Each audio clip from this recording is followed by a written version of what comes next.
Looks like the gang's all here! Yep, all ready. How about you two? Green and good to go? Paimon's ready! Great, let's get rolling then. Great. Well, first things first. Wait. Someone's here. We heard your footsteps. Although... You've been here for a while now. I take it you followed the Traveler, but I don't sense any ill intent in you. Come on.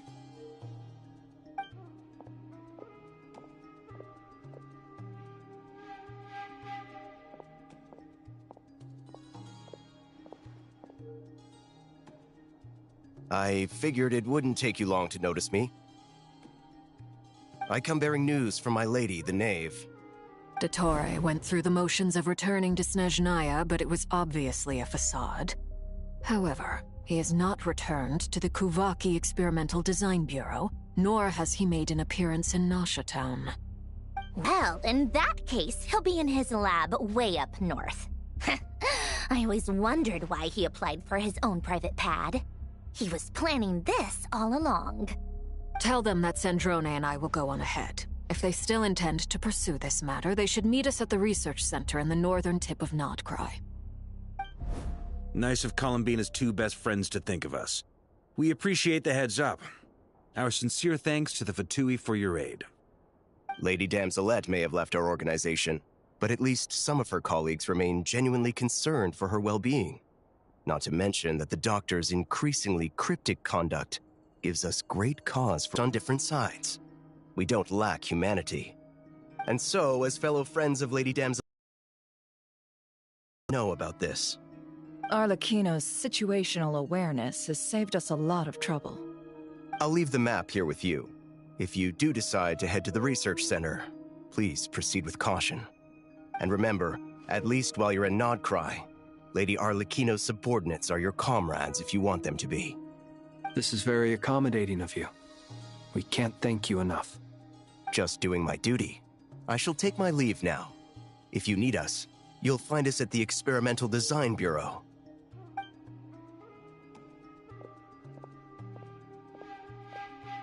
So, the Doctors left the Experimental Design Bureau and headed to some research center up north. Marionette seems to think he's been planning this for a long time. But when did it start? Before he even arrived in Nodcry? It seems his loyalty to the Tsaritsa is lip service at most. Behind the scenes, he may even be working against her. Whatever his motives, we know that he's decisive and incredibly ruthless. Facing him unprepared would be a recipe for disaster. At this stage, it's difficult to predict his next steps. I suggest we split into two groups. We need some people to stay behind and guard Nasha Town. Well, as much as I'd love to help, infiltrating research labs isn't really my area of expertise. But at least take Cool Your Jet's Ducky with you. It should be some help during the battle. And as for Miss Inefa, I suppose you will stay to protect Miss Aino? Detecting operational logic. Protect Aino. Priority. High. Just in case, Servarka, I think it would be best if you can leave the research center to us. I mean, I would... Okay, fine. Leave Nasha Town to me. Be careful out there, okay? If things get out of hand, fall back right away. Yehoda will be on hand to assist you. In my absence, she can handle any intel-gathering work. You got it, boss. You guys make sure to get back here in one piece, all right? We will. Things are moving fast. We'd better head off soon if we hope to keep pace. So, it's infiltrate a secret research facility, or... Yeah, alright. Paimon will help out here instead. Sounds like it's gonna be a pretty intense fight. We all have to bring our A-game here. So, anything you need to wrap up before we leave?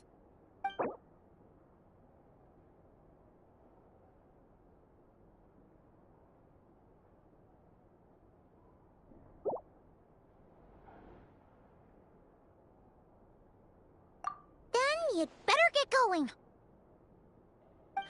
Very well.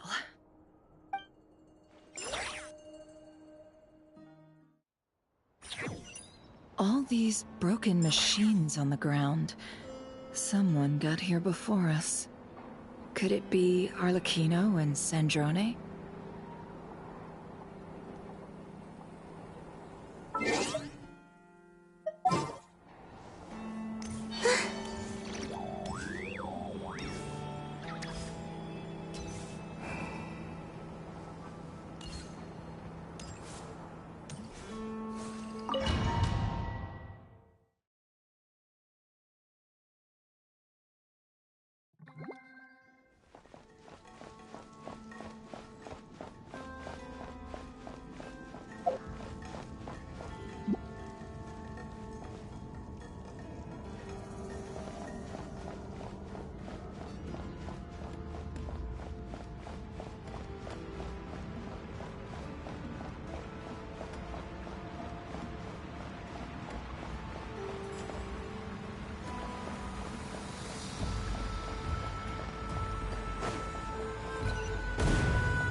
That's quite a welcome party.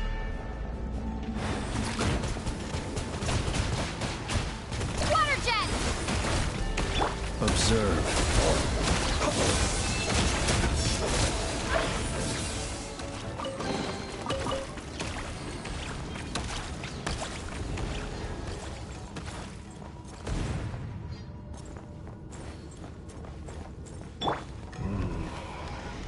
Can't hide the truth.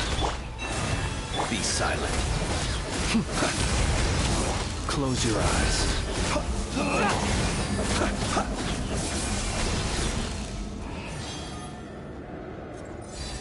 Get back!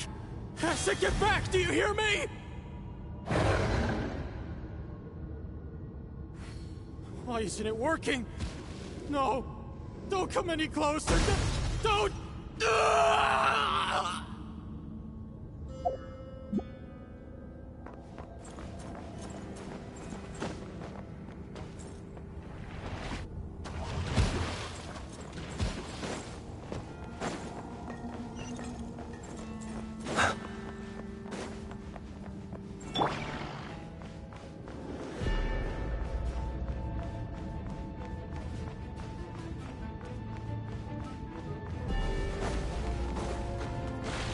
You poor lost. Be silent. The deception ends here. You poor souls. May your spirits find peace. Grab that key on the ground. We'll probably need it at some point.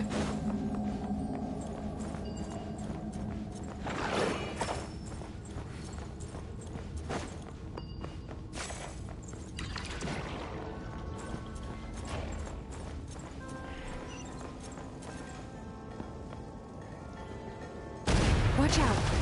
Ugh, there's no way through. Let's go around.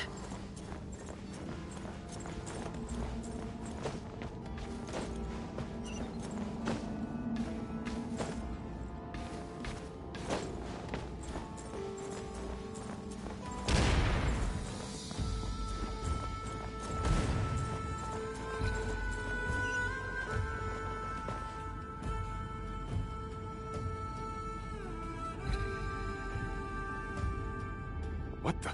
Trespassers? Here? What's wrong with you people? We're looking for the doctor, and we understand he might be here. I see you're fleeing the facility. You looking to settle a score with the doctor? Good luck with that. I don't think you have many chances left. Perhaps. But you might have a chance to live if you start talking. 2 other Harbingers had the same idea as you. They're already inside. But what good is it gonna do? The doctor wouldn't do something like this unprepared.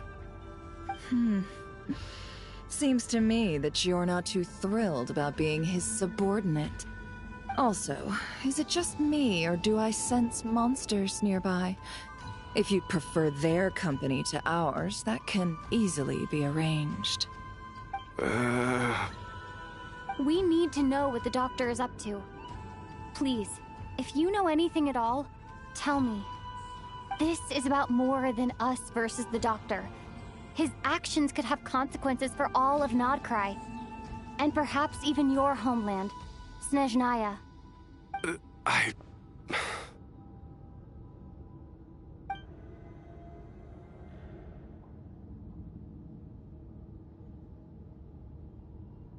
He's building something. Ambitious doesn't even begin to describe it. Feels like this could be the big one. God knows how long he's been planning it. A while back, he told us he'd be returning to Snezhnaya. We weren't expecting him back so soon. This time he brought some gemstones with him, or something. 2 of them. The moon marrow spheres. He stole them from their rightful owner, Columbina. Oh, Lady Damselette? Last I heard, she left the Fatui. Before she went, she told us she'd finished what Her Majesty asked of her, and wished to focus on some personal matters. I remember thinking that leaving us might not be the best choice. I mean, I always looked up to the captain the most, and... Back when this all started, the higher-ups dispatched 3 units to Nodcry to execute their plan. They were led by the Doctor, Marionette, and the Damselette, respectively. I was a part of the Damselette's unit to begin with. She never really interacted with us much. In fact, she seemed sort of detached from everything. Not because she was distracted, just felt like she was indifferent to the world around her. Like she had no stake in anything that happened. She always seemed like she was staring off into the distance. Almost as if she didn't see anything worth living for in the present, so she had to look further afield. That's right. She always used to stare up at the sky. The Doctor used to stand nearby and watch her. Apparently they got along well at first, but somewhere along the way, she grew wary of him. Started avoiding him as much as possible. After she left, everyone in our unit merged with the Doctor's. He's similarly indifferent to the world, except when it comes to the moons. He seems to have big plans for them. Right now, obtaining the 3 moons is his #1 priority. He even said, if he can only get his hands on 2 of them, he'll create a 3rd one himself. How would he create an artificial moon marrow? Maybe the knowledge he gained from the Hyperborean phantoms has something to do with it. Thank you for cooperating. We appreciate the level of detail. I get the sense that you'd serve under Columbina again if you had the chance. Would that be fair? No, she's no longer a Harbinger. As a member of the Fatui, my loyalty will always belong to the Tsaritsa. I'm only telling you all this because I don't completely trust the Doctor. His actions do not align with the goals that first brought us to Nodcry. I understand. We'll do everything within our power to stop him. The Knaves unit is based at the Kuvaki Experimental Design Bureau. Maybe you can seek refuge with them.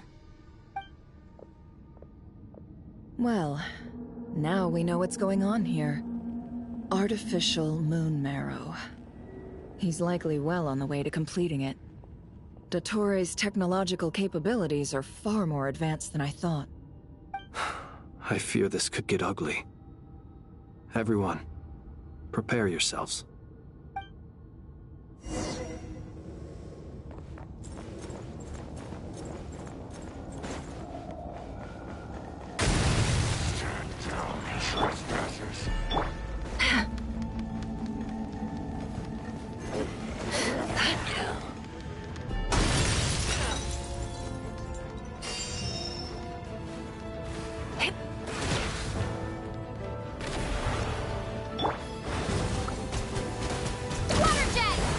Close your eyes. It all falls into place.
Welcome, one and all.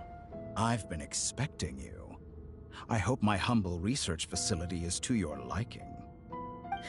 Yeah, we really appreciated fighting our way in through a horde of monsters.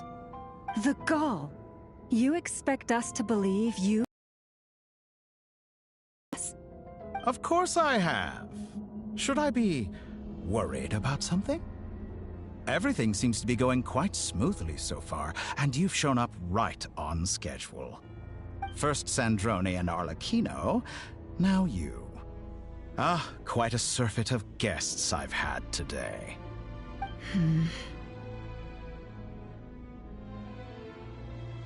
If you were looking for them, I should probably mention that Arlecchino disappeared as soon as she entered the facility. As for Sandrone, why, she stood right here only moments ago demanding answers from me at the top of her voice. Hardly out of character. She never was one for basic courtesy. But I have to admit, I was a little surprised to see her showing concern for someone besides herself. Does everyone you associate with undergo such a change in temperament? Speaking as a researcher, I have to say, it is not a change for the better. It threatens one's ability to remain objective. Well, since you ask... So you've got your hands on the moon marrow, and now you're claiming godhood. Don't you think that's a bit of a stretch, Dottore? I must protest what you are insinuating with that phrase, claiming godhood. I am not claiming anything. I am stating a fact. You're a researcher. I'm sure you appreciate the distinction between the two. Huh? Wait, you really think you're all that? You'll excuse me if I'm not being a polite little lady for you. We're colleagues. We both know what kind of person you are. By the same token, I knew you'd respond along those lines. You and I both understand that facts speak louder than words. To that end, I've had my people send you a small gift. It should go some way toward helping you understand my present position. What gift?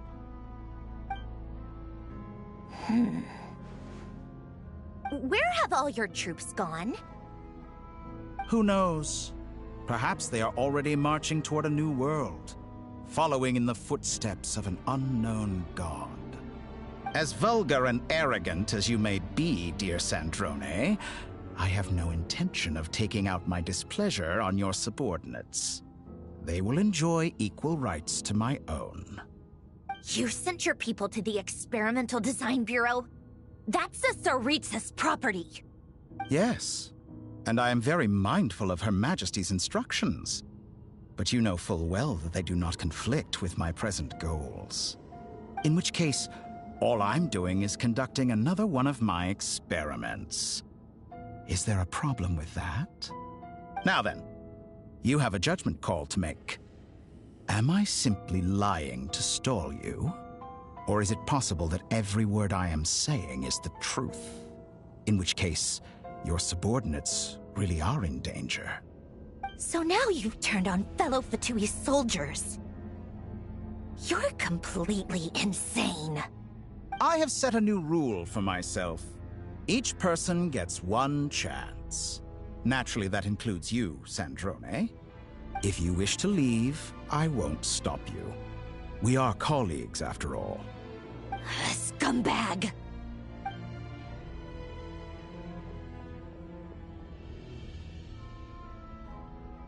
Still, I hadn't counted on Sandrone sparing any thought for the people of this world. Shame. I always found her self-centeredness to be one of her few better qualities. How can she ever hope to achieve greatness when she's so obsessed with protecting her little design bureau? It's more than a little disingenuous to speak of achieving greatness while taking hostages. Or does honor no longer mean anything to you? Honor? I have the marrow of 2 moons in my possession and will soon complete the construction of a 3rd. I will be the god of a new world. And you speak to me of honor? How charmingly naive. Those are sacred relics. You do not deserve them. In my view, many in this world do not deserve to be alive. And yet, I mercifully permit them to go on living, do I not? You'll come to regret your actions.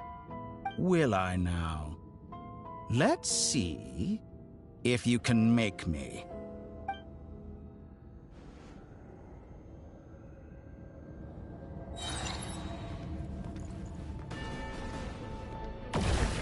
No more Won't lies. feel a thing.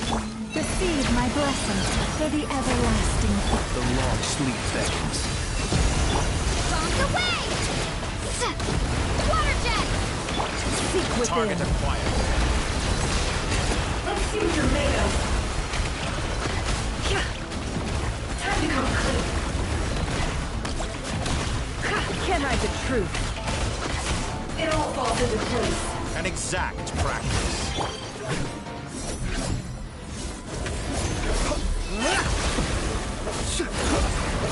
Feel a shake.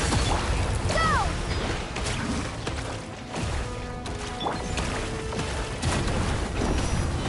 Arlecchino! Thanks for the assistance.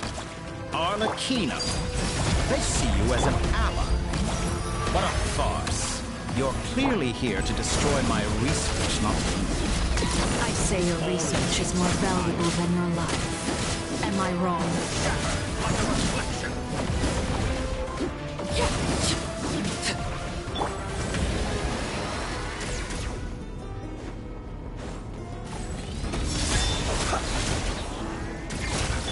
Branch into song.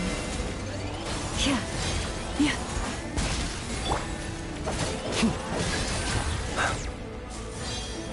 Observe.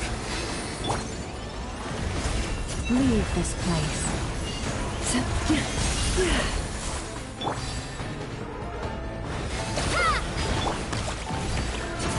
You won't feel a thing. How A grave transgression. The mystery unravels. It all adds up. Overruled. the night cometh. For the everlasting forest. Everlasting as the moon. Your actions betray your fear of me. Laid bare.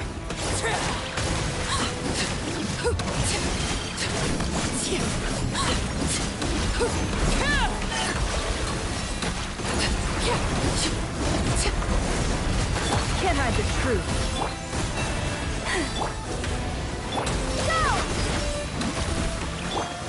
Overruled. Interesting. Kitori is too powerful with the artificial moon arrow in his arsenal. Fighting him is futile. Quickly.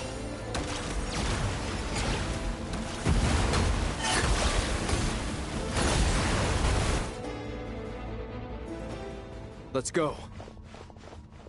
I've always thought it is wiser to flee than surrender.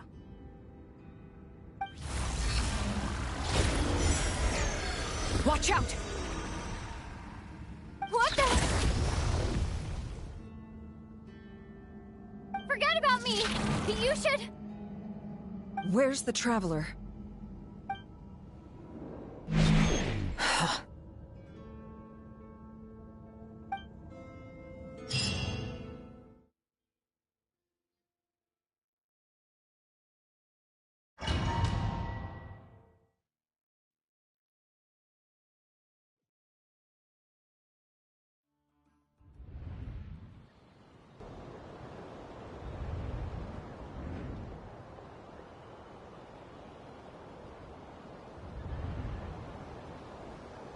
What just happened? Nasha Town? How did I get here? Strange. I remember being trapped by Dottore during the battle, and now, all of a sudden, I'm here. Something weird is going on. I guess I'll start by exploring the area. Huh? Traveler? What brings you here at this hour? Huh? What are you in the mood for today? A hot dog? Or something else? We've got some special discounts at the moment. Want to see the menu? Sorry, I'm not hungry right now. Ah. Well, feel free to take a seat for now. Let me know if you change your mind. Everyone seems to be acting normal. Am I just overthinking? Oh, darling, look who it is. One of our regular customers. Get the travelers something to eat, would you, dear? Wait. Why is he talking like that? Well, I'd love to, but can't serve a customer unless they order something. Anyway, I take it your business is wrapped up?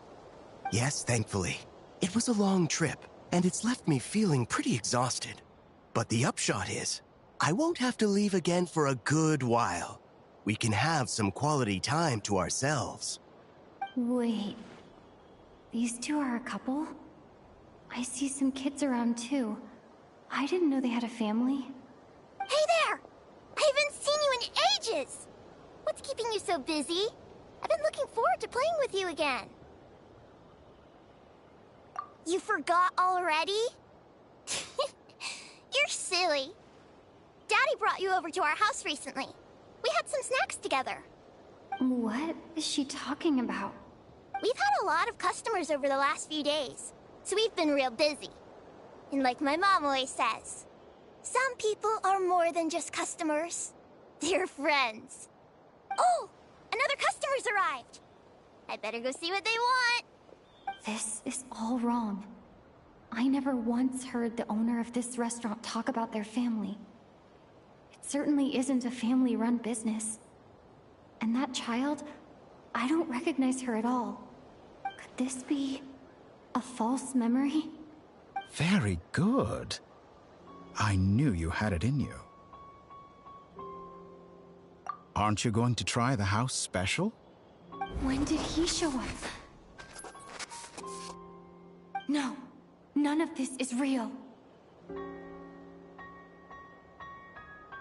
You don't seem to like it here. That's fine. We can change venues.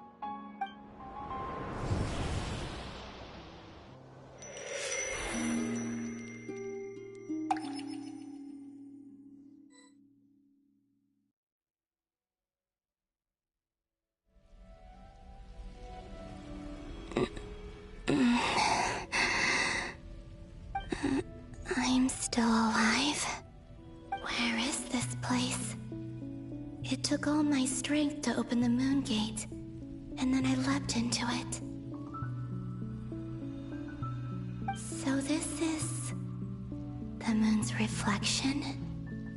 The mysterious realm beyond the gate?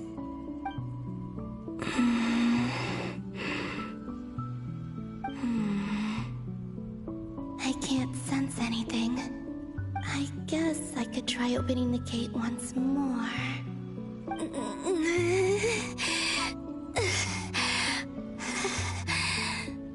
No response.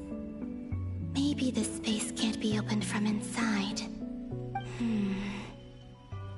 If this was the space that killed both Revier and his lover, then why am I unscathed? Or... no, I'm not unscathed.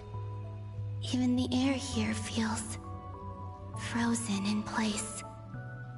There is nothing here with which I can restore my power. I should conserve my strength and proceed with caution.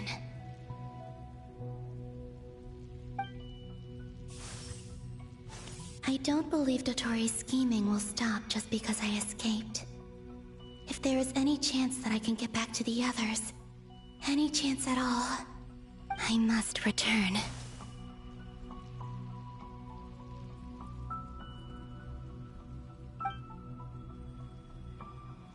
Emptiness, silence. What is this place? Or maybe the real question is, what is it for?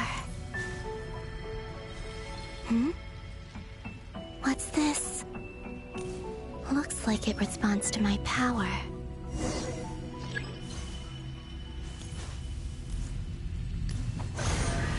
Golden. Like Kuvaki. Is it some sort of guide? And why does it feel so familiar? I might as well follow it.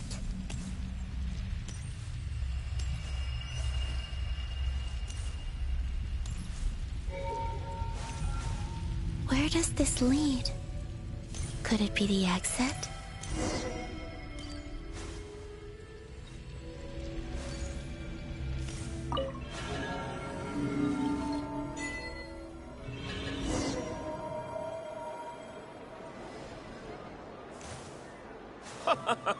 Welcome home, Moon Goddess.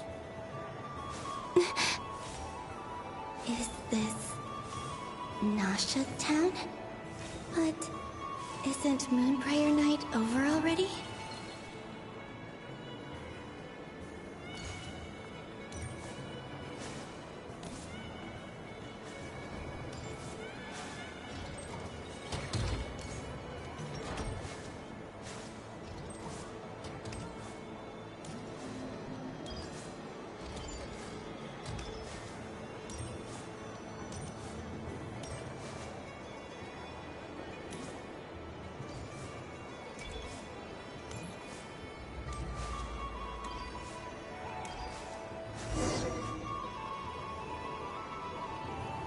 Goodbye for now, Columbina.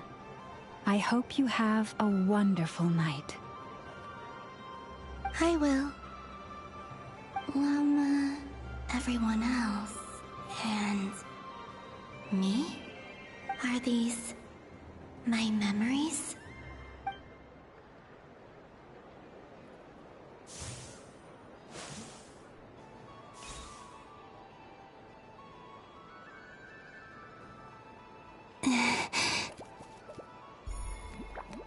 I can't touch them.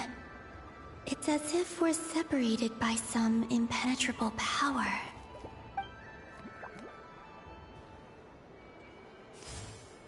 Over here! Over here!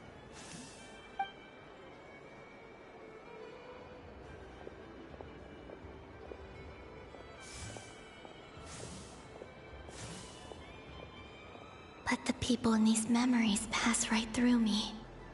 Just like when I disappeared. If only I had known what would come to pass after that. Even so, I should still take a look around. Just being back here, it gives me the strength to keep going.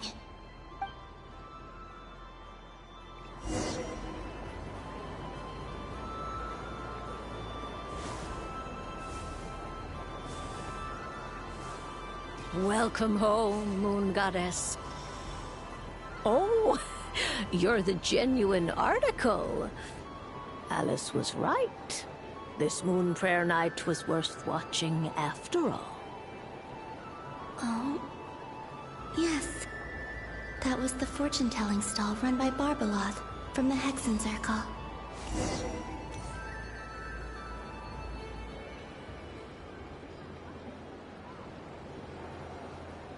Please, draw the first lunar arcana. This represents destiny and is the foundation for the divination as a whole.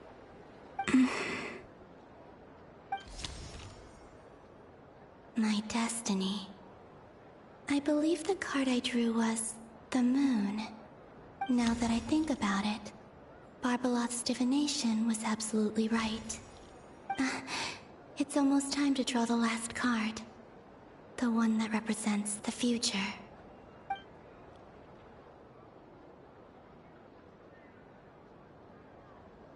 That was the card that popped out on its own.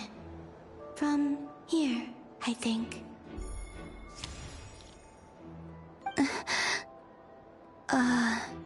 Kuvaki Pulse? What? Fascinating. I've never encountered this before in my role as a diviner. What's going on? Did that card leave the deck? Because of my influence? All I did was try to touch it, and then... Maybe this memory space is not untouchable after all. Are there weak points in the barrier? Or... is it possible that there's more to this space than my memories alone. This card is death. I need to get to the bottom of this. I'll try touching something else.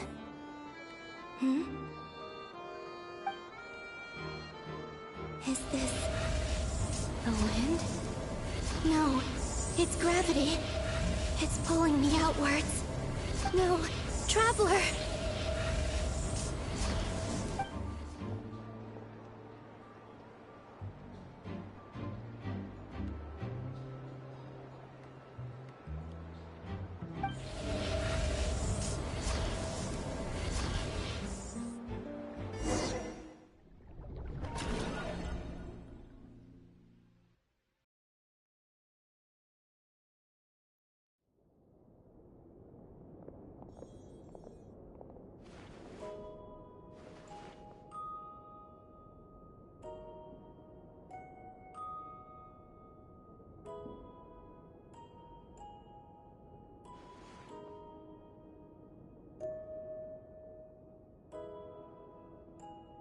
Paimon, listen to me.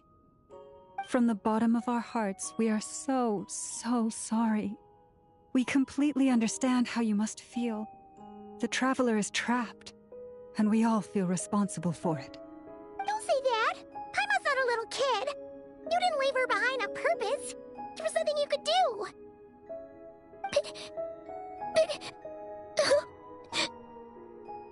She's all alone in there! What if something happens to her? What are we gonna do then? We've barely spent any time apart since we met. Is she gonna die? We must find a way to rescue her. We were all involved in the operation where she was captured, and we do not abandon our comrades. That being said, it won't be easy. Through conversation with the others on our return, we've arrived at a basic idea of what we're up against. Dottore's lab has clearly been in operation for a lot longer than we realized. We found many monster samples stored there. In all likelihood, they were materials he used to research his latest technology. We also know that through his contact with the phantoms of Hyperborea, he gained knowledge about the moons and certain Hyperborean technologies. Using this knowledge, he then fashioned an artificial moon marrow to serve as a replacement for the frost moon beyond the sky. Unlike Columbina, Dottore is not being rejected by Teyvat. And even with 2 of the 3 moon marrows, his power far exceeds all of ours combined. Once his 3rd moon marrow is complete, Dottore will have completely seized the authority of the 3 moons. Teyvat's most primordial powers will then be in his grasp. Does that mean... I'm afraid so. No one could have predicted this level of insanity. Not even from Dottore. And unfortunately, his insanity is coupled with an intellect and ambition that not even his peers in the Fatui can match. This is dire. Sounds like the world is done for. The 3 moons' authority can influence the very fabric of time and space. I dare not imagine what a monster like him would do with that kind of power. The trouble's already begun, I'm afraid. On our way back, we discovered that part of Nodcry is being enveloped by an unknown energy. We cannot ascertain what is happening inside. I'm convinced this is Dottore's doing. Not that there's any way to prove it. The issue is, we have no idea what his intentions are. The only thing more frustrating than facing down evil is knowing that it will surely come, but not knowing when. The Doctor is guilty of numerous crimes in Mondstadt as well. One of our knights, well, former knights, his father was murdered by Dottore. His ideology and methodology are a danger to everything in his path, from individuals to entire nations. He does not feel guilt, even when he acts against his own people. He doesn't see them as his own people, that's why. People like him see everyone else as beneath them. Right. He views other people only in terms of how they can benefit him. That's the basis of all his social connections. Granted, he's hardly the only harbinger to pursue their own interests. We all do. And Her Majesty is gracious enough to permit it. Still, her mercy has its actions have gone beyond even what the Fatui. For a servant of the Tsaritsa, that goes beyond being disloyal. It's treason of the highest order. We can't expect him to heed the Tsaritsa's will once he gains the Three Moons' authority. Even we Harbingers consider him the most self-interested among us. Poor Traveler. Of all the people to get caught by... We have to go save her! Right now! Please! We gotta find a way! Paimon, I promise you, we are with you all the way. I get how you feel. I do. But it's gonna take more than strong emotions to take down an enemy like Dottore. What we need now is more information. Right. We can't even guarantee he's still at his research center. Before we can think about mounting a rescue operation, we need to confirm the Traveler's location. I'll find a way. Paimon knows, but... She's so scared. If anything happens to the Traveler... She might be the strongest person Paimon knows, but she's still human. She feels pain and bleeds just like anyone else. Then think things through before you stick your neck out. Unless you want to lose your head. Sandrone. Miss Sandrone, you're okay? Put the stuff over there, and be gentle with it. Am I okay?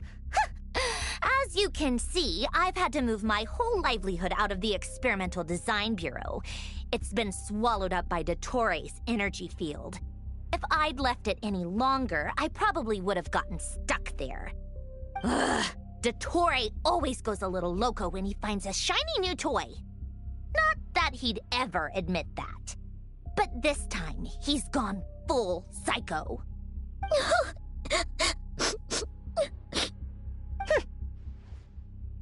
Just go ahead and cry already. Sorry. Paimon's not trying to make it seem. It's just... She can't. Oh, Paimon. Let it all out. There's no shame in it.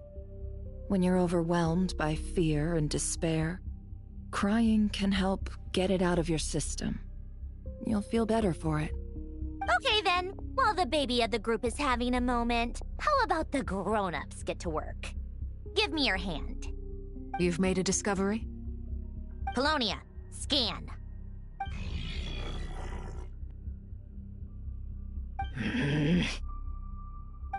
You, hand, now. Oh, I thought you'd never ask, my lady.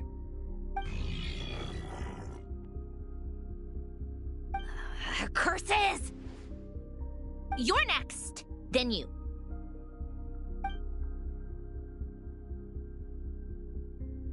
Dottore, you son of a...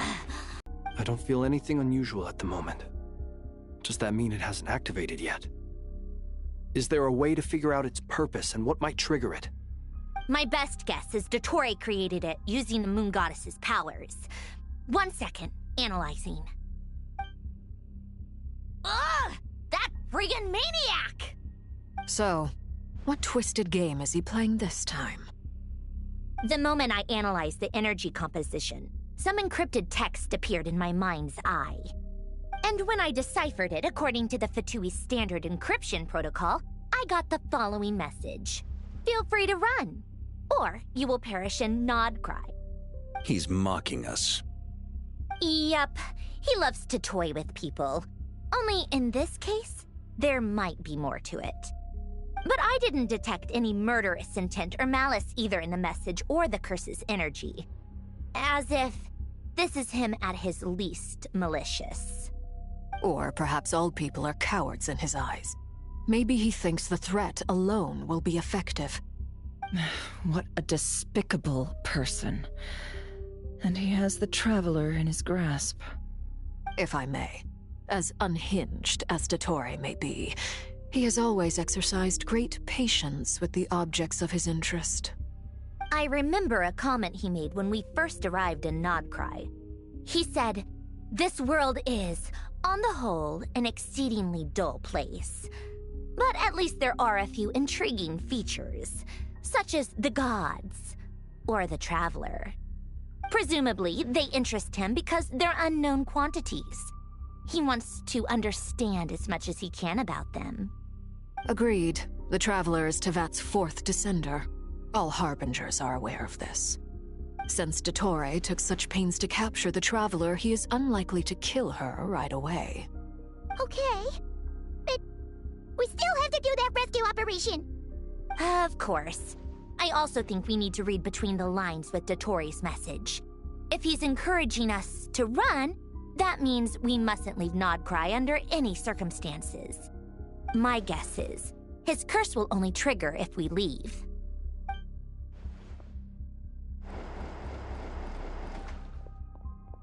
We've discovered multiple energy fields. Albedo is still attempting to analyze their structure. He told me to report back first. Each field is slowly growing, swallowing up more of the surrounding area in the process. And the pace of their expansion has increased since we first examined them. He's probably trying to swallow Nodcry whole. His nefarious ambition knows no bounds. If this continues, the whole of Tevat will be in trouble, not just Nodcry. The loss of Columbina could not have come at a worse time. Do we think she's truly gone for good? She entered the space beyond the Moon Gate, knowing what became of Rerir and Thalindus. I'm sorry, but I fear the odds aren't good. Don't be ridiculous. If I know her, she's busy finding a way back as we speak just so she can annoy me. She isn't dead. Whatever has become of her, the fact remains that we are two comrades short on the eve of a decisive battle. We need to find out the Traveler's location, but there is also other work to be done. Agreed. Whatever Dottore's planning, we have to get the local populace somewhere safe. So, as well as a rescue mission, we have to organize a mass evacuation at the same time. It would be best if someone could approach leaders of neighboring nations and negotiate emergency asylum for Nodcry's inhabitants. Can anyone handle that? Snezhnaya is one option. I'll see what I can do. Does it be so much easier if the Traveler is here? No! Stop thinking like that, Paimon. Paimon will join you. She's pretty well connected thanks to the Traveler. Maybe it'll come in handy. Either way, that's what the Traveler would do if she was here.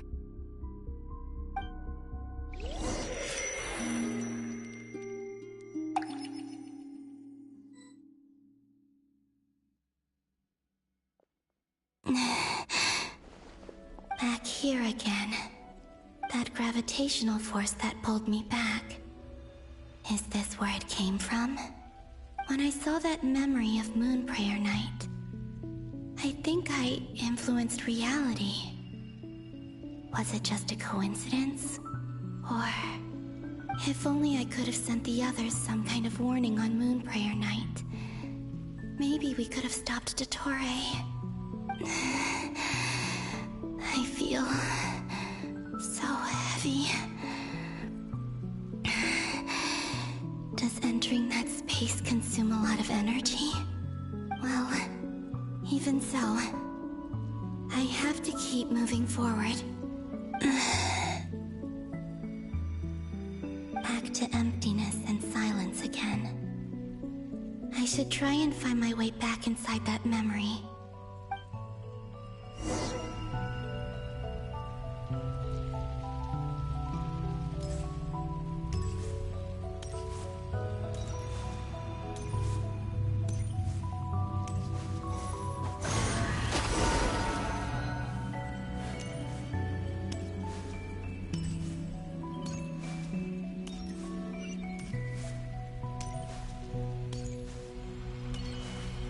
Entrance from last time isn't showing up. What am I missing? Looks like I need to gather these scattered fragments.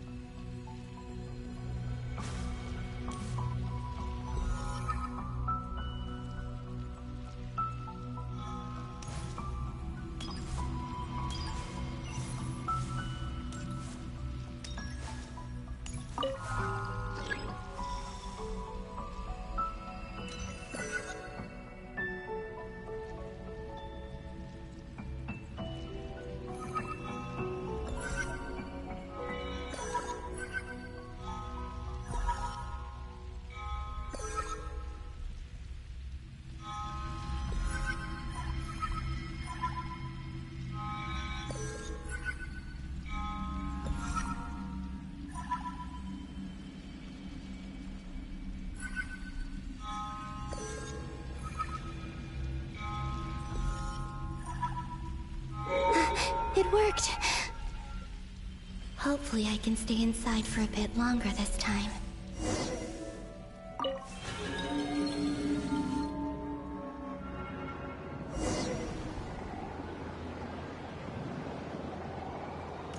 Ad Astra Abyssosk. Welcome to the Adventurers Guild. What? This doesn't look like Moonprayer Night. Extra, extra! Latest issue of the Nausea Express! I don't think I've ever been here. Maybe this space isn't comprised of my memories after all. There aren't any festive decorations around.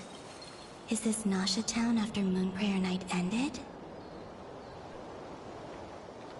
Did Dottoro's plan not affect the town? Or is no one aware of what happened because he used the Three Moons' authority? Let me see if I can influence anyone else. So, what do we do next? Wait, that voice. Paimon? The most important thing right now is to find that mage. Lauma, the Traveler, and Mr. Varga are here too. I'd better go pay the Fatui a visit. Traveler!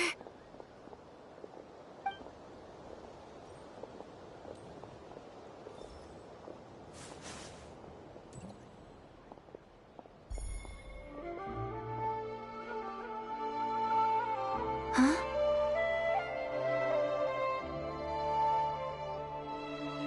Columbina?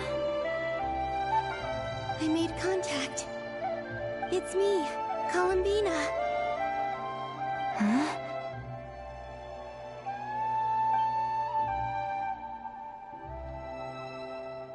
Traveler?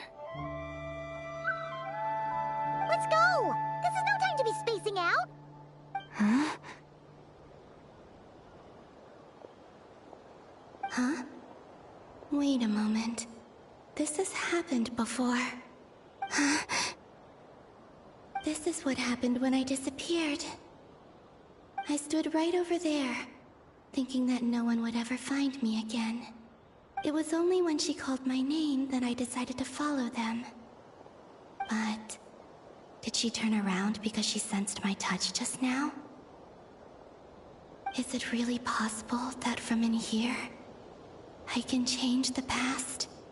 If I keep following them, maybe... Huh? It's that gravity again.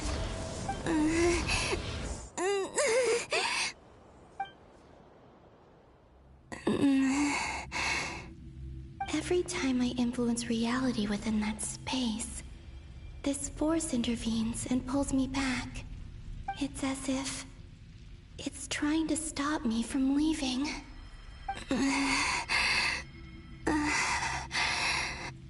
I'm getting weaker and weaker.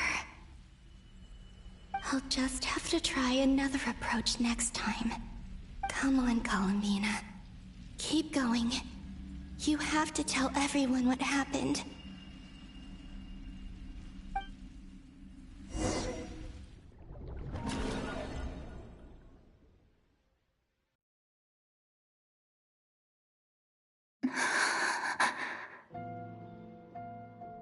Suddenly, I've been plunged into darkness, alone. It feels strange, as if something has grabbed hold of me. Is Dottore now powerful enough to interfere with space itself? Look at you, standing so still in total silence. I almost didn't recognize you. Hello there, traveler. He seems to be in a good mood. Wait, what's that behind him? Ah, so you noticed. This is the completed Triloom. 2 primordial moon marrows and 1 artificial specimen. You are wary of it. Good. Maintain that reverence. You performed well in that recent battle. Brave and reckless as always. Courage is the sign of a true hero.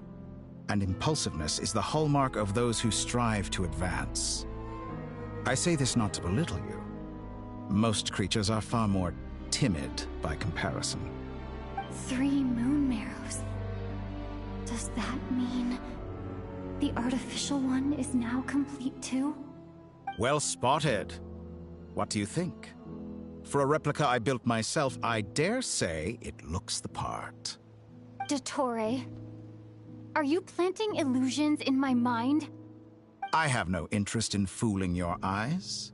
On the contrary, I hope to show you the true essence of all that you see before you. Is this not a beautiful city? People live in peace and find joy in their work. The streets are safe. People can even leave their doors unlocked at night. You might say it is the Elysium everyone dreams of. All available data. This kind of society should be quite to your taste. False beauty is deceitful. Lies are to no one's taste. I wonder, is it your moral standards that are too high? Or your expectations of reality? Answer me this. If someone existed in a sweet dream from the moment they were born, a dream in which they never once felt pain, which do you think they would consider superior? The dream or the reality? That's pure sophistry. It has nothing to do with your actions. As I suspected. You have yet to understand all of this for what it really is. What do you want from me? You sound impatient. Do you think the only reason I'm keeping you is because I want something from you? If it's not, then why haven't you killed me yet? No one can stop you if you're as powerful as a god. I'm delighted you recognize that fact. I believe we last squared off in Sumeru. Ah, the memories. How time flies. You and I have both grown. I'm not surprised that Arlecchino and Sandrone worked with you. You've always a way of slowly but surely ingratiating yourself with all levels of society. People laud you as a hero, but I suspect there's more to it than that. Oh, but to be clear, I don't say that to flatter you. Do you always give your opponent an appraisal before you deal the final blow? Call it a long-time habit. I'm a researcher, and one of my duties is to give an objective assessment of my subjects. But you misunderstand. We are not opponents. Not at this moment. I just want to talk. Think back to Tartaglia, Arlecchino, Capitano, Colombina, and now even Sandrone.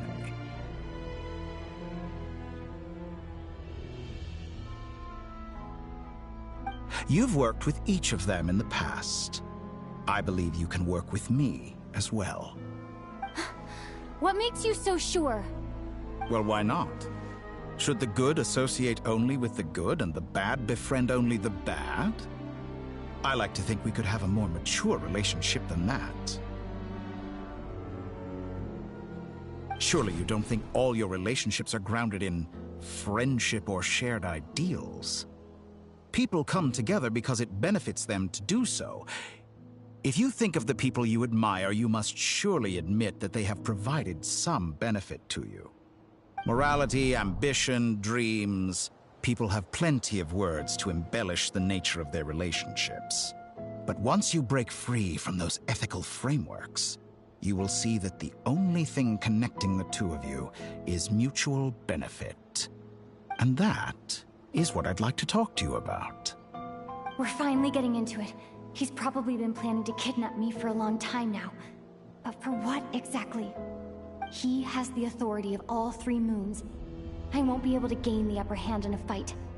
Best if I pretend that I'm willing to negotiate for now.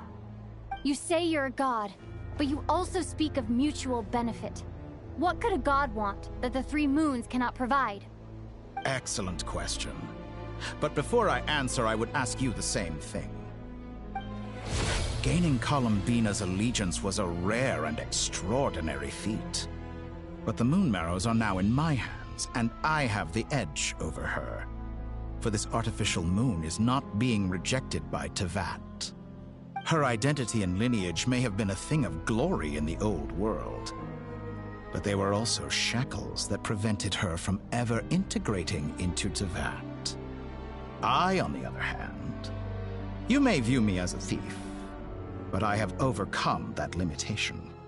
So what is it that the Three Moons cannot grant you? What stops you from negotiating with me to get what you want?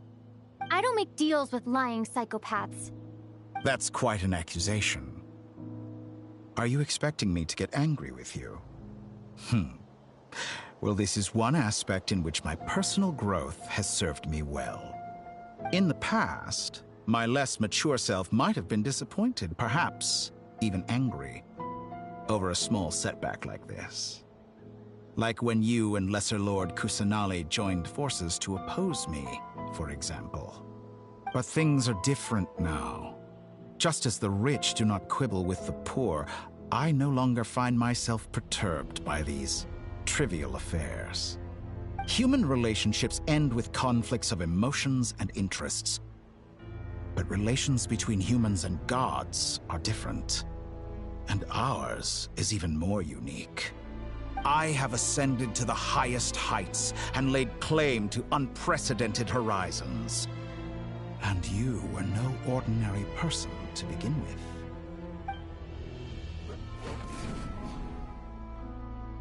Allow me to show you the world, Descender.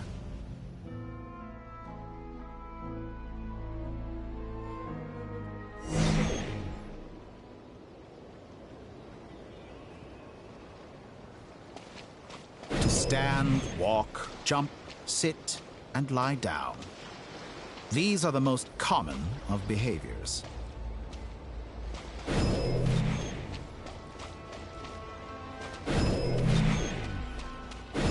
Have you ever wondered why we were born following such laws? Who stipulated that we could not fly instead of walk?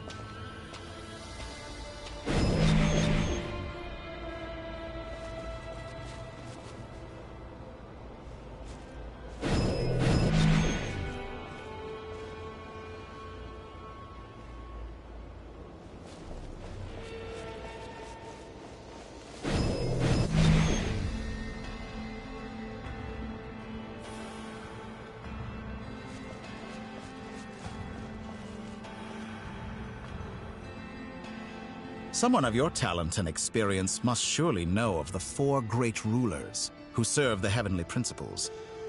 They govern life, death, time, and space. One wounded by a blade will die from blood loss or infection, and one who falls into a lake will drown in agony. The elderly wallow in solitude, and the solitary age faster. Eventually, new life is born, only to embark on the same path of suffering. These four divisions anchor the world and shackle those who live in it. But they themselves transcend its boundaries, squandering the power bestowed by the heavens. All who live yearn for equality, but unless the gods prostrate themselves and profess that they are mere servants of the living, equality can never exist. Who makes the rules we must live by?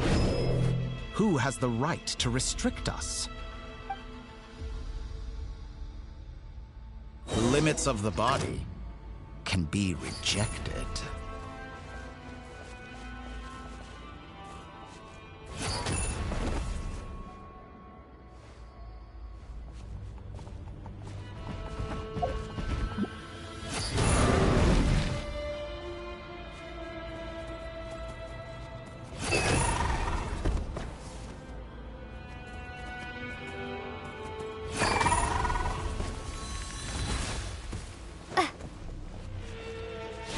How does it feel to be among those with absolute power?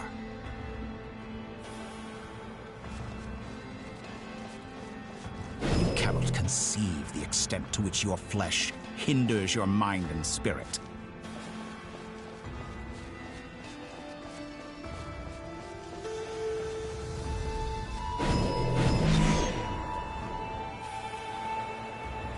Only by discarding our useless, primitive eyes can we perceive a new world. How narrow-minded we all were in the past. Why should the final answer of the world not be the power that predates those of life, death, time, and space? The power of the Trilune. Through it, I have glimpsed new experimental possibilities. Nature suppressed, authority exiled, souls controlled.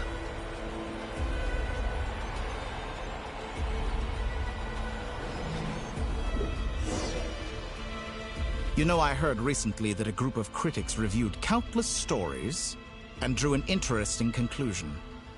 They found that it is more often than not the villains who strive tirelessly to push the boundaries of progress. In fact, long before this, someone voiced a similar idea in an academia editorial.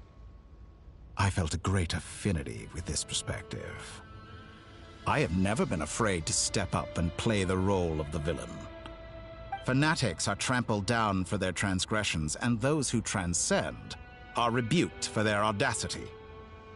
And so, the majority of creatures are too timid to follow my lead. But all sacrifices made during my experiments have been worthwhile, as you can now see. I can offer you something new, something unique, precisely because I am a villain.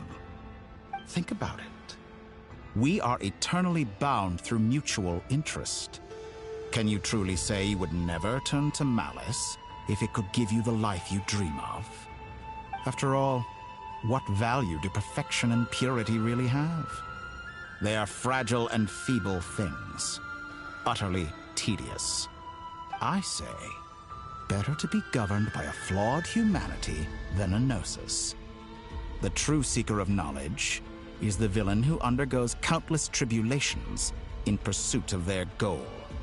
I'm sure many people have told you that you're different. Because I'm a descender? Exactly. Very clever. But what has that got to do with you? I do not conceal my wicked deeds, my selfish desires, or my greed. A true researcher must act as I do if they are to understand and speak of the truth. And yet, a knowledge seeker like myself will inevitably grow tired of studying Tevat beyond a point.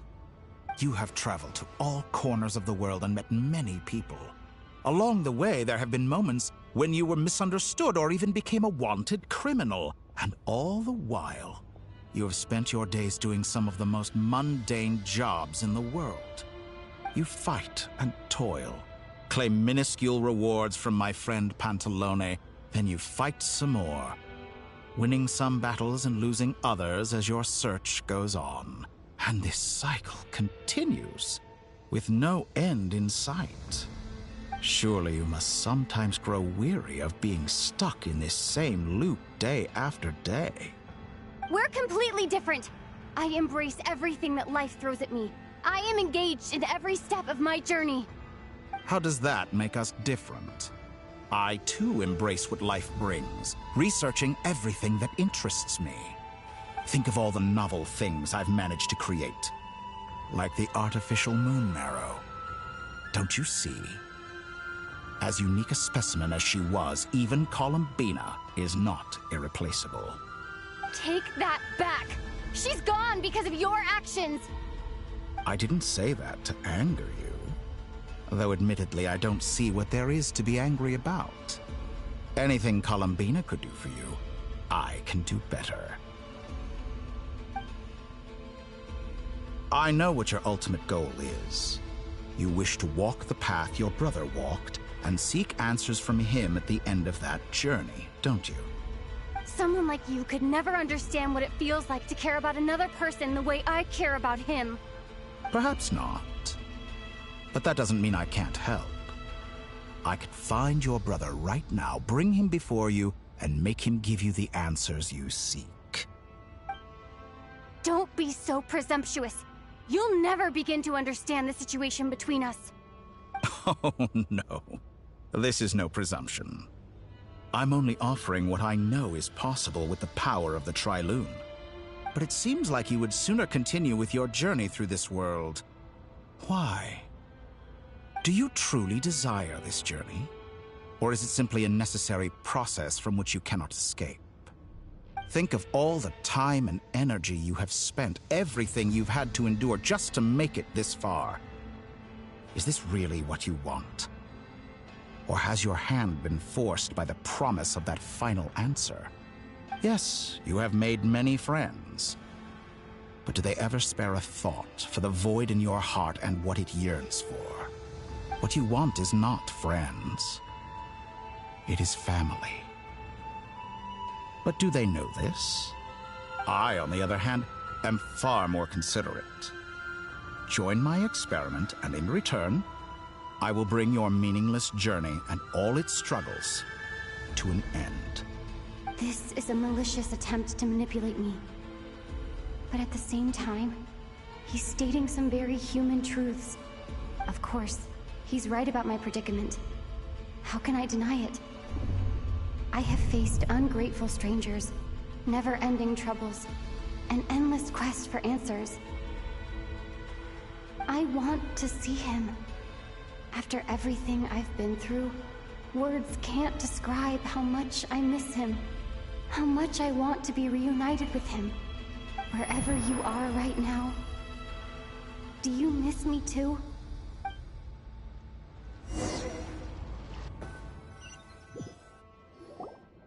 All right, everyone. Our next mission is clear. We need to contact all the major organizations, explain the situation to the public, and then begin the evacuation. The residents of Nodcry are quite dispersed. The two most populated areas are the Southern Isles and Pyramida. Miss Lauma, I will leave Hisi Island and Nasha Town in your hands. I will liaise with the Fatui and Pyramida. Agreed. We will reach out to Natlan and Snezhnaya. Anyone found north of the Experimental Design Bureau should follow the Fatui to Snezhnaya. As for those dwelling south of that line, I will ask the Voynich Guild to help persuade them to leave. Then I, Mr. Varka, and the Frostmoon Scions will escort them to Natlan. The Voynich Guild has dealings with the Curatorium of Secrets. I will send them a letter vouching for your credibility. Yehoda, you should help Lauma. This is too big of a task for one person. My wish has come true. You're willingly lending me your most capable employee for the day. Well, good. Of course, if it takes any longer, I'll be charging a fee. Get us saying this? Oh, I'm sorry. Something to add, Yehoda? Well, no one's more important to me than you, boss. And remember how Lauma healed your eyes after that big battle? I think that's worth at least 2 or 3 days' work for the Frostmoon Scions. Are you completely incapable of acting in your own self-interest? Or do you simply devalue your own labor? Are you sure you don't want to come with us? Who will see to our other work if we're all busy evacuating residents? Sandrone insists that Columbina is still alive, and we have a traveler to rescue. There's much to be done. But boss, I'm just worried that... Well, Nefer, I'll link up with you once my tasks are complete. What makes you think I'd need you to do that? I'll need it. And considering the way you approach certain matters, I think you'll be better off with me present. That's quite enough. Just focus on your work first. I bet we're in for an uphill battle here. But we can help out too. Inefa and I are gonna help Nasha Town's residents carry their stuff. Loading schedule. Store essential local research data and technology samples, then escort the people to Natlan. Understood. I will execute this to the best of my abilities. Great stuff. Thank you, ladies. I've contacted the Lightkeepers. A colleague of mine will join us shortly. I will persuade them to conduct a thorough search of the region to ensure that no civilians get left behind. As for me, I guess I'll be making an early return to Sumeru. I think it's important that someone informs the Dendro Archon of what's going on in Nodcry. Roger that. Someone should inform Mondstadt, too. Mr. Duran, can I trust you to handle that? I think you fly faster than any of us can run. As an added incentive, get there fast enough and I'll see about getting your gliding exam waived. Really? Ha! Mission accepted, sir. I intend to stay behind and help Miss Sandrone with her research. She has some alchemy-related questions that she'd like me to explore. She recognizes your expertise, then. I wish you a fruitful collaboration. Thank you. In truth, I was surprised to hear her express an interest in subject matter outside of machines. I believe she has been investigating some Fontanian technology recently. She made a point of bringing the relevant materials with her when she left the Experimental Design Bureau. She's sorting through everything in her room as we speak. I should mention that we have one other friend who isn't present. He hasn't made his position in all of this clear. But if we know anything about him, he's likely investigating on his own. Paimon's been very quiet today. But I know how close she and the Traveler are with the Natlanese. She should come with us to the border. Okay. Paimon will do her best. Make sure to heed Sandrone's warning. Many of us have been cursed by Dottore. As such, under no circumstances should anyone cross national borders. Remain within Nodcry. That aside, personally I have faith in Columbina. Things look grim, sure, but who knows how it'll play out. Same goes for rescuing the Traveler. Both of them are important allies and friends. We'll be counting on you to gather intel on them, Miss Nefer. Oh, wonderful. You're all here. That voice again! Nicole? Whoa, that was loud! And it came out of nowhere. So mysterious. Sorry, this is the only way I can speak to you all right now. Please accept my apology. Anyway, time is short. I'll cut to the chase. We're still facing quite a catastrophe here at the world's borders. Alice has roped in every Hexencircle member she can get a hold of. Except for me. She told me I had to come and help you all out as a matter of urgency. I quote, "You love talking, don't you? Well, now it's finally your time to shine. Take these. Make sure the whole party gets one each. You'll be in charge of making sure everyone stays connected." Huh? Is this a Dodo communication device? Scanning. Unknown device. Analyzing. Unknown device. Conclusion. Cute. Affirmative. It is cute and good. I believe that I quite like it. This is no ordinary Dodo communication device. It's my very own special modified version, specifically... sorry. I almost went off on another tangent there. Anyway, help yourselves. It will allow us to communicate over long distances within Nodcry. No more worrying about shuttling messages back and forth. What astounding technology. Am I right in assuming that it relies on your personal abilities to function, Miss Nicole? Yes, exactly. Right on cue, Albedo. I'd love to brag to you all about how it all works. But no, next time. Anyway, I'll be right with you all, serving as a communication hub. That's all from me. Head off as soon as you're ready. I'll be staying here to keep watch, and I'll be sending you my blessings.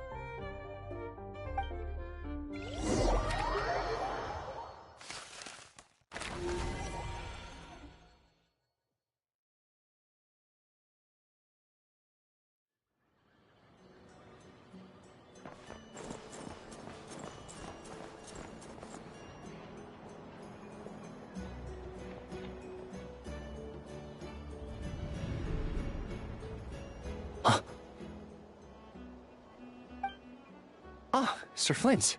Perfect timing. I just arrived myself. You are most considerate, Master Ilua. But in fact, I know you have been sitting here for quite some time. If you saw me, why didn't you say something? I was curious to see how long you could sit still for. Also, shouldn't you have managed to sense me approaching? That would be a first. You always seem to appear out of thin air without making a peep. Also, how many times do I have to tell you not to address me as master? I don't qualify. I beg to differ. Why should a young man so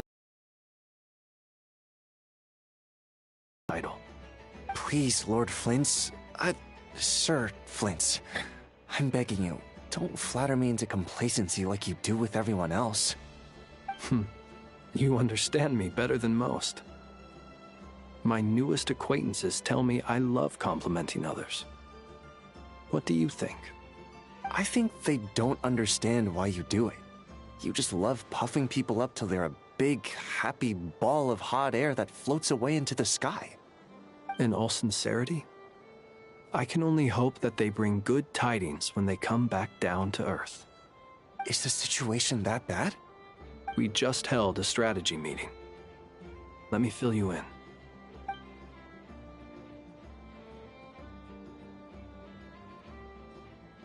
In short, we need everyone gone from Pyramida. We also need a team of Lightkeepers to scour the more remote regions of Nodcry for civilians to evacuate. I only hope we have enough personnel. We do. Old Man Nikita will definitely help, and we can recall anyone out on patrol to focus on this instead. Good.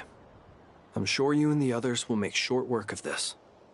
Now, don't forget, once you've completed this task, make sure you and the rest of the team evacuate to either Snezhnaya or Natlan as well. Flint's? If you've got something to say, Master Ilua, why not guess what I'm thinking right now? You mentioned that you have something else to deal with later. How difficult is it going to be? I doubt it will be easy. I know you're a Lightkeeper, and it's your duty to protect others in times of crisis. But I have a feeling that you'll be walking into grave danger. However bad things have gotten in the past, Nodcry has never faced a mass evacuation before. But from the sounds of it, you don't intend to come with us. I don't mean to pry, and it's probably none of my business. But whatever it is you're intending, you don't have to go through with it, you know. I've been afflicted with some sort of curse, and I'm told it may well trigger if I set foot outside of Nodcry. As such, I cannot leave. I have to act, if for no other reason than to fight this curse. What? No. Why? Why would anyone want to curse you? There are plenty of people out there willing to trample over others in pursuit of their own goals. Frankly, Sir Flint, I am furious. You're making light of what is an incredibly serious situation. Indeed I am. And? And what? I told you, I'm furious about this. Nothing I can do about it, I'm afraid.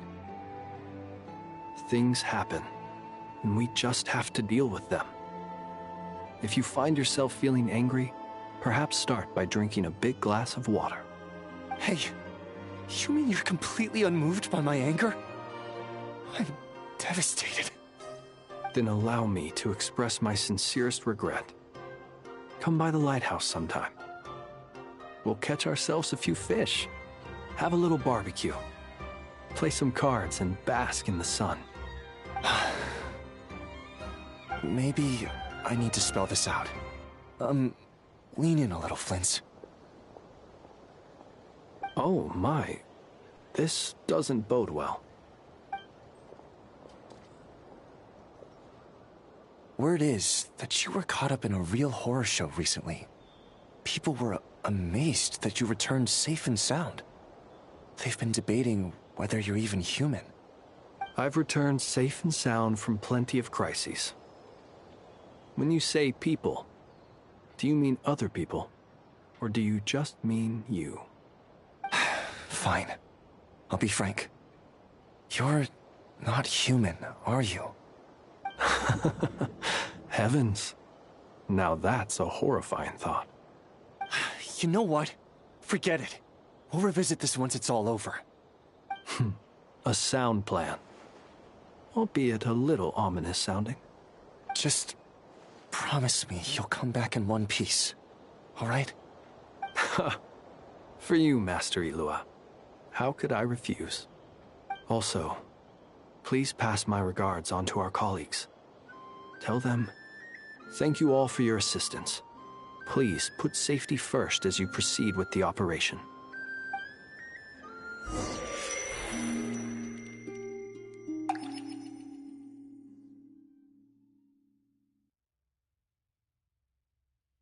I have to keep searching for a path toward reality.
Two times I tried to influence reality in this space, it consumed a lot of Kuvaki. I'll try and be more careful this time. I need to leave key clues behind using less power. I hope everyone still remembers what I said on Moon Prayer Night.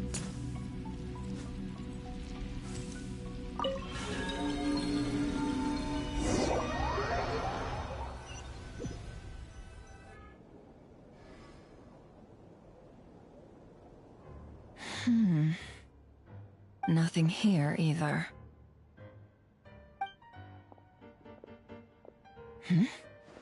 Flints? Ah, Miss Nefer.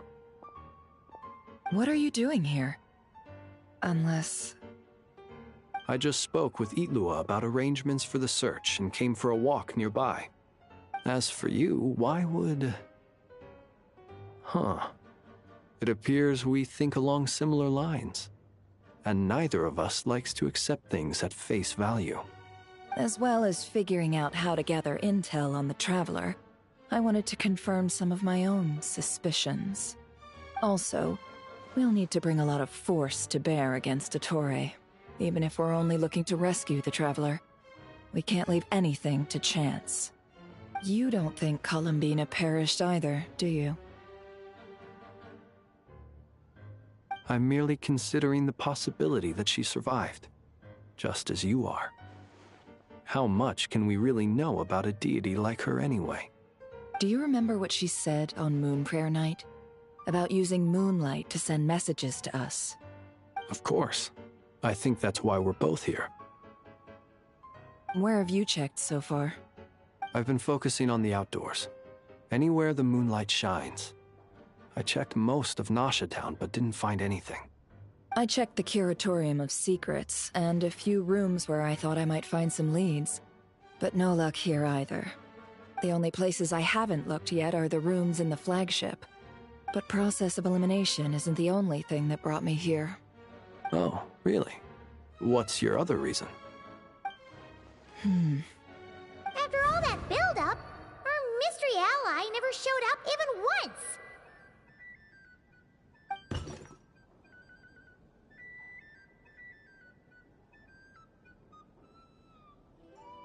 Huh? Am I imagining things?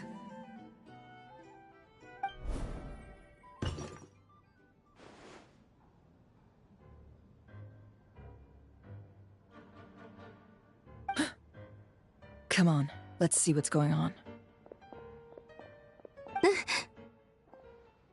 Oh no. I knocked knocked over a vase as soon as I came in. It must have been caused by a Kuvaki fluctuation when I entered the space. Although, it seems like I'm not about to be pulled away this time. It looks like as long as I'm careful with my actions, it doesn't count as influencing reality. Anyway, is this the flagship? The Traveler mentioned that's where she was staying. I only went into the lobby last time, so I've never actually been here before. How does this space work? If nothing else, I can now be sure that it is not simply memory. She mentioned where her room was. I think it's this one.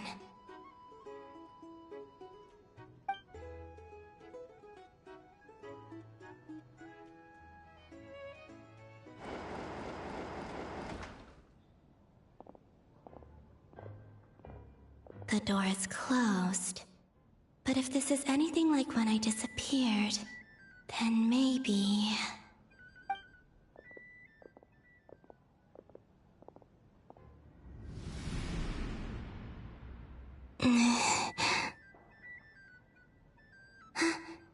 I'm in. She and Paimon aren't here at the moment. I hope she's okay. I wonder what happened to her after that battle with Dottore. Best not to dwell on that for now. I need to try and leave them some clues.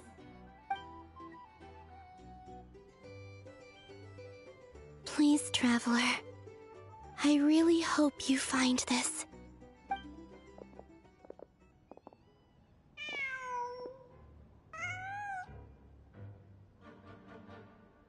Huh. Just a cat.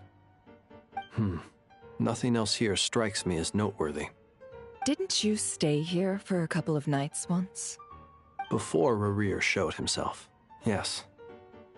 It's also where the Traveler and I first met. Did you notice anything unusual during your stay? I remember thinking how much noisier the flagship is at night compared to the graveyard. Other than that, no. The Traveler and Paimon were most congenial neighbors. This is where they've been staying, yes? Over here? That's right. I wouldn't usually condone breaking and entering, but we can make it up to them later. Focus now. I have to write a message on the wall using Kuvaki, just like I said on Moon Prayer Night. Simply open your windows on nights when the moon shines bright, and the moonlight will naturally flow towards the words I have written. Here goes. I'll need to carefully control my strength.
There's a noise outside the door.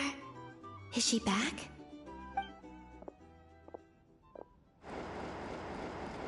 Please, you have to see these words.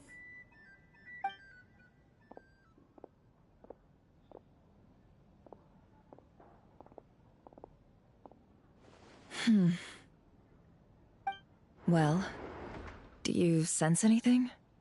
Unfortunately, no. And this place was our last chance. Not necessarily. We've only looked in Nasha Town so far. Miss Columbina said she would leave messages at her friends' dwellings. It's still worth checking where Miss Lauma lives and where I live. Let's try and make some time to look into those then. Wait. What are you waiting for? Paimon might have overeaten slightly. What's that look for? This is a victory feast. It's normal to eat a little more than usual. The Traveler in Paimon. It's really you. But why are they talking about a victory feast? Huh. You worried Paimon sick while you were out there fighting Rare. So this is your chance to make it up to her, alright? Wait. So this is the night after the battle against Rare. How did I end up here? That's quite a long time ago now. Wait. Time. That's it. Every time I've entered reality within this space, it's been at an earlier point in time. Every one of those points has been before I fell into the moon's reflection. And everything I've done to affect reality really did happen in the past. Does this mean that within the moon's reflection, time flows backwards? Starting from the moment I fell in? Not long till Moon Prayer Night now. It's gonna be even livelier than tonight. Although, it's gonna be sad saying goodbye to the Damselette. She seems like a really nice person. Paimon. No, I can't. Even if I make contact, they probably won't understand what's going on. And in any case, I'll likely get pulled away again if I do. Instead, I have to find a way to get them to notice what I've written using the moonlight. Wait, even I hadn't thought of doing that before Moon Prayer Night. They'd never conceive of that possibility. Is there truly no other way? Don't lose heart. We'll find a way somehow. Huh? Oh, you say that, but the Frost Moon is beyond the fall sky. If we wanted to go visit her, how would we make it through to the other side? We might not have all the answers now, but I'm sure we'll find a way one day. Huh. Guess someone's gotta be the optimist. The present. The future. That's right. There are still things I can do. What's your plan? Flint's, when you were staying next door, did you ever open the window? No. The rooms here are dark and damp. And there's such a buildup of dust on the windows that the moonlight can't even get in. I didn't think it was worth the trouble. The moonlight? Ah, I think I see where you're going. One moment. I'll see if the owner is available. Don't bother. Time is of the essence.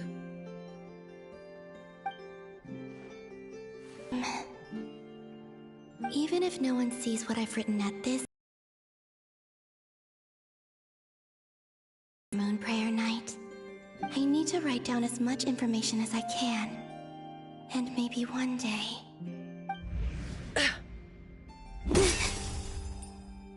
Huh? What's up with you? You can't even hold your cup steady. Are you getting tired? A little. Well, you should probably hit the hay then. You've had a really tough couple of days for you.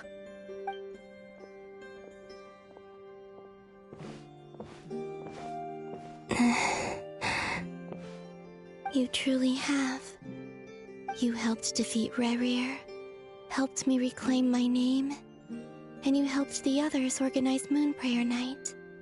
Wherever you are right now, I'm sure you're still fighting against the injustices of fate. This is all I can leave for them. How I wish I could stay here. But it's time for me to go. I hope to see you again in the next time. And if the opportunity presents itself. I will surely return to your side. Huh. Columbina. She's alive. Not only that, but she's left us an entire wall's worth of clues. She even wrote down what would happen on Moon Prayer Night. It's just a shame we found it too late. I am here. Time in this place flows backwards. I am constantly moving forward. It sounds like she's found a way to influence the past using Kuvaki. But her future is our past. So, these words have been here ever since we defeated the Ray hero Solnari. We just never discovered them. Which came first, the chicken or the egg? Do you ever mull over questions like that? Only when I'm in a good mood, and at leisure. Well, I never do. Everything that has happened already belongs to the realm of fact. As a business person, and especially an intel broker, what I do is extrapolate from those facts to try and read the future. An admirable philosophy. It's a means of survival. Let's go. We have a wall's worth of clues to share with the others.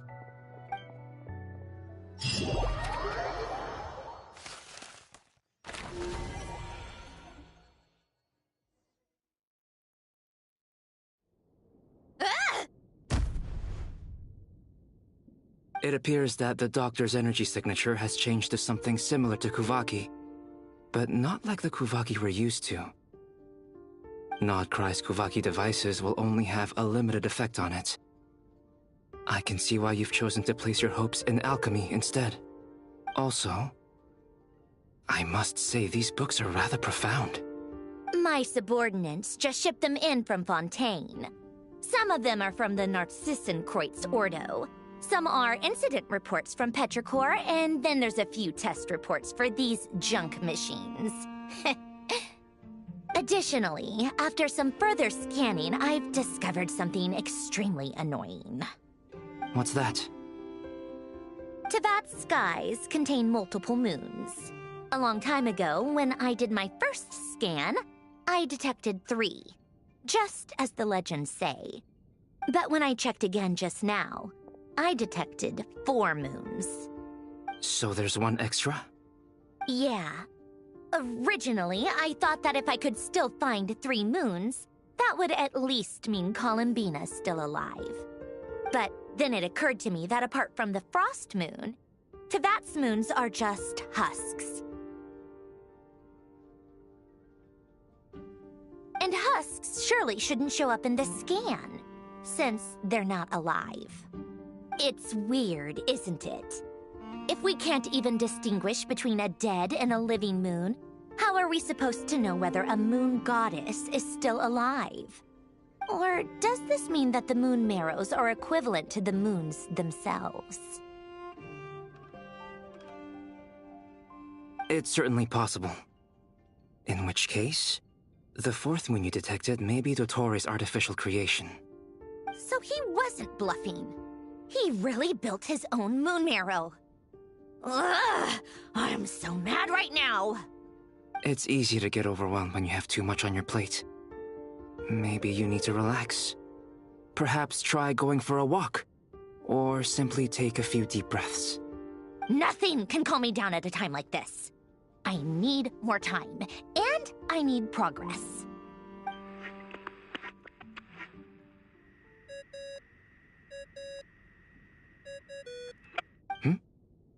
It's Mr. Flynn's. I really hate that ringing tone. Ugh. First the 4 orthants of the Narcissenkreuz, then moon marrows. Now what? Oh, sorry if we're disturbing you. Might I ask what's troubling you? What do you want? We're busy. Are you still at the Curatorium of Secrets? Yeah. Look, everyone else is still out, so there's no hurry. Plus, I'm busy, so I would appreciate if you gave me some space. Even though we have crucial intel to share? Fine. I'm listening. Do you intend to share it via the Dodo communication device? Ordinarily, I would, but this is a unique situation. I think it's best that we discuss it in person. See you at the Curatorium.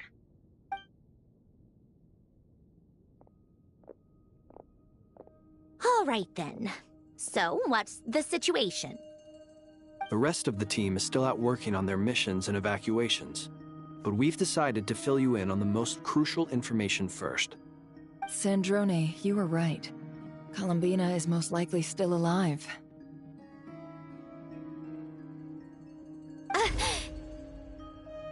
That's the best news we've received in a while, by a long way.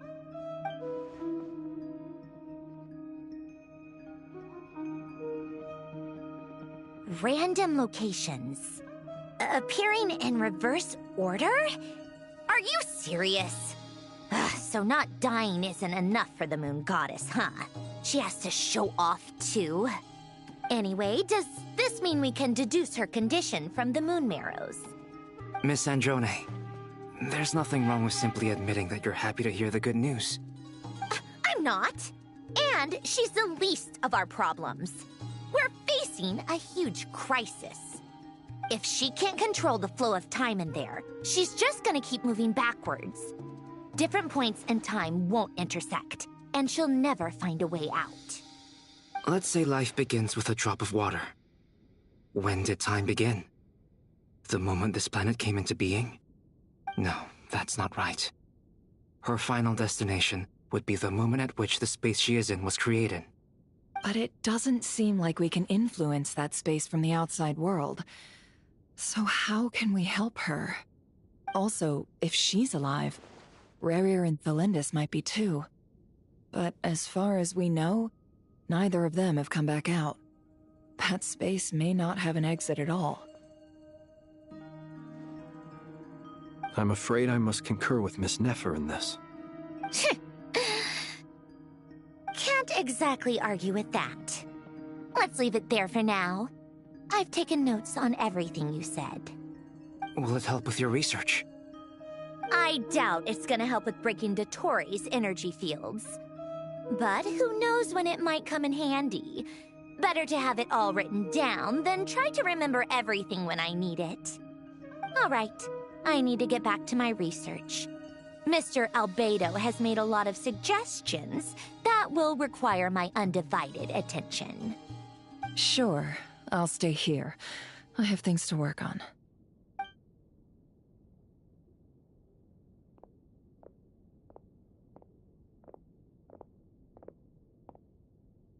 Paimon, are you there? Oh, right. She went with Varka to Natlan, didn't she? Good thing we've moved her and the Traveler's luggage in here. Speaking of the Traveler, where could they be? There's a note from Paimon. Paimon here. Not in at the moment, but if anyone needs to borrow her stuff or the Travelers, go ahead and help yourself. Paimon won't be mad. Also, Traveler, if you get back before Paimon, make sure to get some rest. Paimon misses you a lot, but put your health first, all right? How sweet. Well, since you offered, Paimon, don't mind if I do. This is the Traveler and Paimon's luggage. All the items they use day to day are here. It's well organized. I wonder which of them is responsible for that. What do we have here?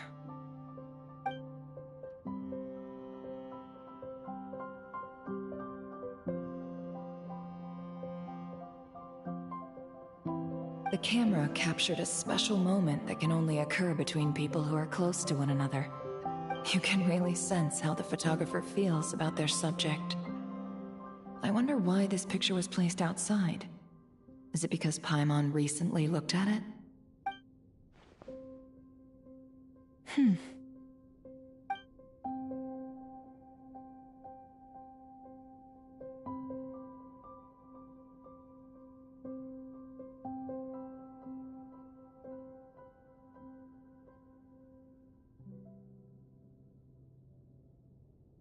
This must belong to the Traveler. Perfect. I'll use this. Hang in there. We'll find you.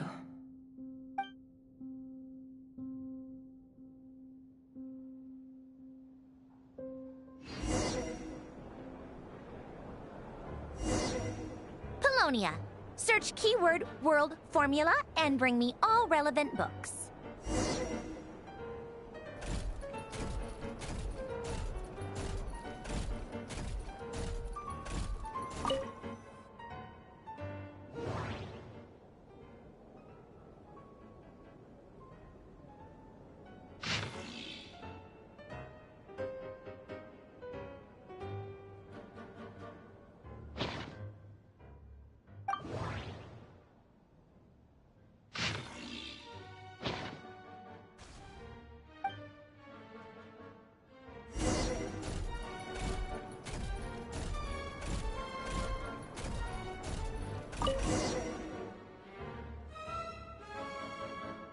Let's see.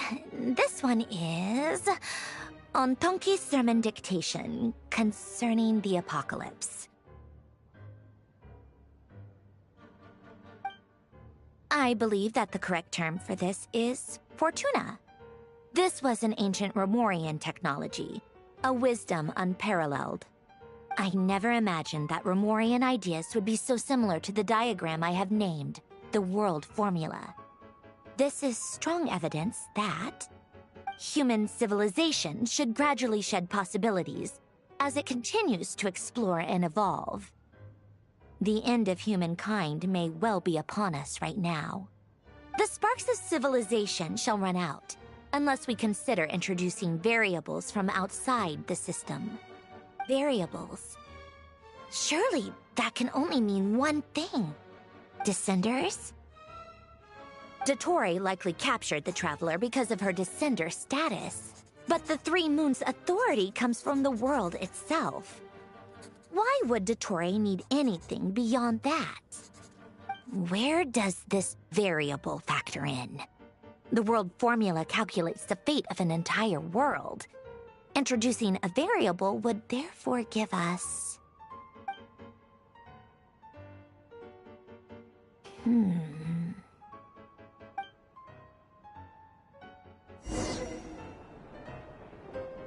Polonia. Search keyword pathway and bring me all relevant books.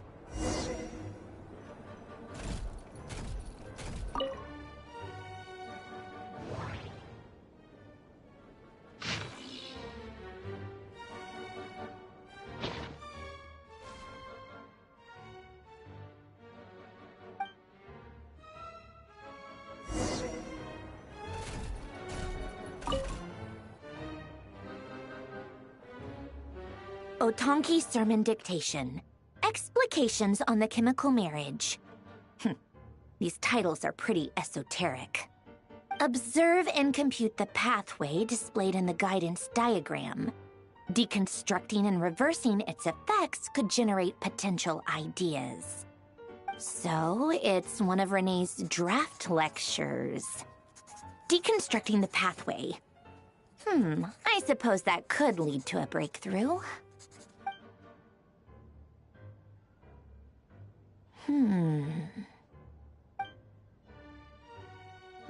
This is so long. This guy sure loves showing off his knowledge.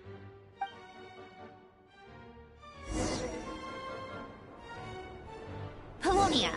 Search keyword tree model and bring me all relevant books.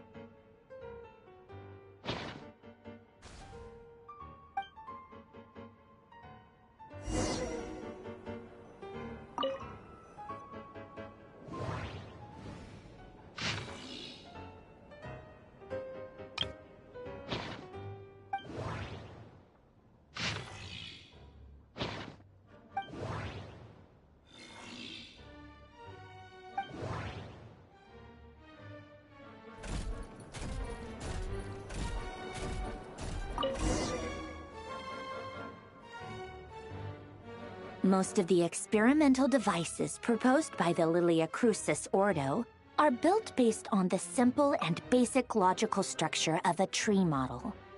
Lilia Crucis. Guess they were trying to cover up the name of the Nautitzenkreuz Ordo. When Duke St. Germanus departed, he said, "It seems that there's no going back." Alas, he is only a genius when it comes to machines. In all other things, he is but ordinary. Excuse me? I'm sorry. That's just ridiculous. What kind of book is this? Great Detective Herlock, the Alchemist and the Clockwork Saint? Isn't this a novel? Come on. Still, the author swears that they knew Renee well. Whatever. I guess it's not beyond the realms of possibility that Renee would say nonsense like that on occasion. Memory, wishes, souls, and persona. Frankly, this sounds more like occultism, but if Albedo vouches for it, I suppose there must be some alchemical basis to these techniques. The way Alain Guillotin saw it, the world was comprised of machines. The universe needed machines, and thus his technologies were created. That's why I was born. René, his full name was René de Petrichor, if I recall correctly. Sounds like he and the town must be intricately connected. That place was also the source of most of our information regarding Remurian civilization. Seems like some of his projects were based on their technology. The cutting of souls and storing them in vessels. These seemingly unrelated techniques underpinned René's research. Assuming that the 4 orthants correspond to alchemical categories. The chemical marriage model? Alain would have scoffed at that. He never would have let those theories or parameters anywhere near his mathematical formulas.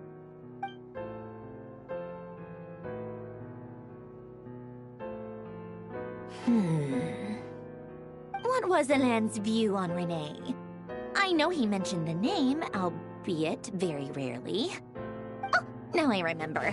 Alain's old notes are here too. They mentioned René once. René seemed most out of sorts when he spoke to me. A lack of sweet foods has dulled his mind, I should think.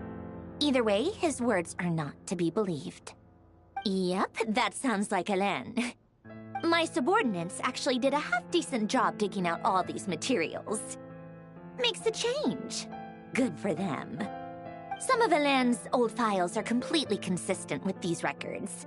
He must have gotten them from the Tower of Gestalt. I never knew he got his hands on René's records that early. He may have kept them, but he never even attempted to use them. Didn't believe a word they said. Come to think of it, René's world formula was filled with calculations of constants. That shows he believed that the fate of the world to be predetermined. As for Alain... it's been too long. I forget what he said. What would he have said? A guy like him, fervent believer in machines, but not headstrong enough. The world can be changed. It is worth persevering. Yes, that's how he used to think at least. He created that procedure to save this world. Yet the scale of the world's fate proved too enormous. The result was beyond his ability to calculate. He died having never seen the outcome. And there I was, left behind in the ashes of his dreams. Did you really never take a close look at René's research? Or did you read it, but deem his philosophy incompatible with your model? The very thought of trying to incorporate his ideas probably made you feel sick to the stomach. Well, don't worry, because there's a whole new category of lunatic in town. Next to Dottore, every other madman looks sane. You once asked me what I wished for. Should have asked him instead. He's the one pining for things you'd sooner die than witness.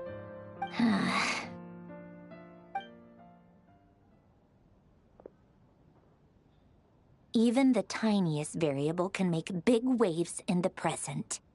Now then, allow me to put these incompatible fragments together in your stead. First, establish and verify the existence of the Great Circle. Absolute nihil on one end, absolute reality on the other. Now, search between these two extremes. Then, the construction criteria. Variables. The sparks of civilization shall run out unless we consider introducing variables from outside the system. Input variables. Traverse the world, space-time, and civilization. Then extract the essential nodes from the records to determine which variables they point to. The primordial power that differentiated itself from the void. The power of light. Yes, light. Records. Hyperborea. This is horrendously complicated.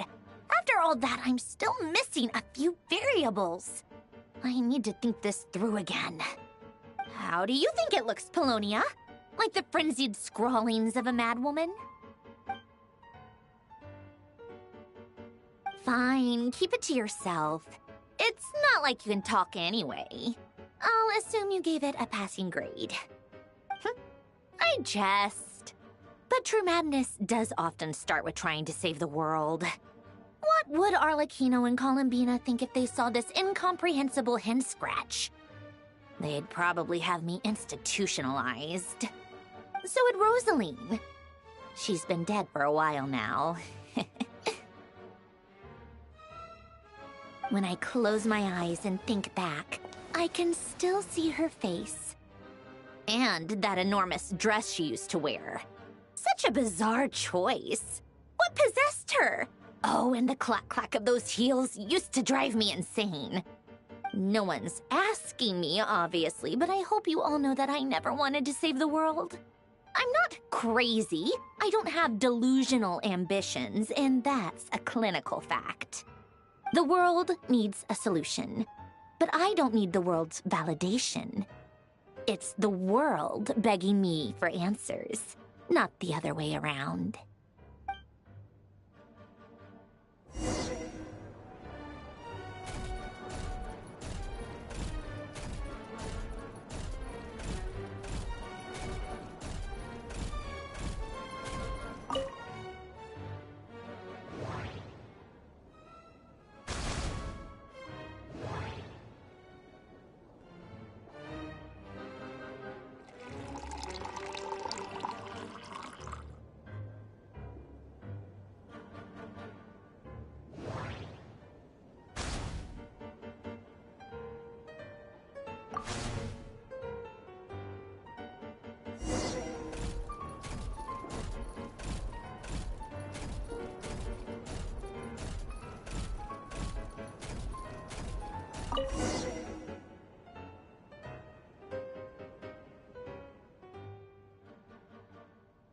Oh, cookies to go with the tea.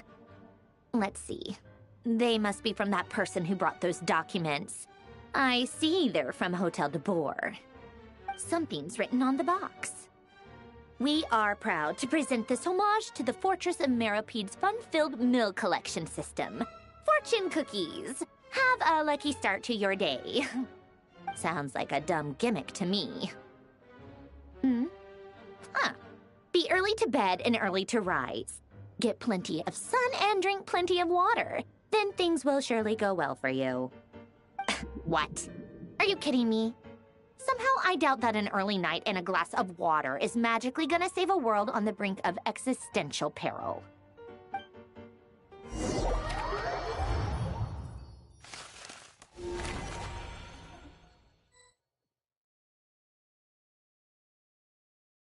Lady Arlecchino, word has reached us that Lady Marionette's troops are all in position.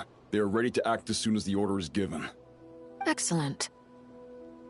The only thing is, they are fewer in number than we expected. It looks like many of them must have lost their lives at the hand of the monsters released by the Doctor. Can't be helped. Allow them to join our ranks, and keep in contact. As you wish.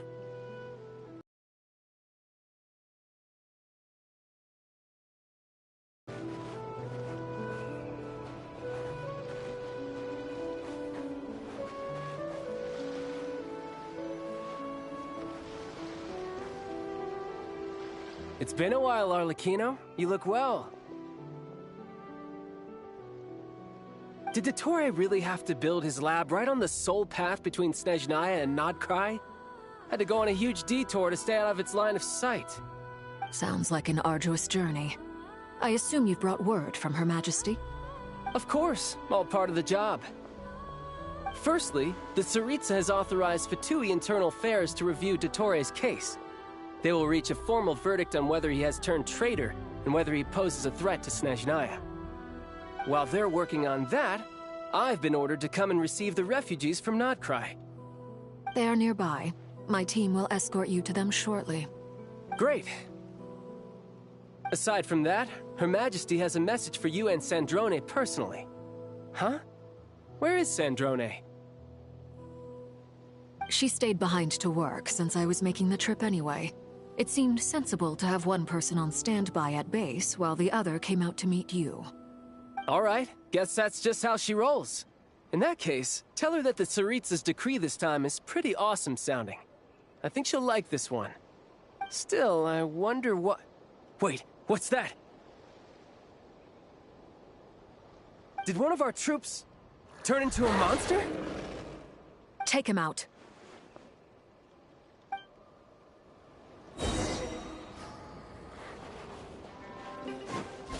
Laid bare. Yeah! Yeah! Brace yourself!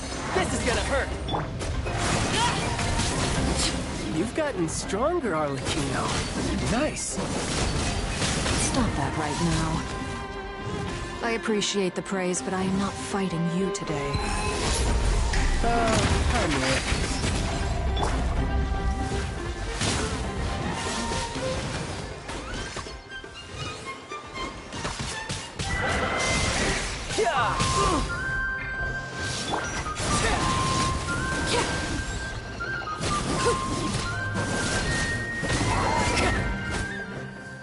I can't believe it. He was a living, breathing human one moment, and the next... Another fine piece of work by our dear colleague, I'm afraid. What in the world has been going on in Nodcry?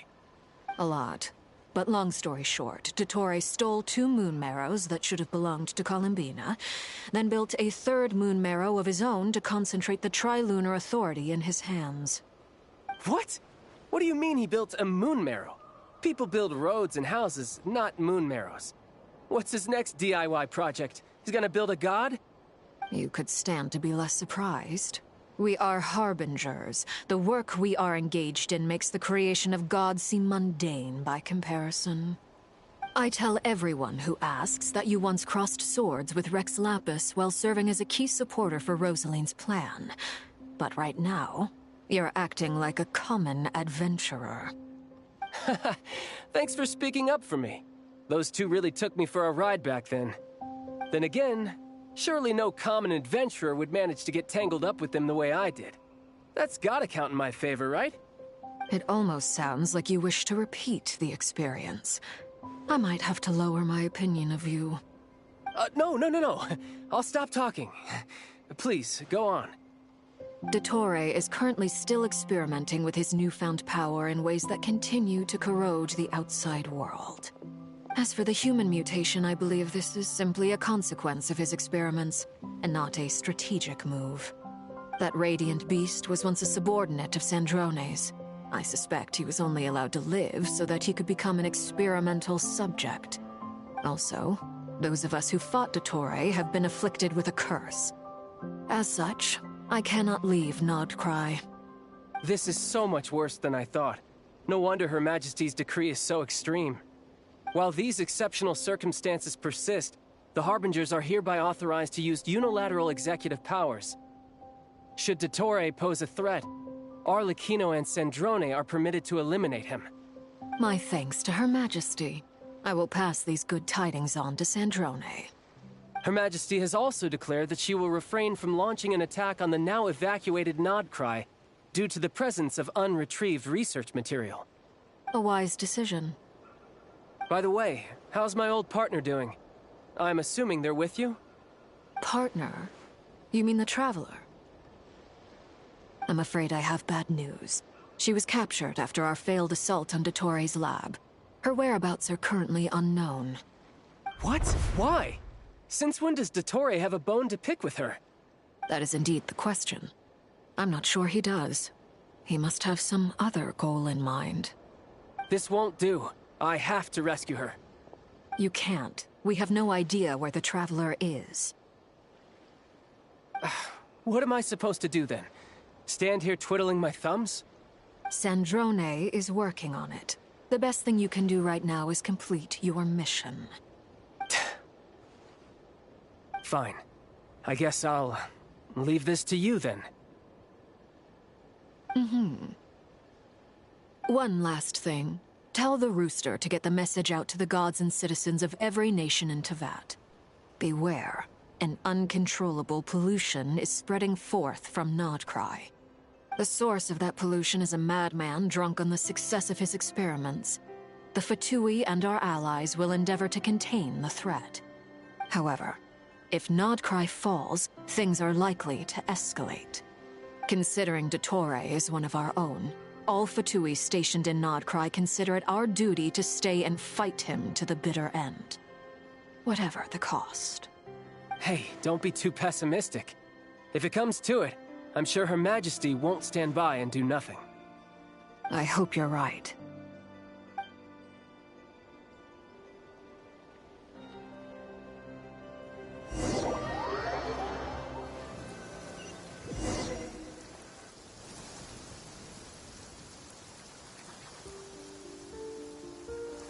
You're right on time. Thanks. Hey, do you think I'll get that gliding exam exemption? I made sure I was on my best behavior in Mondstadt. I landed well outside the city and walked in through the gates.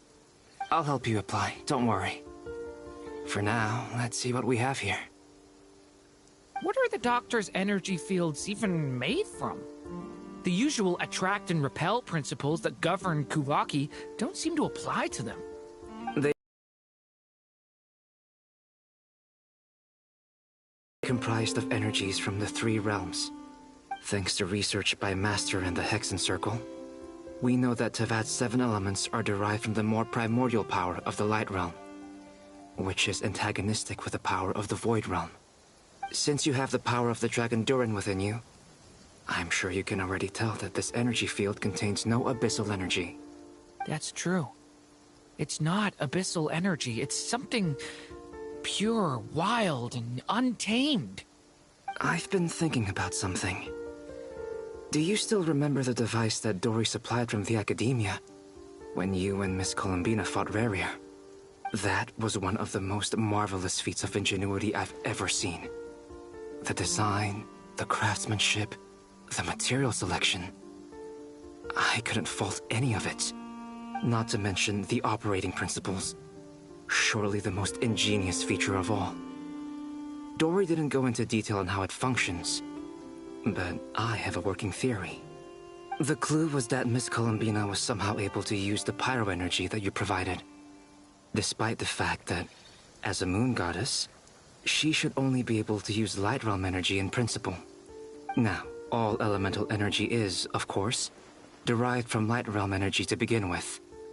Hence, I suspect that the device works by restoring elemental energy to its original state. This presumes a theoretical model of the 7 elements akin to that of light refracted through a prism. Perhaps it is no mere analogy. Maybe there is indeed a prism in this model. I almost wonder if the idea for the device was conceived based on direct observations of said prism. It would explain how such an ironclad design concept was achieved. It is at once a masterwork of engineering and a groundbreaking application of the Academia's latest elemental theories. I suspect only Lesser Lord Kusanali herself could have devised such an ambitious technology. But back to the energy field before us. If this is pure light realm energy, its relation to elemental energy is one of integration versus division. Or you could say that the former contains the latter. Could this mean that elemental energy can dilute the power of the light realm? Should we give it a try? We should.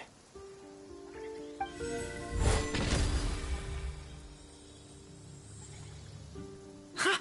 It works! Clear signs of disruption were detected at the periphery of the energy field. This indicates that elemental energy can disturb or even negate the field. Now you try. All right, here goes. It's working! Switch to abyssal energy and attack again. No surprises there. Abyssal power drains the energy field to a significantly greater extent. I now feel confident in asserting that the energy field is indeed pure light realm energy, and that elemental energy can dilute it.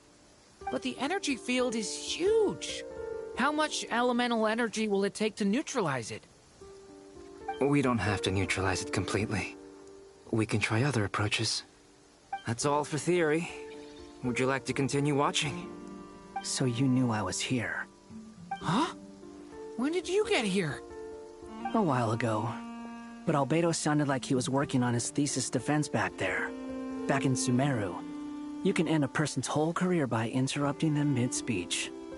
Very thoughtful of you. I'm truly touched. Could I ask you to lend me a hand? With what? A little test. Try using Anima to unleash a concentrated assault with circular blades, with the goal of breaking through at a singular point. Nice! This time it tore through the field. Tremendous. This is a major breakthrough. Should we go through? We probably shouldn't risk having mutually antagonistic energies in such close proximity. Durin, you stay here and watch the entrance. Hat Guy and I will go in to investigate. Sounds sensible to me.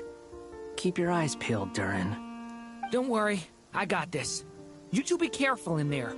Just give me the signal if you need help, and I'll dive right in. What do you mean, signal? It's based on a new alchemical concoction I developed last month. When 2 bottles of it are smashed on the ground together, they emit a blinding burst of light. If it comes to that, remember to shield your eyes with your hat. Glad I asked. Thanks for the heads up.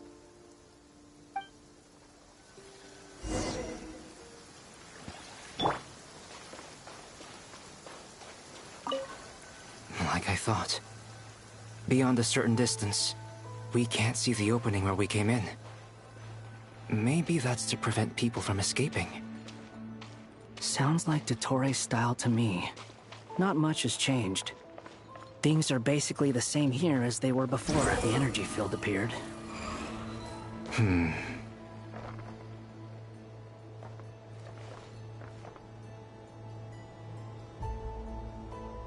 They have no heartbeat and they're not breathing.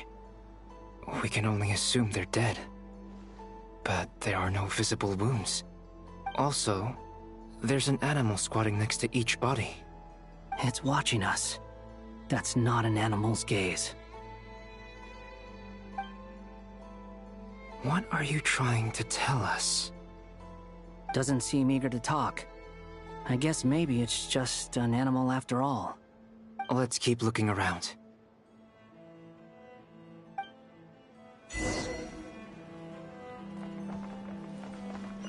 Behold! Search forth!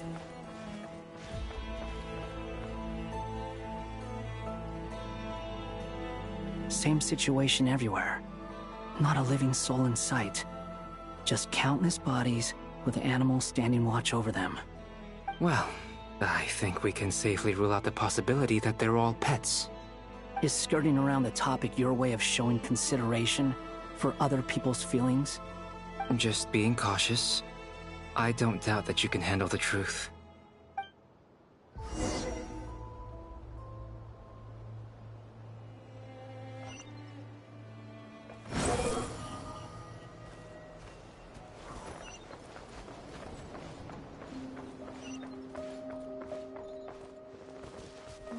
Careful.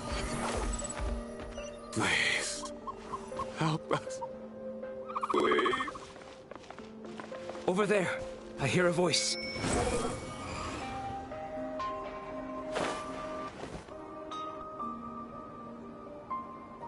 Please. Help us.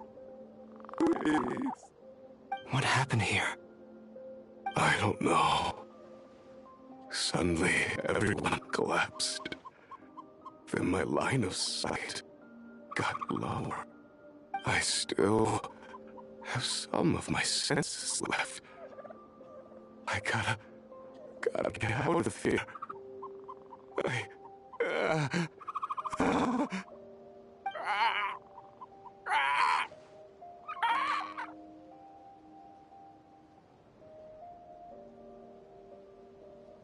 It looks like there's a huge experiment going on inside this energy field. Maybe each energy field is its own giant experiment. Vile. He's swapping human minds with those of animals. Even without the other circumstances, this would be an extremely radical experiment.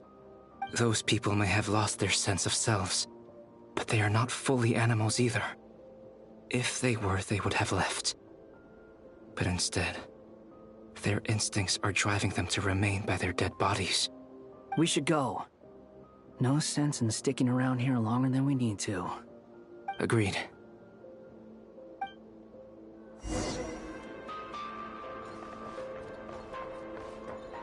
The wind rises.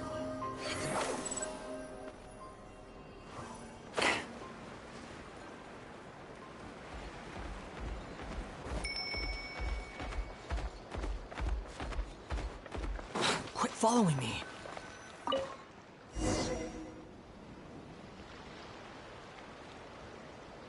Ah, you're back! Everything okay? We saw some things that take a strong stomach. Otherwise, we're fine. We should share our findings with the others.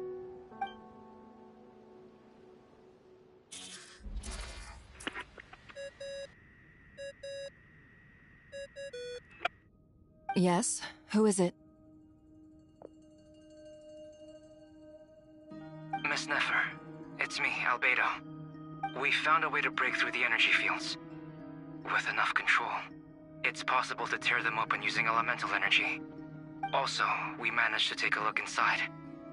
Dottore is carrying out his cruel experiments on an immense scale. Any residents who have failed to evacuate in time will likely meet a grisly end. Sounds like he's living down to our expectations. Might I ask how things are proceeding on your end? I'm just about to get started. I'll be in touch once I have a result. Understood. Stay safe. I will.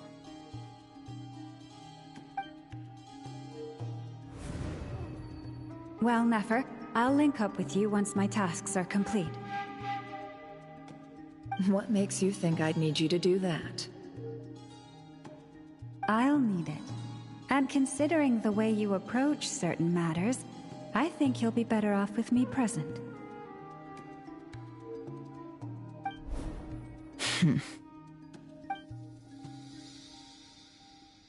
Let's begin.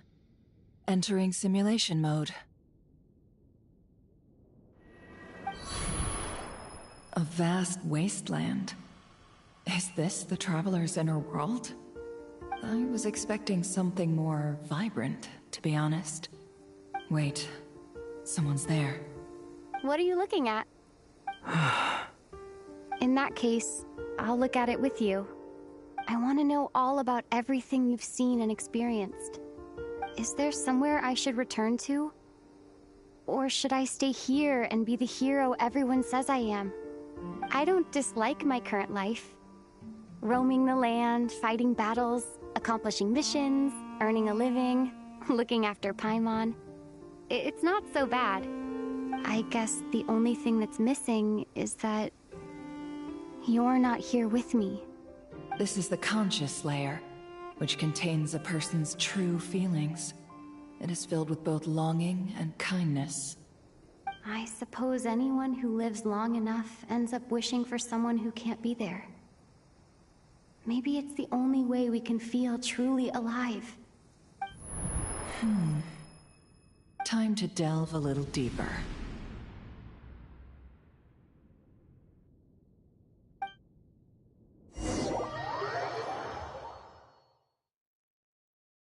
Nasha Town is hardly the optimal choice for a place to live, but it has character. and a reasonable population density. What are you trying to say? Oh, don't be nervous. I was just thinking where might make a good starting point for your journey. Perhaps I should send you further afield. Conria, perhaps. Conria ceased to exist long ago. Once again, you fail to understand the possibilities that the Trilune creates. Anything that has existed in the past, I can now recreate. You simply do not wish to see that happen. That might be because you miss your sibling and fear getting answers that you are not ready to learn. But this is not for me to judge. If we are to collaborate, we need to maintain an amicable relationship. In a moment, you will be able to... Oh, no. What are you...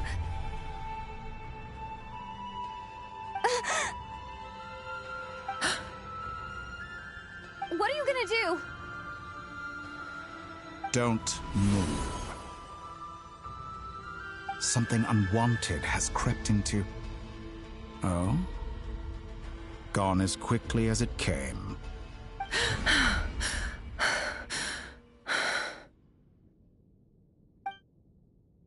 Did you save me? If I hadn't cut the connection, Dottore might have caught you from the other side and destroyed you. This was a good idea, but once is plenty. You were exceptionally brave. Excellent work. Thanks, but now's not the time for that.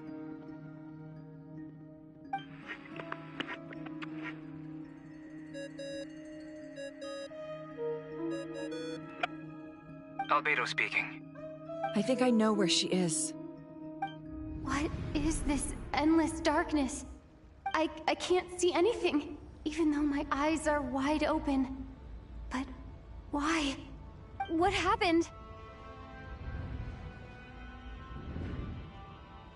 Ah, sorry about that. I take it you didn't notice. Just now, a friend of yours took a little peek into your mind. Could it be Nefer? How did she do it? Did she use something as a medium to connect to me? Do you think she's aware of your current circumstances?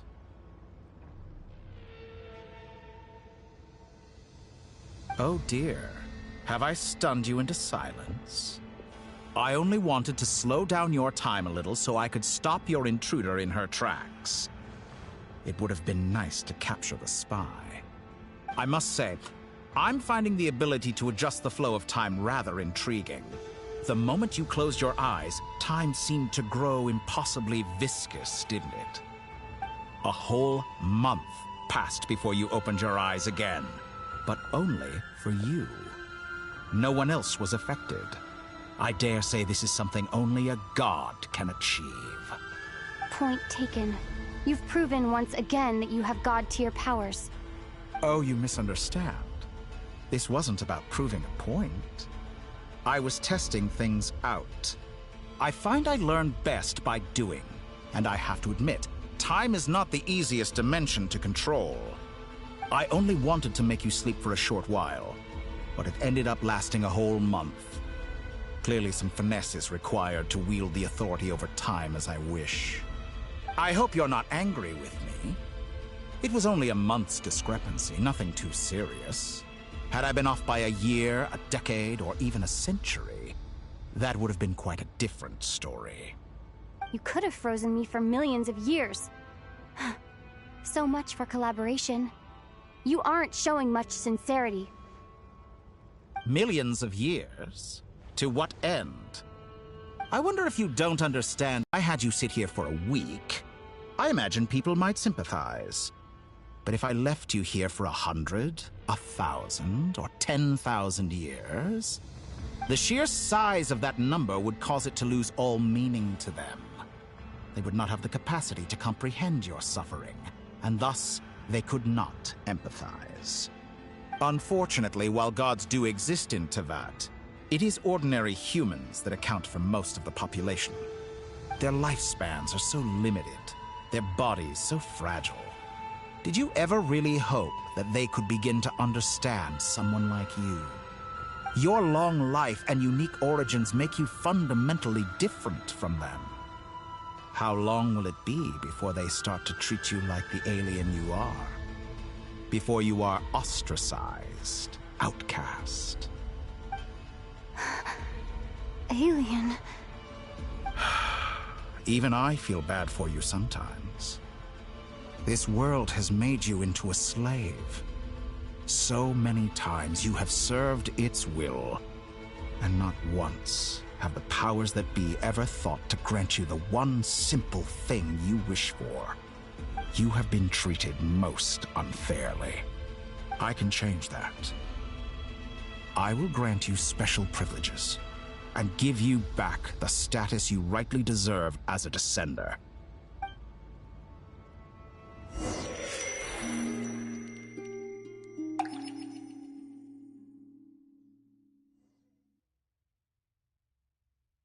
I've entered the past 3 times at this point, but I still have so many questions.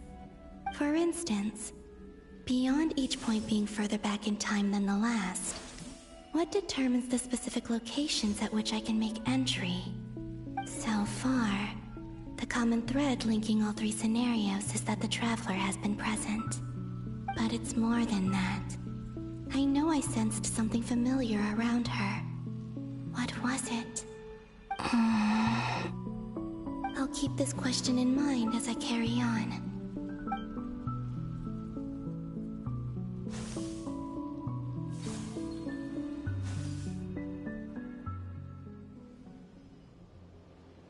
Humans, you never change. Always trying to use powers you neither comprehend nor control. This looks like Star Sand Shoal. Was this before Rerir regained his physical form?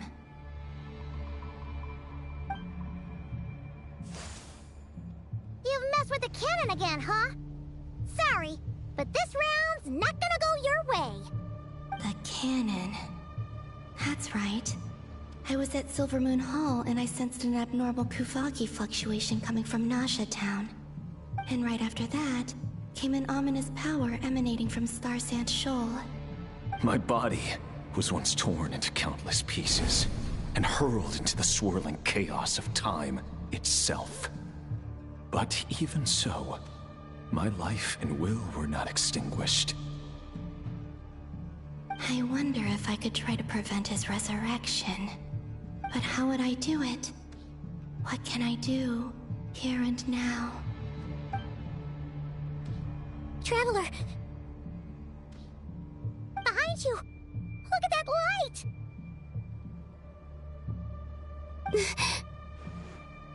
No, I won't make it in time. She's using the Kuvaki shield like I taught her. Is she gonna use it to block the cannon's beam? She's strong. I'm sure she can manage. But the force released when the beam impacts the shield might lead to collateral damage. Easy Island. The Frost Moon Scions will be exposed to lethal levels of Kuvaki. A question, if I may. Kind Miss Columbina. When the cannon's Kuvaki beam was deflected earlier, I saw several bolts of energy streak toward Hisi Island, only to be blocked. Did you also have a hand in that? Maybe that really was me after all. Well, future me. But I don't know if I have enough power left. Sigi sato pasa sais, niti ipotofutos. There's no time. Osestikos paratin tiram to risuriku, to pirto aithion feraton. I have to make it. Oh, Frost Moon. Oh, great land. Oh, slumbering moonlight of Nodcry. If you can hear me, if you can sense my call, then please, heed me once more!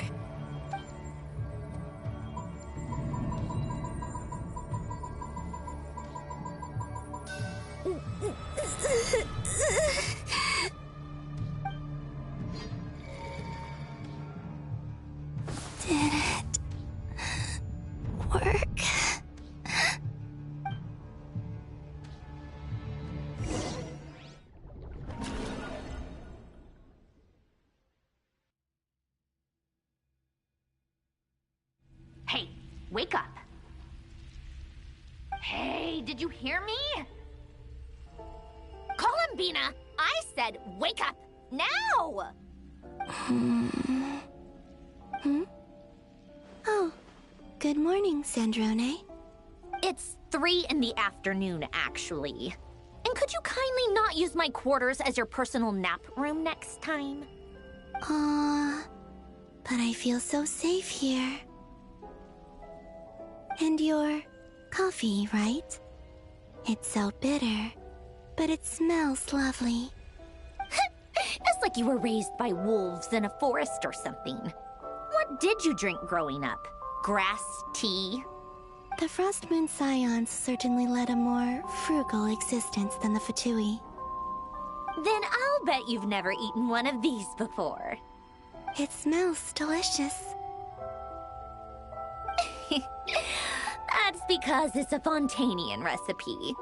I had a little free time today, so I made a batch. Rosaline will be here shortly, but if you really can't wait, I guess you can go ahead and... Hey, at least let me finish before you start eating! Did the Frostmoon Scions not teach you basic table manners? Or did the rules not apply to you because you're the high and mighty moon goddess? These are so tasty. Of course they are. I made them. I was worried they might contain traces of machine oil. What?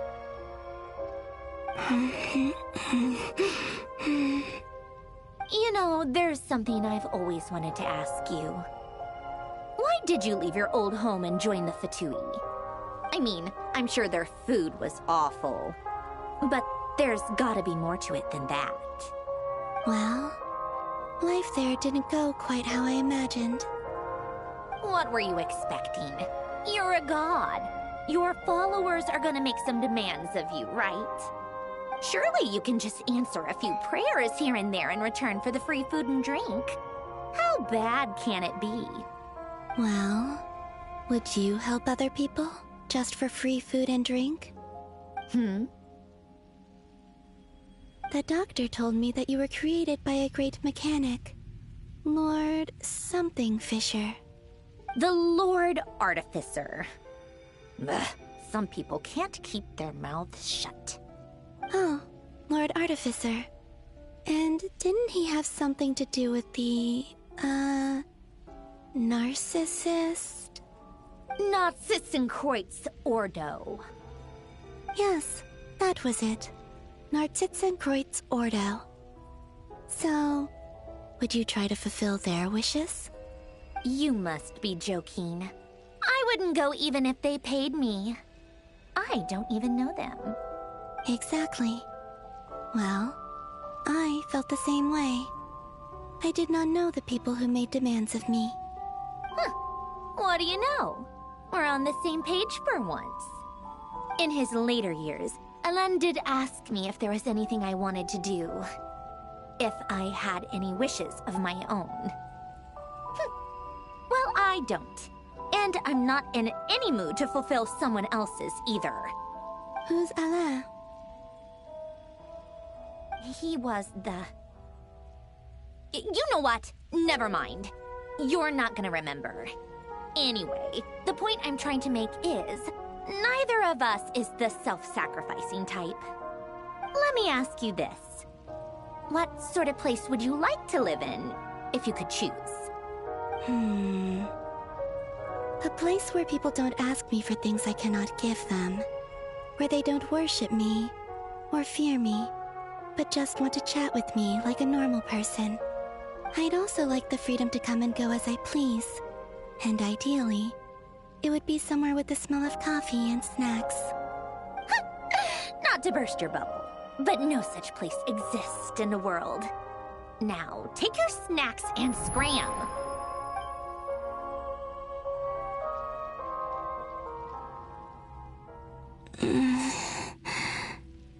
Did I pass out? Of course. I'm back here again. I dreamed of events from my past. Sandrone. Traveler, I miss you all so much. Back there, I guess I managed to harness all the Kuvaki energy on Hisi Island. But how did I do it? Time is flowing backwards here, and I can use that familiar power to enter the world of the past. That mystery ally everyone talked about. It was me all along. I can sense that there isn't much more power remaining up ahead. What lies at the end of all of this? Will time keep flowing into the past? And will I ever find my way back?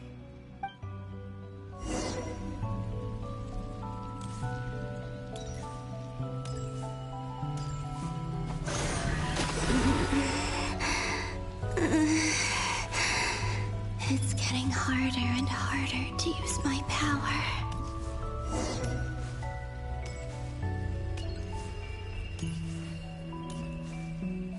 I'm no match for the Abyss in this state. I need to avoid the contaminated fragments.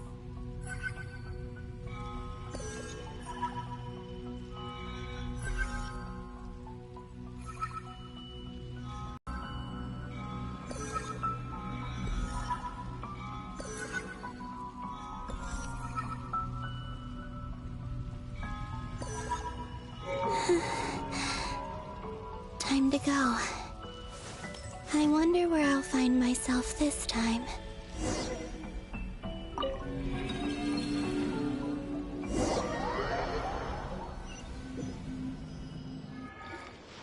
The Final Night Cemetery. This is where Flint's is based. Or not! How are we supposed to read through this many files? Difficult, yes, but it is also our most efficient option. Seems like they're searching for information. Oh, I remember. Flint's and Varga talked about some files on the Wild Hunt. Was this my doing too?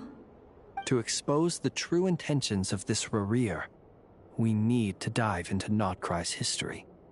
Are my actions changing the past? Or are they simply completing a process? Is all of this inevitable? Or am I the one making these decisions? If I choose not to help them now, will it change how things turn out? Hope we don't land on our heads then. They're my friends. I can't not help them.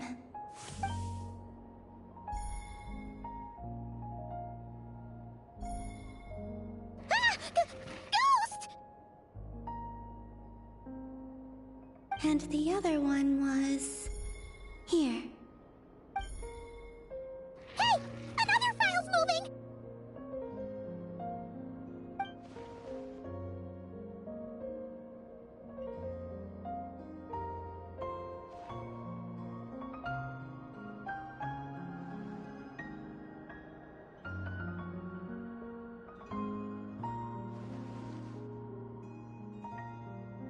That should do it.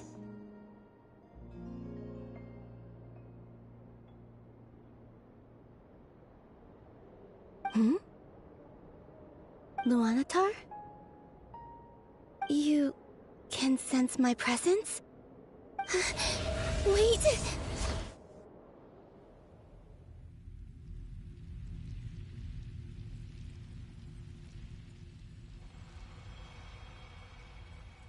Luanatar.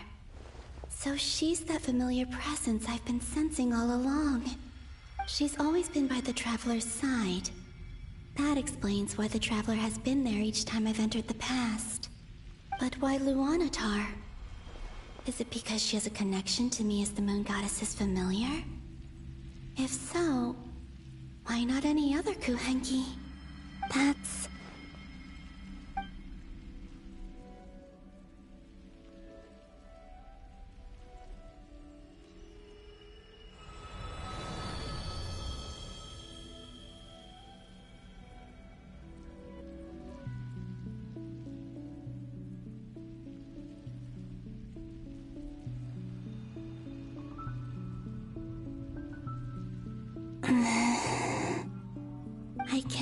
sense any power up ahead. Just a void, stretching out into infinity. This is likely my final chance to enter the past. It's now or never. I have to find a way back.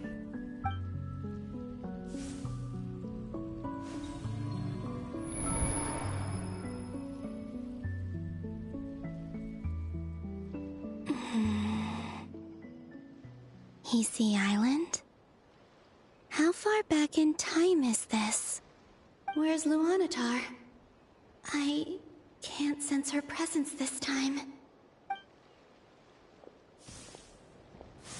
Oh, seeing Anafa and Aino reunited like that sure was heartwarming. Traveler, Paimon. No, stay calm. I don't have much power left to change things. I don't even have that much time left here. Think, Columbina. How do I find a way back? A way back... to where? Do I go back to Moonprayer Night? Or to the future that followed?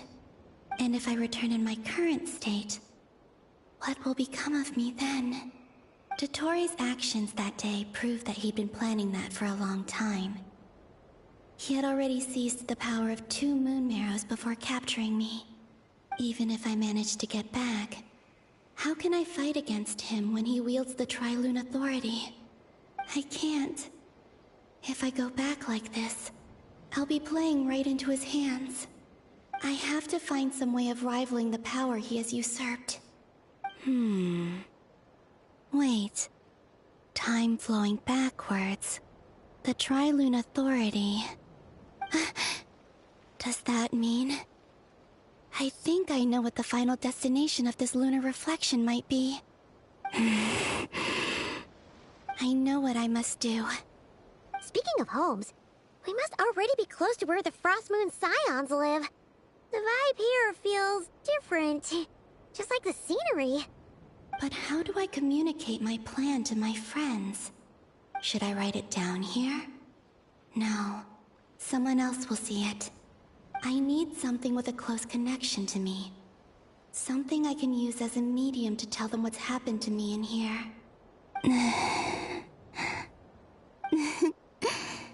Now it makes sense.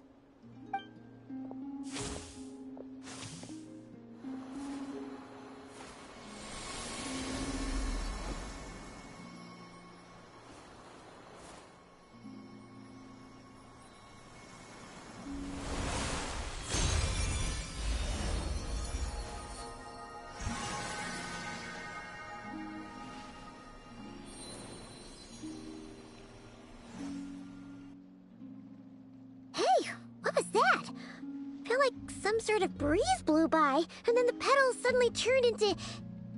Huh? It was I who brought Luanatar into being. I gave up a piece of my own soul to create her. That's why I could sense a familiar power from the moment I entered this space. It also explains why she's been present in every past location that I've entered. Because we have a deep connection. Hey there! What's your name? And the reason why there are no more gates to the past after this point is that Luanatar hadn't been born then.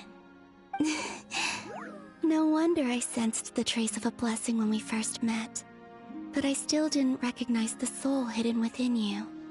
Back then, I was just a little lost dove. I had yet to become Columbina Hyposelenia. Go on now. We've got stuff to do. Best you find someone else to hang out with. Hey, you scared it off. I'll be counting on you. Remember to stay by the traveler's side, guide her, and help her in my stead. Oh, and bring her to the garden where the Moonprayer blossoms grow. There's a little lost dove there who will need her help.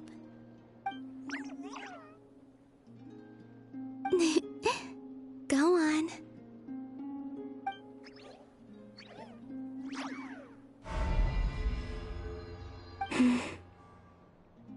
You too. Go and live your story. As for mine must go in a different direction.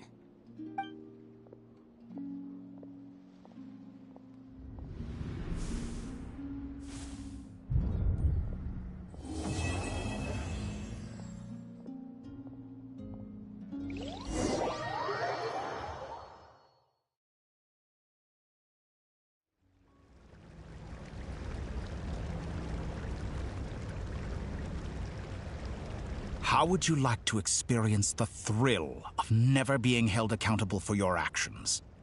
You could crush people like ants without consequence, or tear off their heads or limbs as you please.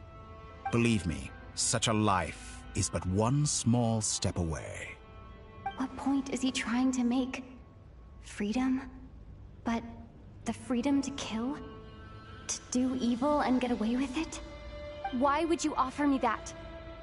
The creation of a world is the ultimate scientific experiment. I have taken my research to the highest level, where I shall be not just a god, but also a servant to many sacred spirits. I shall heed the truth and perform holy deeds. A god's laboratory is the perfect playground, but it needs the right occupant to explore its full potential. Mortals are found everywhere one looks. Not so with Descenders. I'd prefer my first guest to be a distinguished individual such as yourself. And I know you could make the most of the opportunities it offers. So the condition for entering the new world is to take innocent lives. The same dilemma that Rerir once faced. Could I really bring myself to kill others for my own benefit? Rerir did. And look where it got him. Have you made up your mind? I can't do it. Your playground is no place for me. You're putting your hopes in the wrong person. But we both know I'm not quite the hero you say I am either. I have my own reasons for the journey I'm on. And they aren't all selfless. You've grown a lot since we last met. But there are still things you are unwilling to compromise on. This will only hinder you.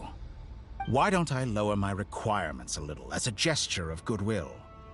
I'll give you a little time to learn to be a less noble soul. That'll make things much easier for you. I really doubt I could live that sort of life. And yet you already sound less defiant than a moment ago. The benefits appeal to you because you can read the signs of the times. Why don't we return to my research facility? Your last visit was so rushed. There is much that I have yet to show you.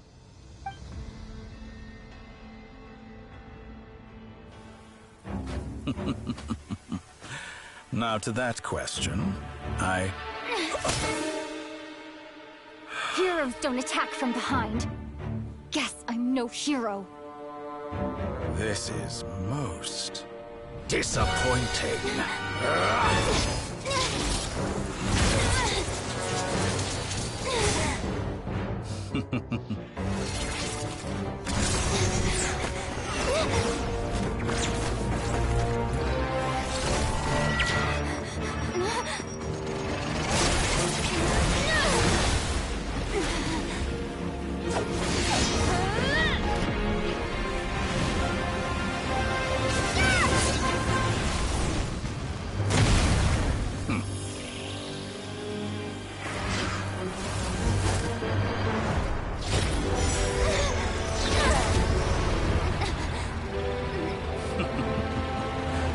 Now then.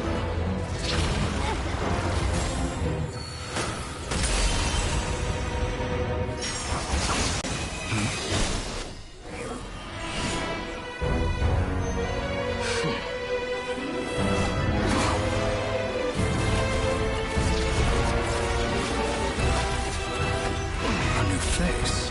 Interesting.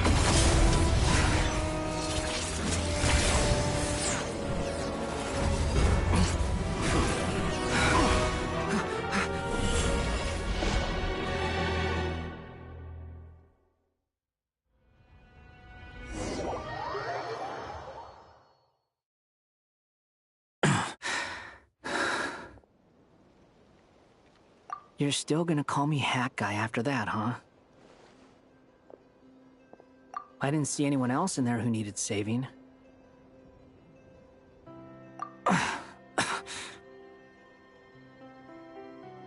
It's nothing. I'll be fine. Why are you looking at me like that? Is it that shocking that I'd come to your rescue? I owed you a favor back in Sumeru. Now we're even. Distracting Dottore was tough. I won't lie. He's not gonna fall for the same trick twice. That was my one shot. I'd hoped to use it to take him out. Ugh. I never wanted to obliterate someone more than I do right now. Dottore doesn't recognize me, but his segments were originally made based on an analysis of my operational principles. I expect it's only a matter of time before he figures out what I am. So Dottore doesn't recognize Wanderer because he deleted himself from Irminsul. Did he really miss his only chance for revenge by saving me? Why the long face? Hey, I'm not blaming you, okay? And I'm not complaining either.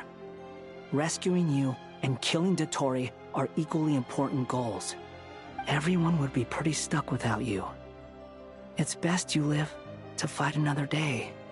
How are you holding up? Are you all right? Hat Guy said to put safety first, so we agreed to run as far away as we could after leaving the energy field, and only meet up once it was safe. You don't look injured. It seems that Dottore didn't do anything to you. All right. Rescue operation complete. Let's head back. There's a lot more work to be done before this is over.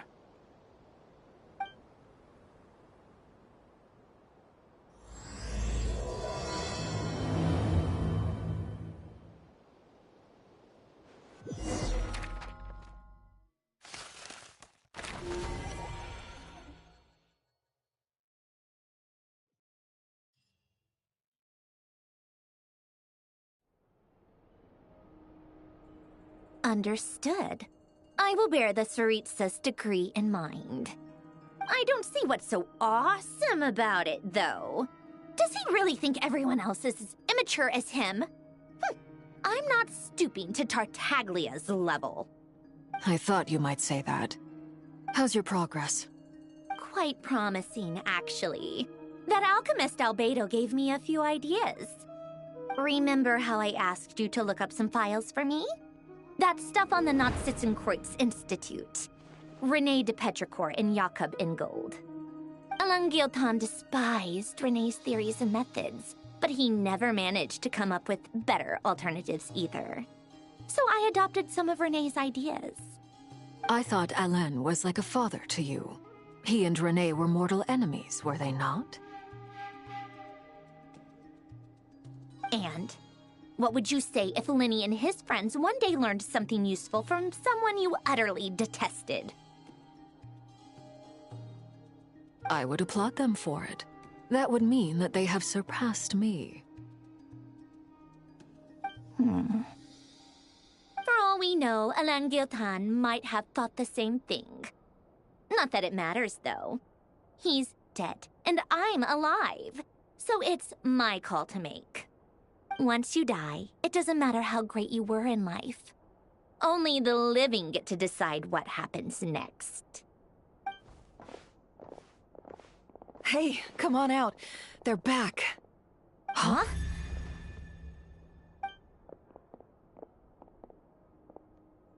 You're back?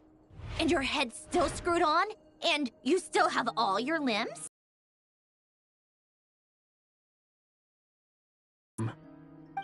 Excuse you. I am perfectly composed. Glad you're okay. Yes, it's a huge relief. Worry? Oh, yeah, right. You think we, the Fatui, were worried about you? We were worried sick. Hey! The Traveler and I were already friends. You are free to join this mission in whatever capacity you please. Much like your tea parties. It's a laugh a minute with you guys. I must say, I was quite surprised when Mr. Albedo told me he would need no additional aid. We discussed this on our way back as well. I am rarely so unequivocal, but in this case, we had full confidence in Hat Guy. He said he knew what he was doing. Albedo and I pretty much had to just wait outside on standby. Meanwhile, Hat Guy broke into the energy field and rescued the Traveler solo. You didn't have to mention that. Well, I'm thoroughly impressed. You are a force to be reckoned with, Hat Guy. Is she back? Is she really back? Traveler! It's really you! Oh, thank goodness! Paimon missed you so much! You can finally breathe easy, Paimon. It's great to have you back in one piece! Oh, Paimon's been having nightmares the whole time you were gone! Look at them. You know, once you reach my age, there's nothing better than watching a misty-eyed reunion between friends. That's nothing. Same goes when you get to my age, too. I bet Aino and Anefa would be tearing up as well if they were here.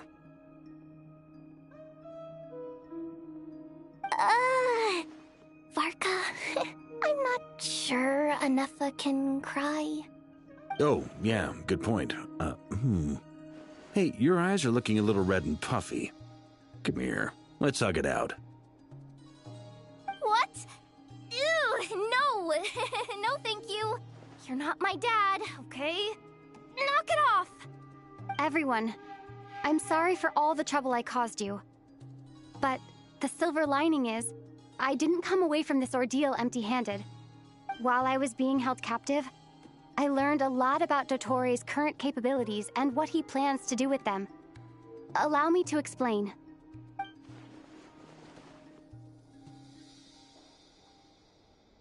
The three moon goddesses were even more powerful than we imagined. No wonder Dottore believes himself to be equal to the gods. Maybe even superior. Utter blasphemy. While everyone was gone, Nefer and I made an interesting discovery. And I believe Miss Sandrone has something to share too. Ma'am, perhaps you could do the honors?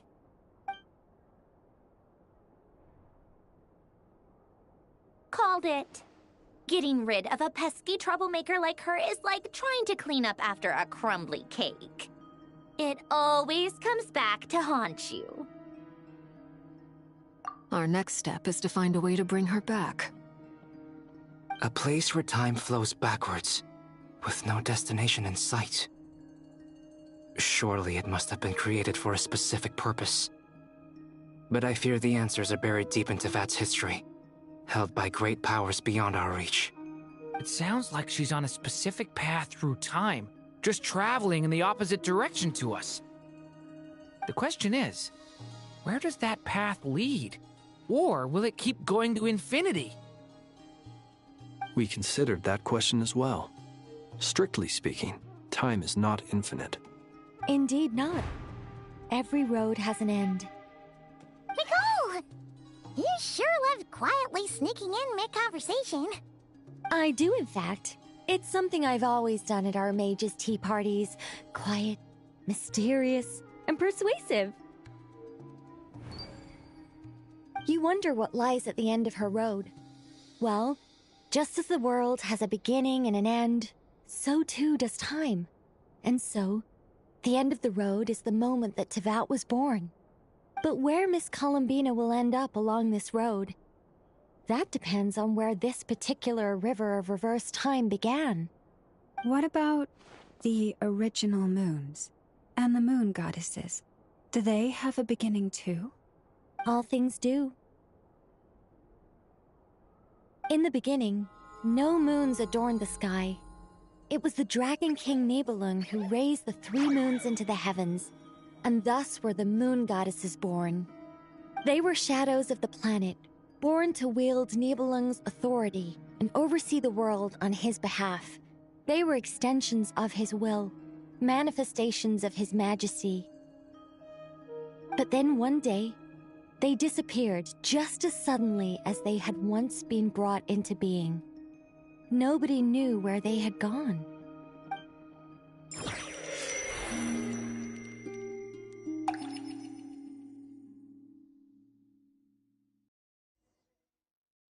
Like I thought. No more paths back to reality have emerged since. But how can I be sure that I'm going the right way without scenes from reality to keep me on track? I can't even be sure of how long I've been walking for. The further I travel, the less stable this space becomes. There are even moments where I can sense something that feels like abyssal energy. They can just materialize out of thin air. I have to keep my wits about me.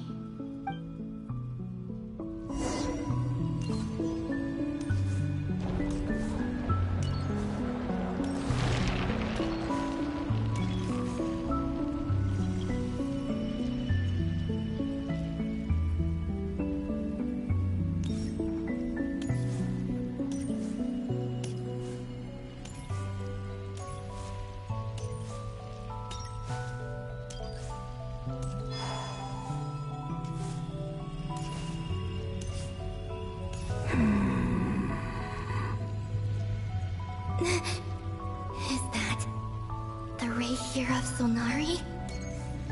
I can't believe he survived. How did he do it?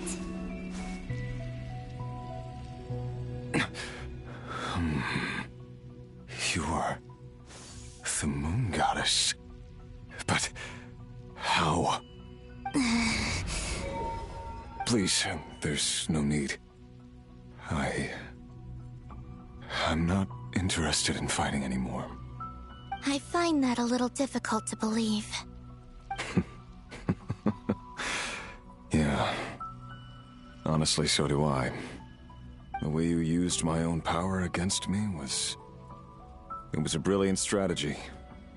And then, in the final moment before I was thrown into this space, I got to see an old friend. Mr. Dainsleif.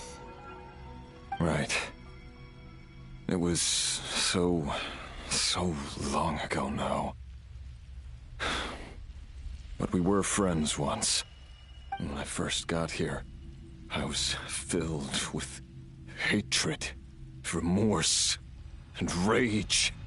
How I cursed and devoured. I tore everything here apart. I was consumed by the desire to leave this place and have my vengeance. But to no avail. This is a place with no exit. This is the second time I've entered this space. Though I have no memory of the first. I was torn to shreds the moment I entered. But this time I survived. It must be partly because of this new body. And partly because of all the Kuvaki I absorbed in Nodcry. Are you the source of the abyssal power in here? Not all of it. Some is from when I first arrived here and tried to destroy everything. But there was already a degree of abyssal power here before I entered. And like a venomous snake baking in the merciless sun, it tried to slither into my shadow. Tried to? So, you rejected it? Yes. Because after that, the world suddenly became silent for a moment. What do you mean? The voices in my head. They were gone. And then I saw her. Her? Thelindis. My former lover. Never mentioned that she saw a memory of Thelindis leaping into the moon's reflection. More precisely, I saw her afterimage. I'm sure the real her is long gone. She was just an ordinary Conrian. She couldn't have survived here for very long. Anyway, why have you come here? Didn't you know it was a dead end? If I hadn't escaped through the moon gate, my friends would have been in far greater danger. Oh, I see. Because of your power. The power of a moon goddess. What? You'd like to know how I know, wouldn't you? The one who resurrected me said so. I could hear deep lust for power in his voice. Do you mean... Dottore? Dottore. So that's what he's called. He'd been collecting fragments of my body for a long time. All so that he could resurrect me at the moment of his choosing. I had no interest in his research. But being as corroded by the Abyss as I was, we were aligned as far as hunting the moons and recovering my strength were concerned. So that's why the Wild Hunt suddenly became so active in Nodcry. When I left the Fatui in my weakened state, Dottore must have felt that his time had come. Moon Goddess, could I ask a favor of you? What? I know this is a lot to ask, especially from someone who tried to kill you. If you refuse, I won't fight it. But this is the only thing I desire now. Nothing else matters. What do you want? I'd like you to take a message to Thalindis for me. Thalindis? But... Yes, she's dead. But like I said, I saw her afterimage.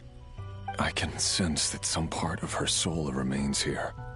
Far, far ahead. Why don't you go and speak to her yourself? I can't. I don't know why, but I can't move freely in this space as you can. All I can see is a glimpse of her, walking away. Just like the moment when I last saw her in life. In return, I will clear these abyssal obstacles for you. No, not in return. I'll clear them for you, whether you want to help me or not. It feels like something I ought to do. Why? Yeah. Why, indeed. I've been asking myself that question a lot recently. Why did I do the things I did? I'm tired of it all. Tired of the person I became. People used me. And then I turned around and started using others. I hurt a lot of people. I think I grew tired of it long ago. But I wouldn't admit it to myself. And ultimately, that's how I ended up here. What do you wish to tell her? All of it. My past. My mistakes. Everything that happened after we were separated. Is it okay if I give her the abridged version? Yeah, I'm sure there's plenty you can skip over. Just tell her the important parts. Whatever you think that means. Like the part where you relentlessly tried to kill us? It's up to you. Love demands honesty. But my relationship with Thalindis was built on lies. We hid too much from each other. But after living my whole life in the shadows, I don't want to hide anything anymore. I will do my best.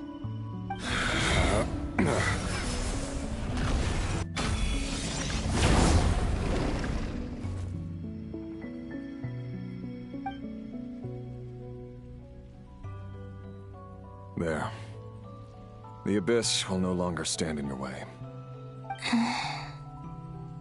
Even though Mr. Dainsliff felt he had to fight you, I think he still regarded you as a friend. Dane? He said that you betrayed him, but he also felt great remorse at never having understood what you were truly going through. Why tell me this? Because if he'd known that someone could take a message to you, I believe that's what he would have said. Thank you. It means a lot. I know this will sound strange coming from me, but don't die, Moon Goddess. I can tell that you're determined to get out of here.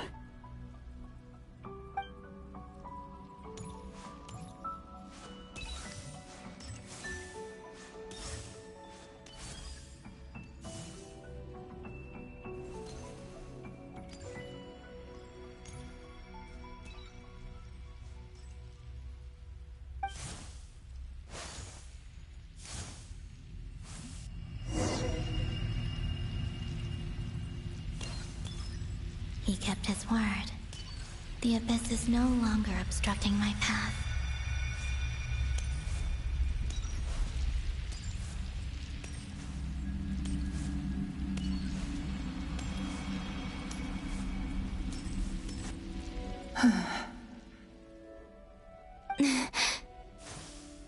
Is that the Lindis?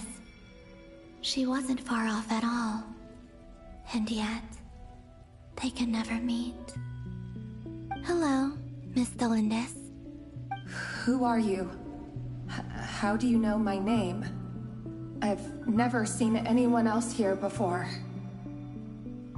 You can call me Columbina. I promised Rerir that I'd bring a message to you.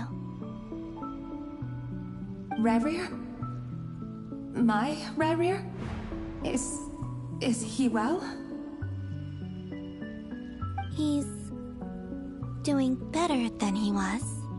Better than he was, huh? Sounds like he's had a pretty rough time. Others have had a rough time on his account too. In many cases, their time ran out because of him. And I'm not just talking about the children of the Crimson Moon. So, things got worse before they got better. Could you tell me what happened, Miss Columbina? Are you sure you wish to know? Yes. This is my opportunity to learn the truth. No matter how hard it is to hear, I have to know. I admire your courage. However, time is short. I cannot stay here for long.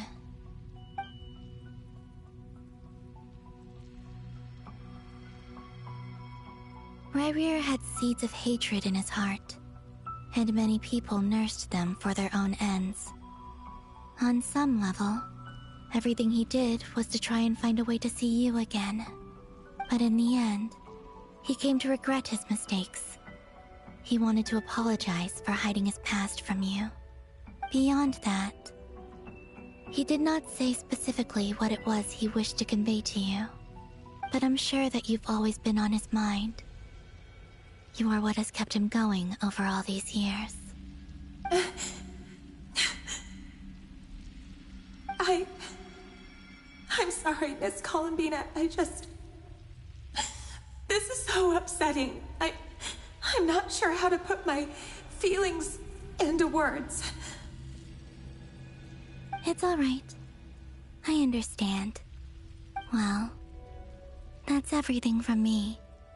So, I guess I'll be... Wait. One moment. Time flows backwards here. The road ahead only leads further and further into the past. I know. I intend to reach the end of that road. Without a moon marrow, without the 3 moons' power, you won't make it far. Wait, unless... Are you one of the moon goddesses? You could say that. I see. I often think to myself, if life is like a train ride, why haven't I reached the terminus? And it's not just me, it's this whole place. Wherever it is, it seems like it's existed forever. It's such a mystery. Where is it going? I must seem so ridiculous. I can't answer these basic questions, and yet I jumped right in here without hesitating, only to be torn apart the moment I entered by powerful energy currents. Only my soul remains now. Thinking back, I was suddenly overcome with fear and terror in that moment. Perhaps I too became bewitched by the abyss. I may have been the leverage it needed to control Rerir. I used to be a researcher at the Universitas Magistrorum in Conria, researching the iridescent moon's marrow. Eventually, I came to the conclusion that time in here flows in reverse. Rerir was one of the Vinster King's retainers. With me, he was in an impossible position. It plagued him constantly. I wanted to help him escape his lot in life. I wanted him to be happy, so I thought I'd use this place to return to the past. At the time, I thought I could just go back to the day that the Vinster King first found the prince. It was only after meeting the prince that the Vinster King started going too far with his research into the Abyss. That was the day all of our woes began. I thought I could stop the king from ever meeting him and solve everything. I couldn't kill the Vinster King himself, so I had to find another way to save Rerir. That's why I wanted to go back, to kill the person who had brought new possibilities to our realm. I'm sure it was a futile endeavor, but the Abyss probably enhances the basest human desires. So I naively hoped I could change everything. But I was simply too weak. Like a speck of dust against the whole universe. Look at me. I didn't even survive the journey here. Not physically, at least. I know I'm never getting out of here. But you're different. You can make it, and I want to help you. I owe you that much. How do you plan to help me? Have you noticed the golden energy that exists here? Based on my past research and my observations since coming here, I believe they carry you forward faster. I can share what I've learned, and help you understand the pattern in which this energy appears.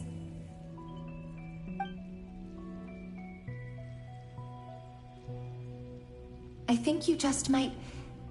Now, I know you will be able to change the past. Also, I've been speculating about where this space ends. The documentation was scanned, but from what I know of the legends about the moons, the oldest ones seem to begin with Nibelung, king of dragonkind. I have no way of verifying any of it by this point, but if it's true, you might be able to reach that era if you keep walking. Understood. Thank you, Miss Delindis. I'm the one who should be thanking you. If you hadn't entered this realm of everlasting death, what use would my deductions be? Thanks to you, they have some meaning. About Rerir, I'm so sorry. For everything. It wasn't your fault. That's not true. Because we both feared bringing trouble upon each other, neither of us ever told the truth. And that dishonesty sealed our fates. But enough about that. I wish you a safe journey, Miss Columbina.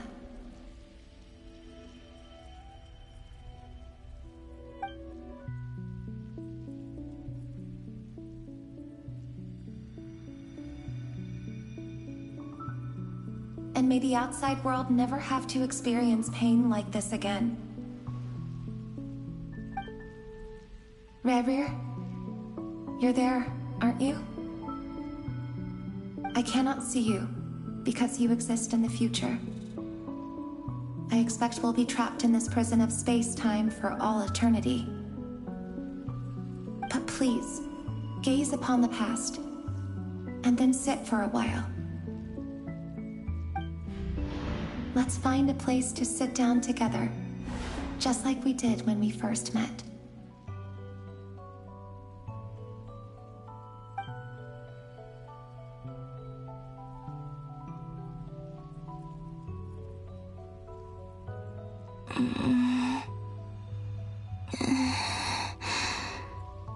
How long have I been walking? How much further till I reach the end? Is there even an end to be found? Everything's getting blurry.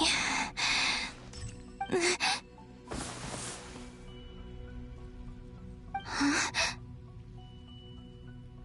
Are you all right, little sister? Have you come from the distant future?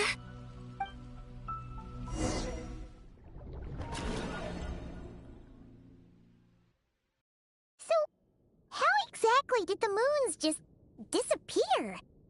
Shouldn't it be a little harder to get rid of major creations like moons? The world is a vast and ancient place. Explained that the moon goddesses likely perished in the War of Funerary Flame. The moons themselves were also destroyed at that time, save for the Frost Moon, from which a new moon goddess was later born. Am I missing something then? 'Cause the stories say that the moon goddesses were born on the moon, but doesn't Columbina say she was born in Nodcry? Huh, you're right! Why do their birthplaces differ? What's the difference between the two generations of moon goddesses? Also, remember what Sandrone said? Her scans detected 4 moons.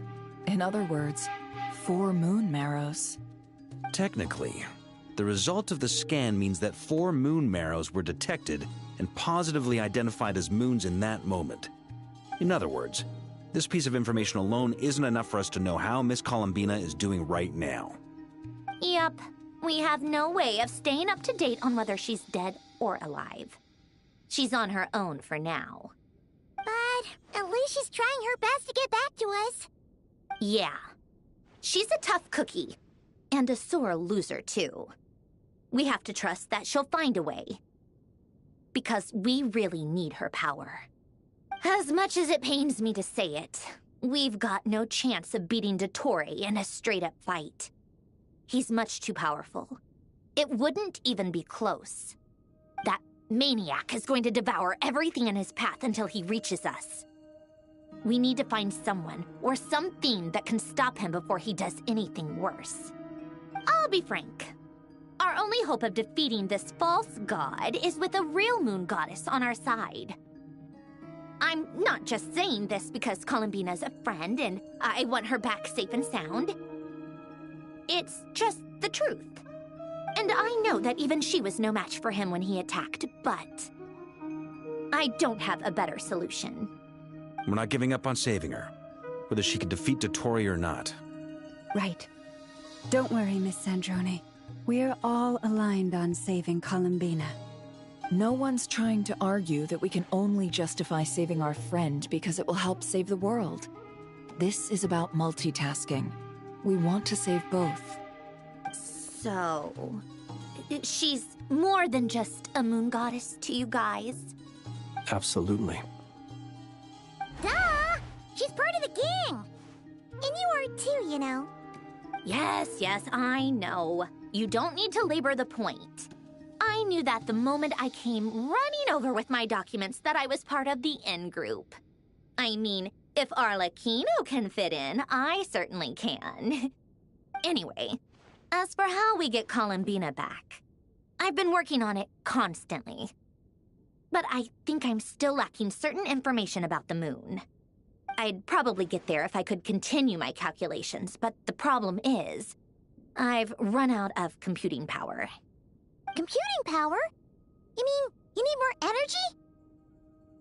No, the issue isn't energy, it's processing power.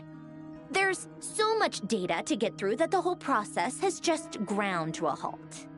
That's a tricky problem. René de Petrichor of the Nazissenkreuz Ordo once foretold the fate of the world. But I don't know how he did it. My guess is that he used the primordial sea's power. However, that won't work for me. His methodology was vastly different from my own. What's worse, they're incompatible. And, to top it all off, we can't even leave Nodcry. Ugh, this is so annoying. If I'd known we'd run into a bottleneck like this... Well, no, the design bureau's a bust as well.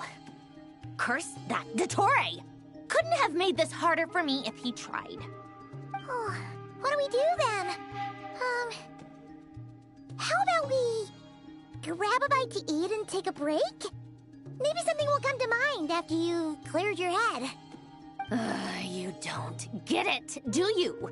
I'm trying to calculate the fate of an entire world here. And I need accurate results, not big prophecies. heck am I gonna find the computing power for that? Ahem. Anyway, time to shelve the discussion on technical difficulties. Being a killjoy isn't very ladylike, after all. Either way, we've done what we can. Rest well, everyone. Remember to let us know if anything new comes up. Hawkeye? Is he hinting that we should talk outside? Let's go somewhere a little more private.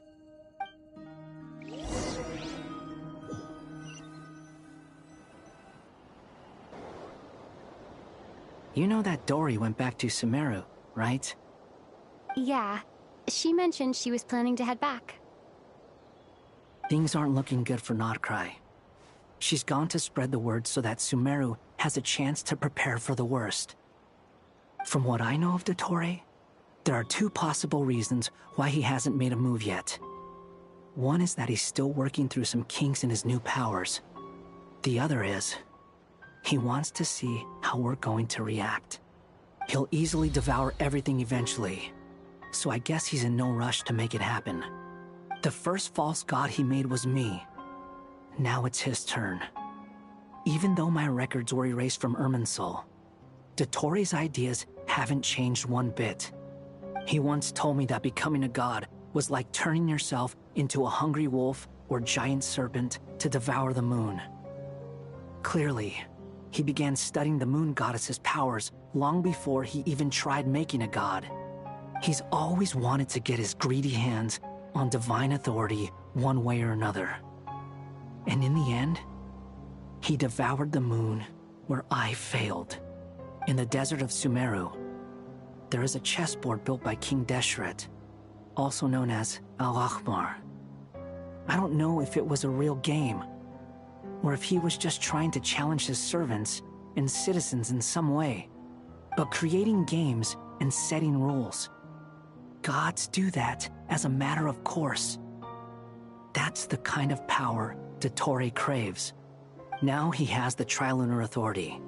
His power is leagues beyond the common people. I don't think there's any point in other nations rushing to the front line. They're better off focusing on defense and hoping they can fend off any threats that spill out from Notcry. Either way, Dory will inform Lesser Lord Kusanali, and she will contact the other gods in turn. The Seven will have some recourse available. If nothing else, their protection should keep the rest of the world from descending into chaos as quickly as Notcry has. So on the bright side, even if Notcry is doomed, your friends in other nations won't be in any immediate peril. That's good to know. But I'm not ready to give up on Notcry yet. There's a word for people who refuse to let anything go. It's called being greedy. Maybe it sounds greedy to you, and probably naive too. But whatever you call it, that's what gives me the determination to keep fighting. Battles are fleeting, but the will to fight is a long-term commitment. Give up for even a moment, and your resolve will shatter. Why do you always feel the need to do the right thing? No one is born to be a savior. I mean, who's gonna criticize you if you fail, or give up? Don't take this the wrong way, but Dottore said something similar to me. I guess the Fatui attracts people who don't believe in saviors. Not necessarily. It's less about belief for me. I just want to know how determined you really are. After all, I don't owe anything to anyone else here. Only you. You look kinda worried. If your arch-nemesis was about to achieve their ultimate goal, I think you might feel a little worried too. That's true. Dottore is about to become an omniscient, omnipotent deity. That's gotta be a bitter pill to swallow. Still, you're calmer than I expected. Obviously. I have to admit that my past self was a reckless fool who misunderstood not only the point of revenge, but how to achieve it. And as much as I want my vengeance, I know I'm not gonna get it by acting alone. If the world's taught me anything, it's to think before I act. Too bad it never taught me any other virtues, though. So, I am going to destroy Dottore. No matter what it takes. So, what's your plan? I'll get to that. First, tell me, what do you think of Sandrone? Just like Paimon said, she's a friend, part of the gang. How much do you trust her? This is a serious question. Think carefully before you answer. Although she's with the Fatui, she has her own values, and she's helped us a lot. If nothing else, she's clearly going the extra mile for Columbina. I see no reason not to trust her. If you say so. In that case, the three of us need to talk. I have some thoughts about her computing problem. It can be solved, but it will come with a cost. How much? If I can afford it, I'll cover it. Sometimes your heroism really backs me into a corner. You know that? Come on, let's go talk to her.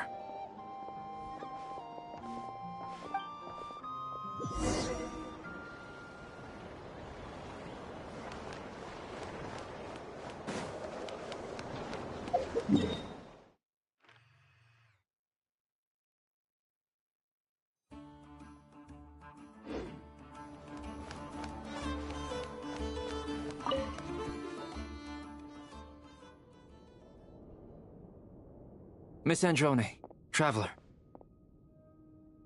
Hey there. Paimon's here too! She was just helping them sort through their things. How did your chat go? That was fast. The call only just ended. Well, you said it was urgent, so we got here as quickly as we could. Albedo, I have some alchemy questions for you. I see.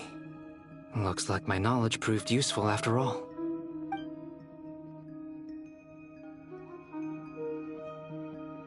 If I might ask, what is the end goal for the modified formula you'll be using?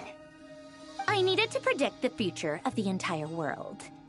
But I've run into some teething issues since trying to implement Renee's theory of the 4 Orthants. I see. I'll have a look at it. Still, computing power is the real issue here. How do you...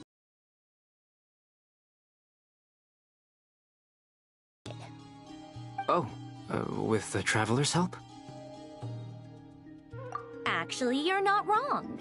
She found the person with the solution. Was it Hat Guy? Yeah, it was him. Wow! Go Hat Guy! Seems like all that time studying at the Academia is paying off big time.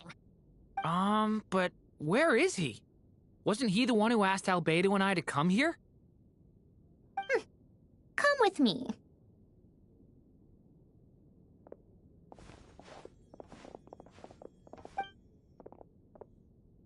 Hat Guy?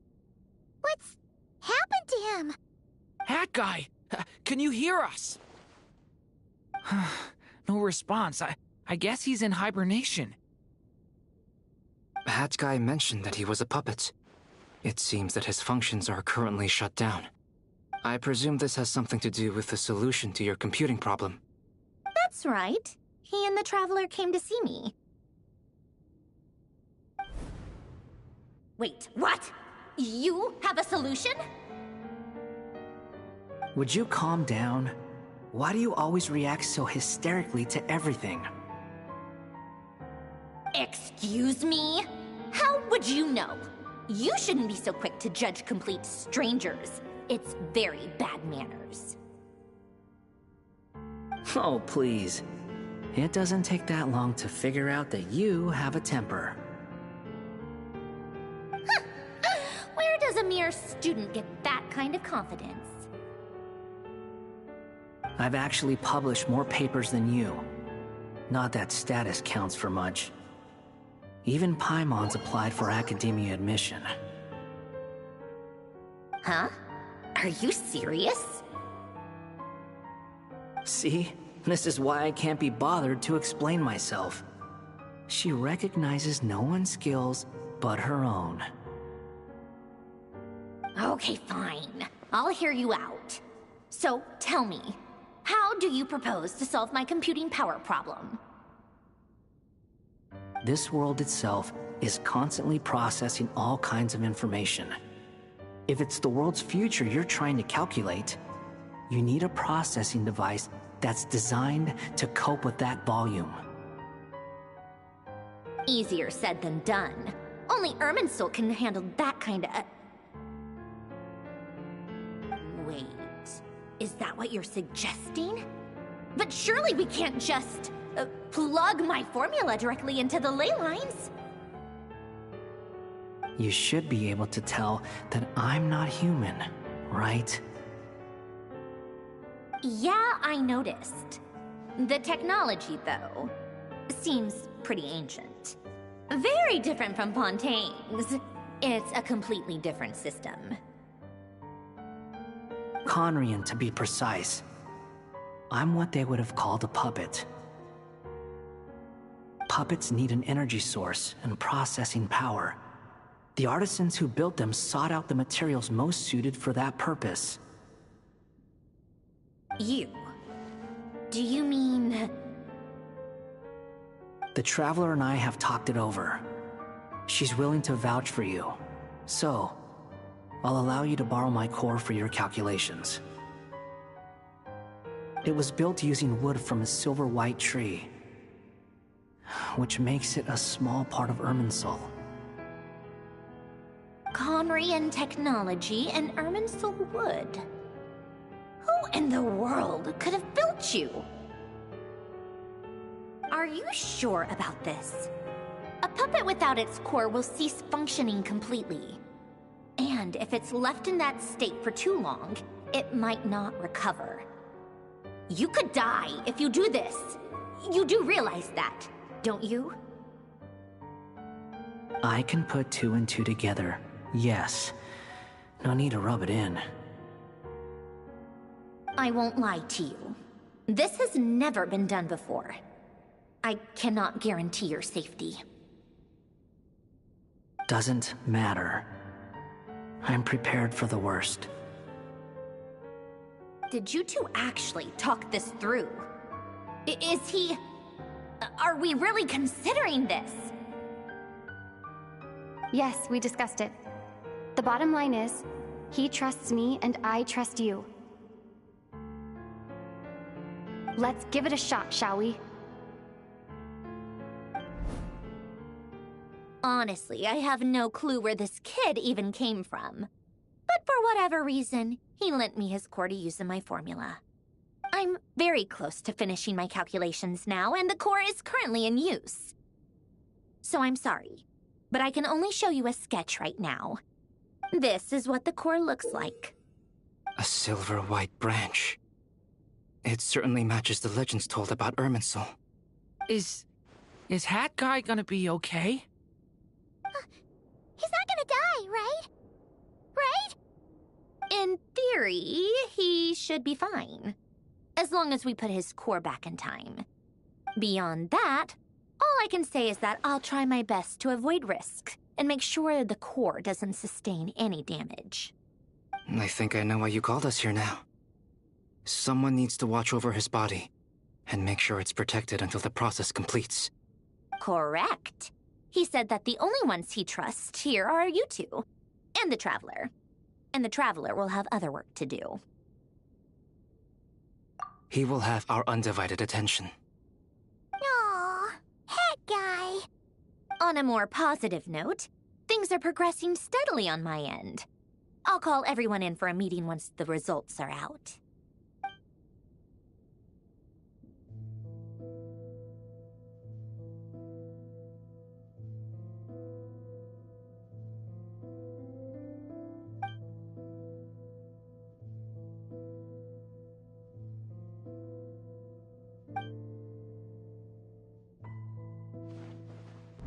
The worst-case scenario with the core removal is either a system reset or a total loss of function.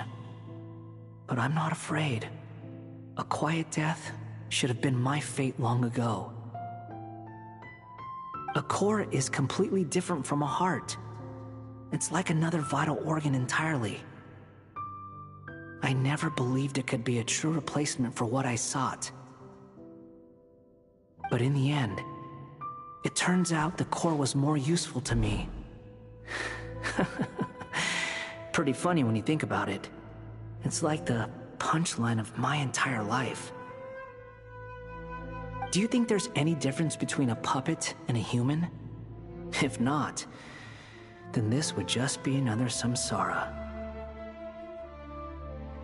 I have already experienced both a past life and a next life.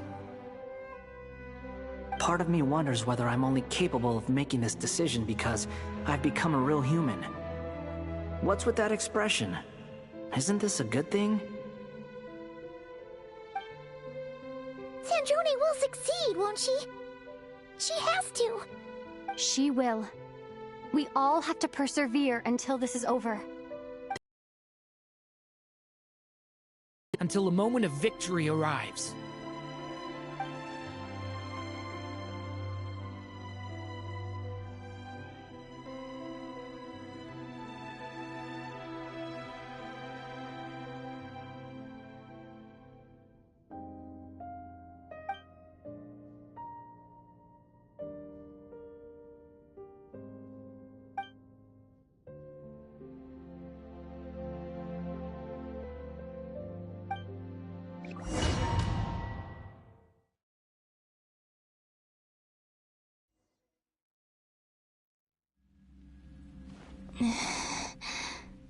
Who are you?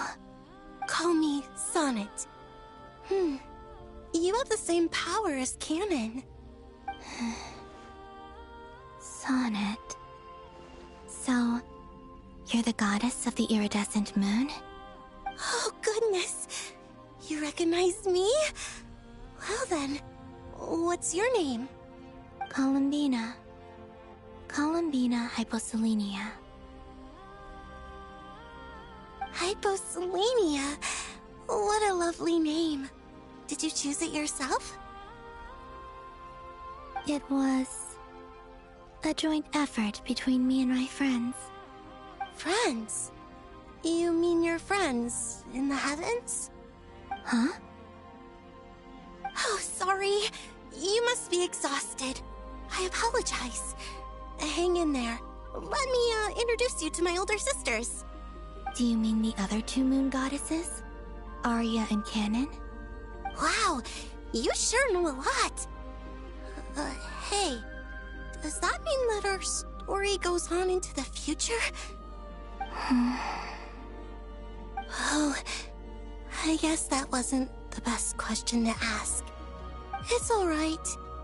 We were prepared for that possibility. You could say we were too prepared.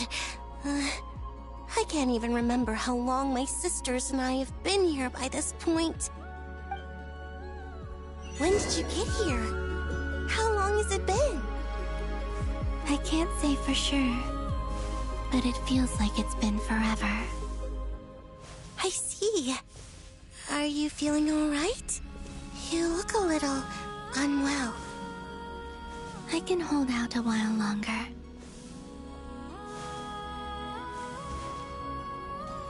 We don't have far to go. The place where my sisters and I are based is just up ahead. Don't worry, they're both really nice. I'll introduce you.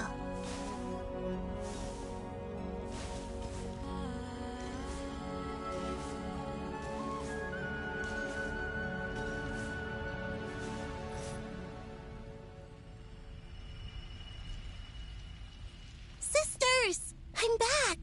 And look who I've brought with me!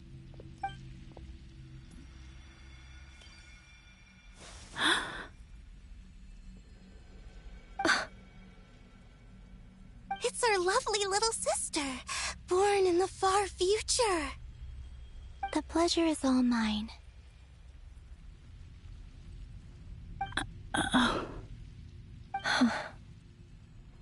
Allow me to introduce you to Columbina Hyposelenia.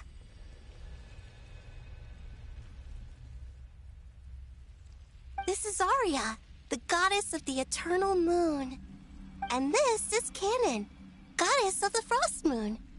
Canon, Don't you think Hyposelenia's power is similar to yours? Hello, Columbina. I apologize for our startled reaction just now. And please, forgive our little sister if she's been annoying you. She tends to talk a lot. It's fine. You seem shy. Don't worry, Columbina Hyposelenia. No one can hurt you here.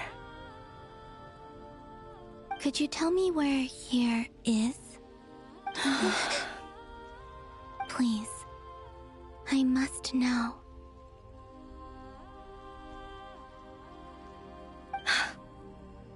My dear sister, this is where Tevat's original ruler, the Dragon King Nibelung, imprisoned the moon goddesses.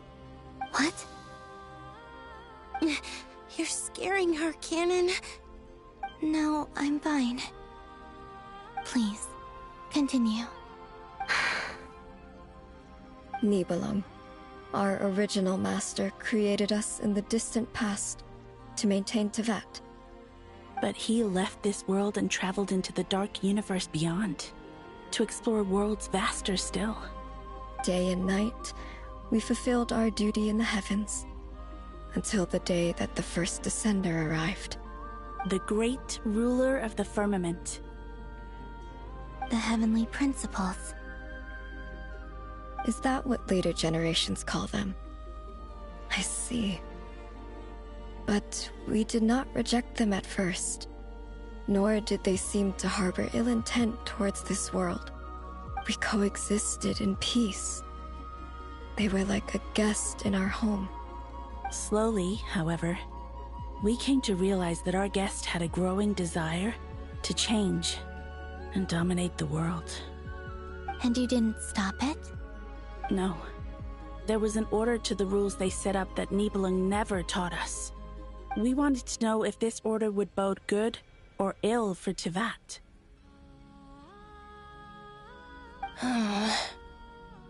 All right. Canon and I wanted to know. Sonnet was against it from the outset. Later, we discovered that this great ruler of the firmament bore an almost paranoid hostility toward the desire of certain life forms to seek power. Or perhaps they feared them. They would even cast down celestial nails as manifestations of their power, to punish the civilizations of the world below. Only this was far beyond mere punishment. Right. Their rules brought order, but the price people paid for merely testing the limits of those rules was far too great. I did everything in my power to help the punished escape catastrophe, but still, too many lives were lost. The ancestors of the Frostmoon Scions were some of the ones you helped. But just when we had decided to take countermeasures, the Dragon King, Nibelung, returned. And so began the War of Funerary Flame. So, that's the name the world gave that war in the future. Well, who won in the end? As far as I know, the Heavenly Principles won, although it came at a great cost. They remained in Tevat, where they continue to rule to this day. And the world's original master, the Dragon King Nibelung, was destroyed. And what of the moons? Are there still 3 moons in Tevat's skies? You can tell us the truth, Columbina. We know we are but remnants of a bygone age. We are prepared for the answer. Only the Frost Moon remains. But it has been cast beyond the false firmament by the Heavenly Principles. The eternal and iridescent moons were both shattered during the war. So death finally came for us in the end. Sonnet. But you're still here, aren't you? A moon goddess cannot live without her moon, Columbina. She's right. That's why I began to disappear. Because the frost moon is cut off by the false sky. How much worse it would have been if it were outright destroyed. Our souls may endure within this lunar palace, but if our moons are destroyed, Then we shall disappear the moment we depart from it. I'm sorry. There's no need to apologize to us, dear sister. If anything, we owe the world an apology. If only we'd decided to act sooner, rather than arguing amongst ourselves. all the more reason not to spend this time in regret and repentance. Instead, we should focus our efforts on how we might help our future sister. Sorry? Don't you see, Columbina, your story is not yet over. Is that not why you are here?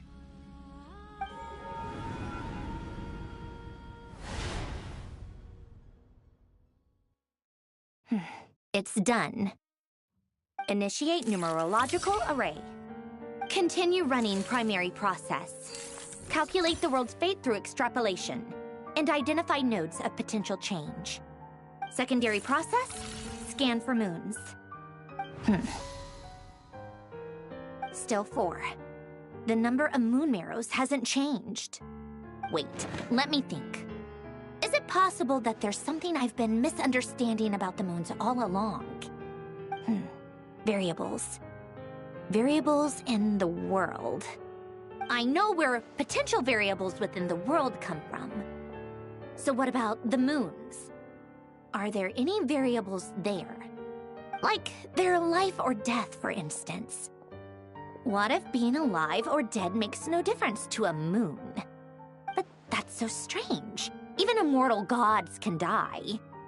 Why would the moons alone be? Wait! Wait! I've got it! I've got it! If alive or dead is considered a variable, we might have had this wrong the whole time. No one ever said that a moon marrow equals a living moon. We just made that assumption ourselves. Initiate secondary process. Scan again. This time filtering out interfering perimeter, moon marrow. I don't care if they're natural or artificial. Get them out of my search results!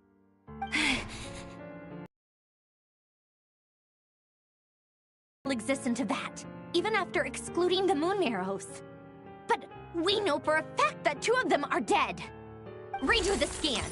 Narrow the results to living moons and real moons. No, scrap that. Narrow it down to moons that have lunar authority and remain alive. Why? Why is it still 3? What is this, Columbina? Has the world lied to us? Or are you the one pulling the wool over our eyes?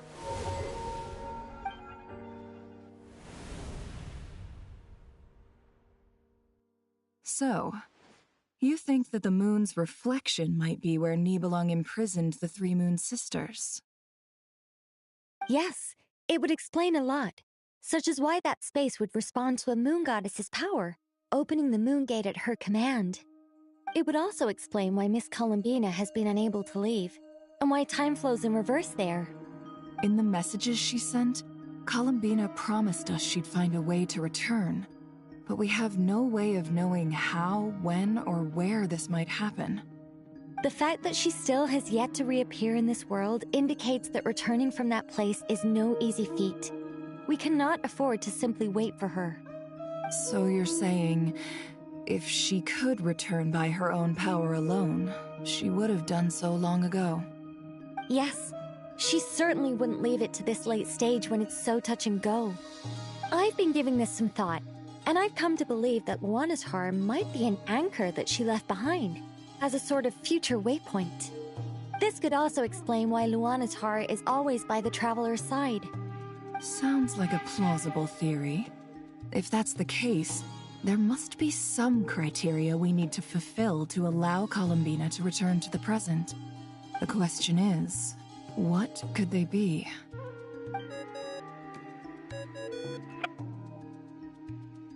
Hello? Listen up! This is extremely important!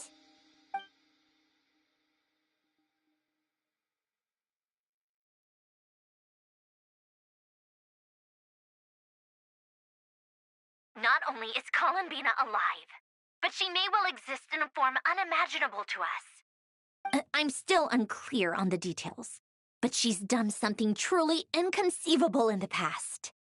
And the clue to what she's done lies in the moon and Tevat's sky. Truly amazing. Oh, I'm so delighted for her. I'm sure we all feel the same. And I'm sure Columbina is ready to get back here and fight by our side. I'll keep my calculations going and try to find some way of coordinating with her. But that's not an excuse for everyone else to slack off, okay?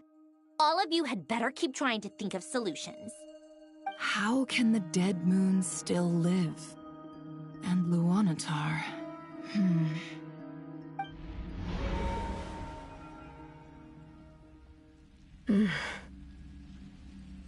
It's hard to believe that's what will happen in the distant future. Our authority is linked to the most fundamental rules of Tevat. I suppose it's no wonder that many would covet that power. I didn't realize that when you said friends, you meant people who live down in Tevat. That's so lovely.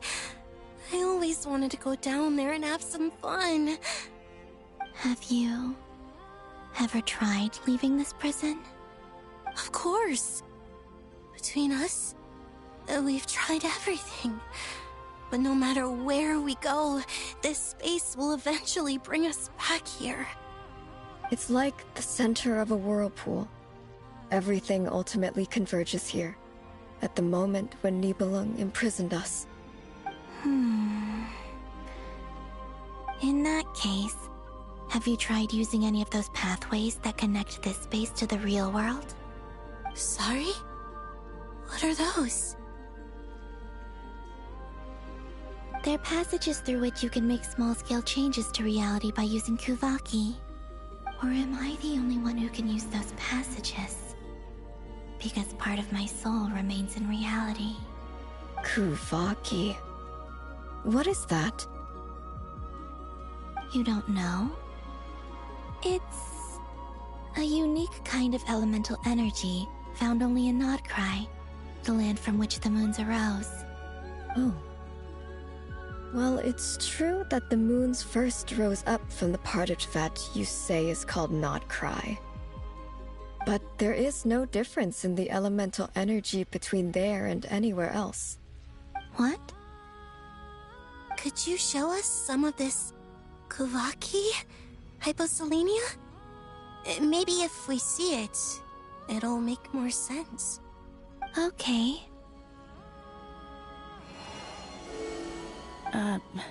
Isn't that just your power? What? But it's everywhere in Nodcry. In the air, in the land. Even the creatures who live there have adapted to its influence. How curious. This Kuvaki certainly did not exist anywhere in the world before we were imprisoned. Let alone influence living creatures. So, how exactly does it affect them anyway? Can they float in the air like us? This is so strange. Why would their reality differ so much from mine? Columbina, you're looking for more than just a way out of here, aren't you? Yes. If I am to help my friends, I will need trilunar authority on par with that of our foe. You mean... you'll need our power? This sounds extremely risky. The Three Moons' powers are not mutually compatible. Concentrating them into one goddess will be a very painful process. And if anything goes wrong, it could tear you to pieces. I know. But I'm willing to take that risk. Even so, let's say we successfully transfer our authority to you. How will you take it outside this prison? Nibelung constructed this realm specifically to prevent us from using our powers to interfere in his war. No moon goddess can leave this place alive. What if I don't leave alive?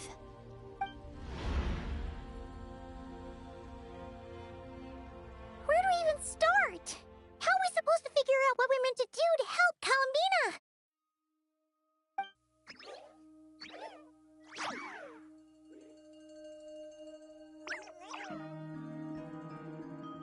Columbina, what do you need from us? If she really got to the beginning of time in there, how do you think she'd leave us a message?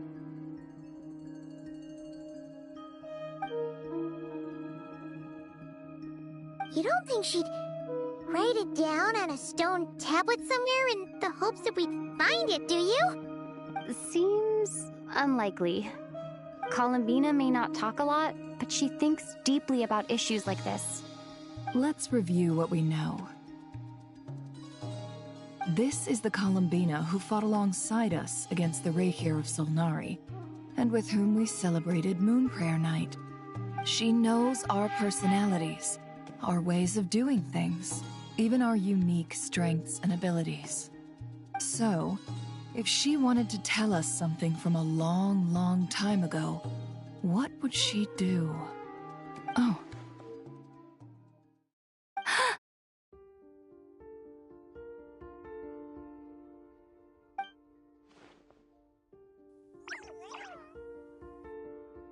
Traveler, you once said that those golden ripples also appeared when Luanatar was born. What if Columbina left Luanatar here, not just as an anchor to the real world, but for some other purpose? If she is part of Columbina, and Columbina knows that I can see past events through her... Oh yeah! Like when you peeked into Rarer's past through his heart! Nefer, wait! If you're right about this, and you can really see past events through Luanatar, your eyes, they'll... Oh, I know. Looking at Rerir's past in Conria was already enough of a strain on my eyes. Looking this far back into the past, it'll surely blind me. But it's our only chance. This is the only way. Boss! We spoke about this once, a long time ago. Do you remember what I said, Yehoda?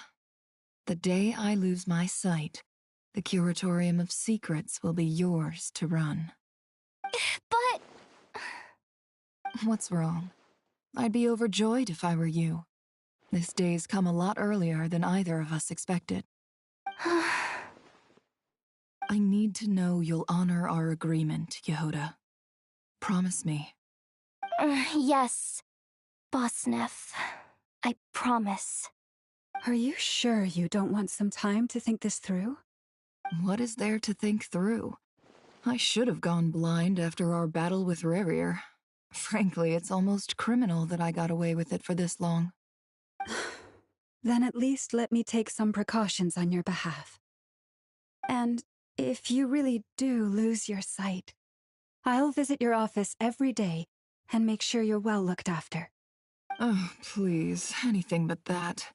I was actually ready to go through with this. Are you trying to scare me into backing out?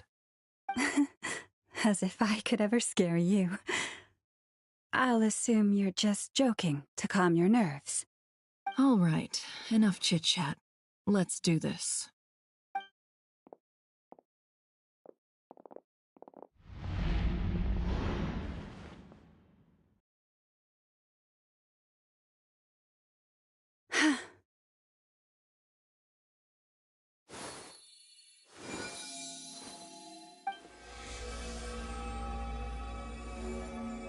All done. Good. Now give me some space.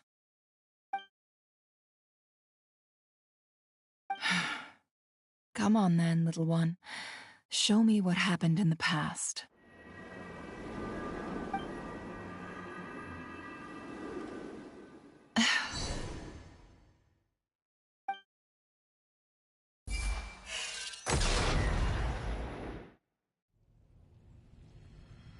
Between the Trilunar Authority, Kuvaki, and the soul-surviving moon, the Frost Moon, I think I might know how to get back. But I will need my sister's help. Time to go talk it over with them.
Have you decided what to do?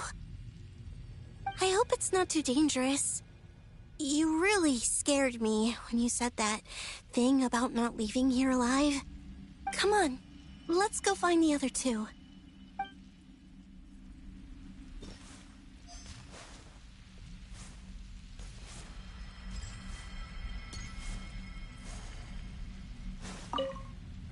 It seems you have reached a decision. I'm all ears. What do you propose?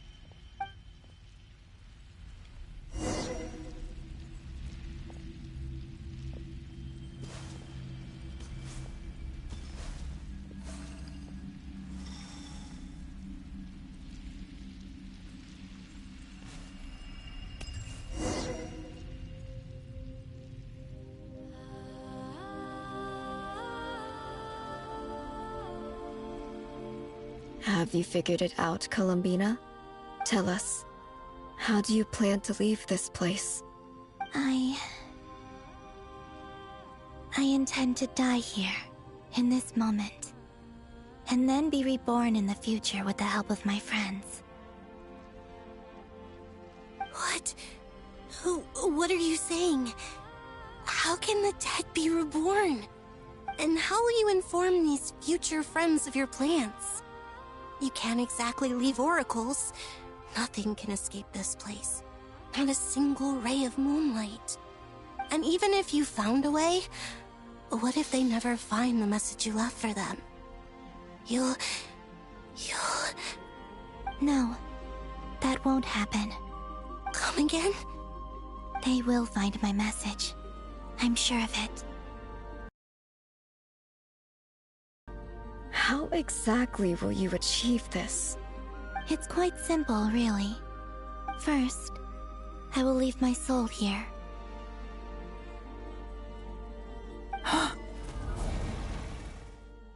I see it. Your soul? You mean your divinity? Yes. I once left a portion of my soul in the future. One so small that this prison barely noticed anything. In this very moment, she can resonate with my soul across time. When the time comes, I believe that she can serve as an anchor to pull my soul from here back to the future reality. Just as gravity connects the world to the moon. Exactly. In the future, where I came from, the moon has been cast beyond the false sky, but I can still feel that it is there. In a similar way, I can feel a connection to the soul fragment I left behind even now. My friends can use it to detect my presence. But how do you just leave your soul here? Is that even possible? On my way here, I met an ordinary mortal who entered this place long before I did. Her body is long gone, but her soul remains. And before that, I encountered an old enemy whose entire soul survives here intact, while the power that once corrupted his body has faded away. So, perhaps this space is specifically designed to imprison divinity and authority, but not the physical body. Still, even if your body can escape, would it not just be a lifeless husk without the soul inside?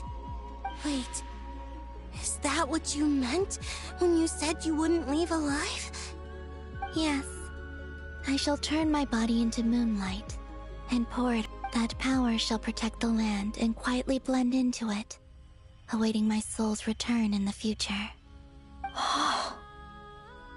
However, I cannot do this on my strength alone. I would need your help to do this, so I'm humbly asking for your assistance. Oh, dear sister, you need not be so formal.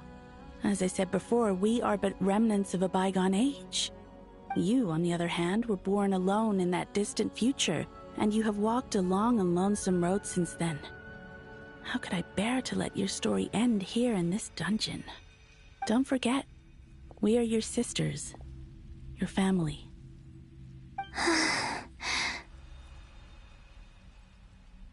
Arya is right. Actually, I've always wanted a little sister. Can you imagine how it's been for me? Getting nagged by 2 older sisters all the time. Now, I finally get to be the big sis. And not just that, but I get to help you return to your world, too. How could I say no to that? Sonnet. Canon?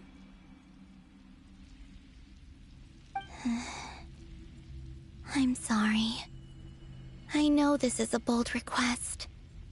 The Frost Moon is rightfully yours, and it remains intact. Oh, no, please, don't misunderstand me, Columbina. I was just thinking back on the years that the 3 of us once spent together. You cannot imagine how happy I am to hear of the future world you describe. The Frost Moon Scions, your lovely, kindly friends. For the 3 of us, whose purpose in life was to maintain the peace in Teyvat, it is a great relief to know that the people of this world live in such an abundant future. If your plan can save them, and save Nodcry, I will gladly give you all that I can. Besides, the 3 of us have been together since the day we were born. I could never abandon them to live on alone without them. Canon. Still, I do have one question I would like to ask you before we proceed. Certainly. What is it? Why do you cover your eyes?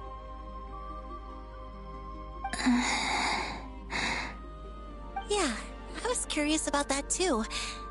But it seemed personal, so I didn't want to intrude.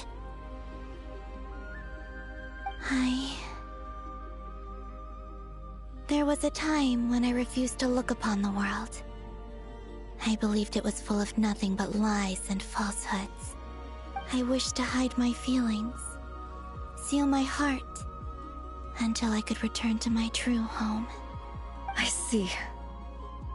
Perhaps that decision saved you from ever having to see the false again.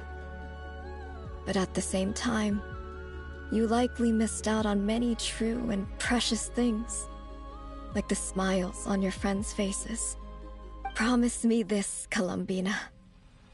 When you return to the future, open your eyes, take a look at the world around you, and see your friends. I'm sure that you know this already, given that you long to return, but that is your true home. Give me your hand, Columbina.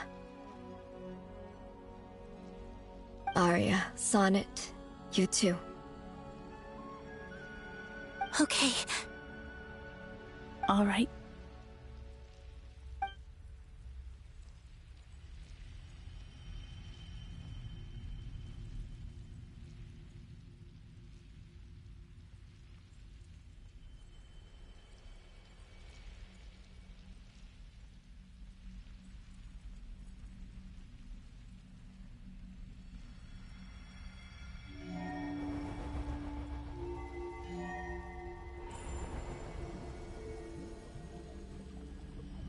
We once were the songs sung for eternity, but now it is you who must continue to sing.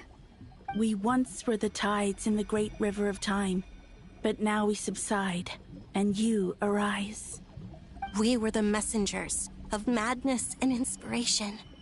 But now, the lies have faded, and your truth must endure. We are souls awaiting the sun. You must return to be with those who smile when they see your face.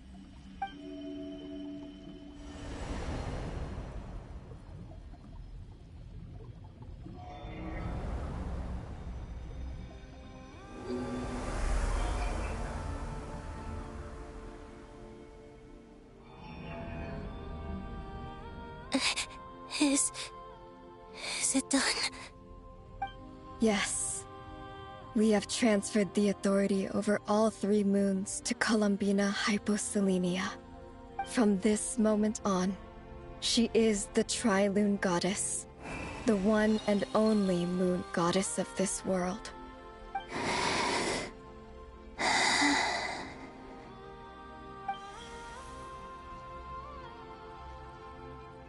Thank you. Thank you, my sisters. Now go, and do what you believe is right, Columbina Hyposelenia. Be aware that we cannot grant you the power of the 3 moons beyond these prison walls. The conflict that arose over their remains following our disappearance will still take place. I understand. Sisters, oh, my body, it feels... Now that we have given up our power and authority, our bodies are merely mortal shells. This prison is dissolving them as we speak. It's okay, Sonnet. The end must come for every god, just as it does for every human. That's all this is. The final destination of our lives. Canon and I will be by your side the whole way. We have one final request, Columbina. Could you use the 3 moons' power to send us back into the real world? Now that we have lost our powers, I doubt this space will seek to hold us further. It's just...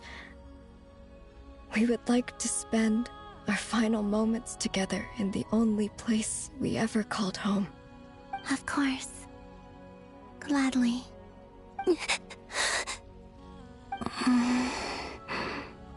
Sonnet? Yes? Don't... I wish I could tell her not to give in to the abyss. Not to be afraid. But is this really what I should say at this moment? Don't forget. I'm so glad to have a big sister like you.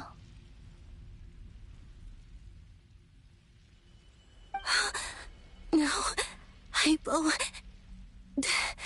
Thank you. I'm okay. I'm not afraid.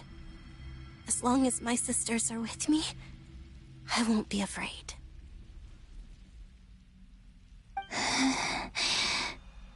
It looks like this is goodbye, sisters.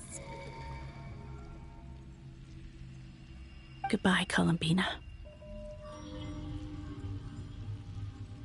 Take care of this world in our stead. I will.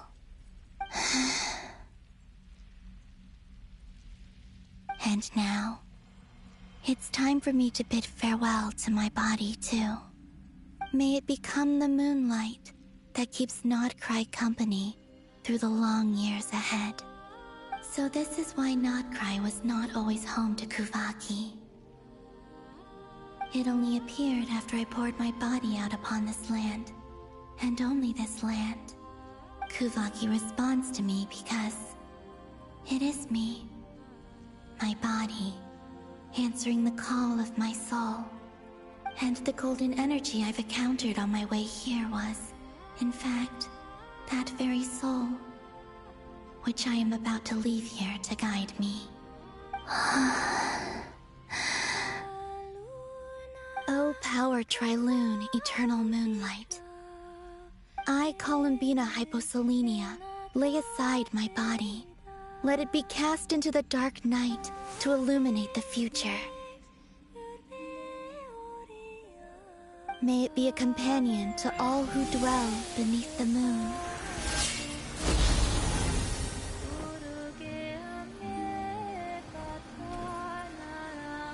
Until the time comes for me to return home.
allowed to see that?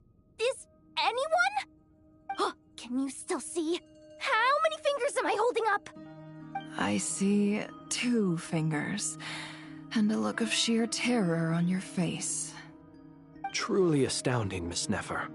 Your eyes have glimpsed the very ends of the world, and yet they remain as sharp as ever. Or is the credit for this miracle due to Miss Lauma? It seems that even time itself is no match for your medical skills. Surely you jest, Mr. Flins. I suspect we have Columbina to thank. She must have realized the immense toll that the ritual would take and purposely set aside some of her power in the past to protect Nefer's eyes when this moment arrived.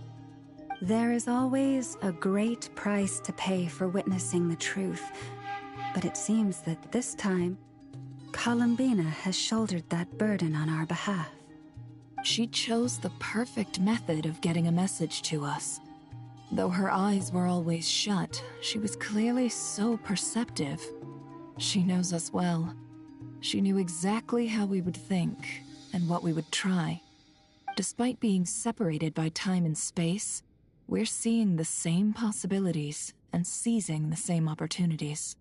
We still don't even know if she's okay right now.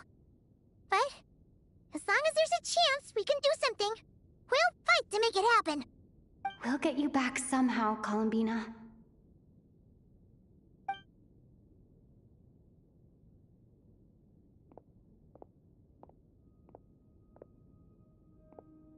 Let's figure out our next moves. Thanks to these gentlemen, we have a much clearer picture of the situation with Dottore. The civilian population has been moved to safety, so we no longer need to hold back. Miss Androne, how are the calculations going? So far, so good. I'll keep seeing how far I can push the system, though. Can't have Hatman being powered down for nothing. There's still a long road ahead. Where should we begin?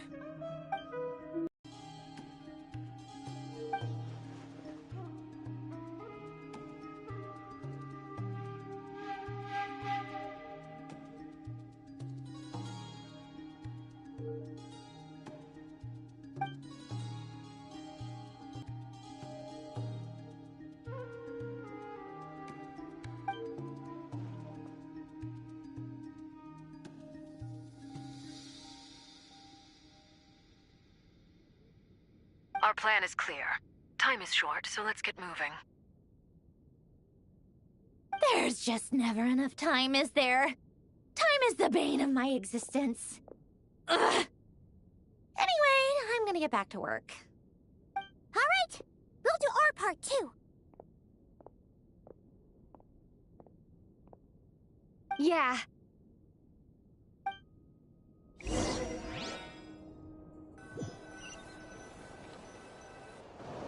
Albedo's theory says that elemental energy can dilute the Light Realm's power, but I'm no expert in building elemental defenses. Sounds like something out of the Advanced Elemental Theory section of the library. Whew.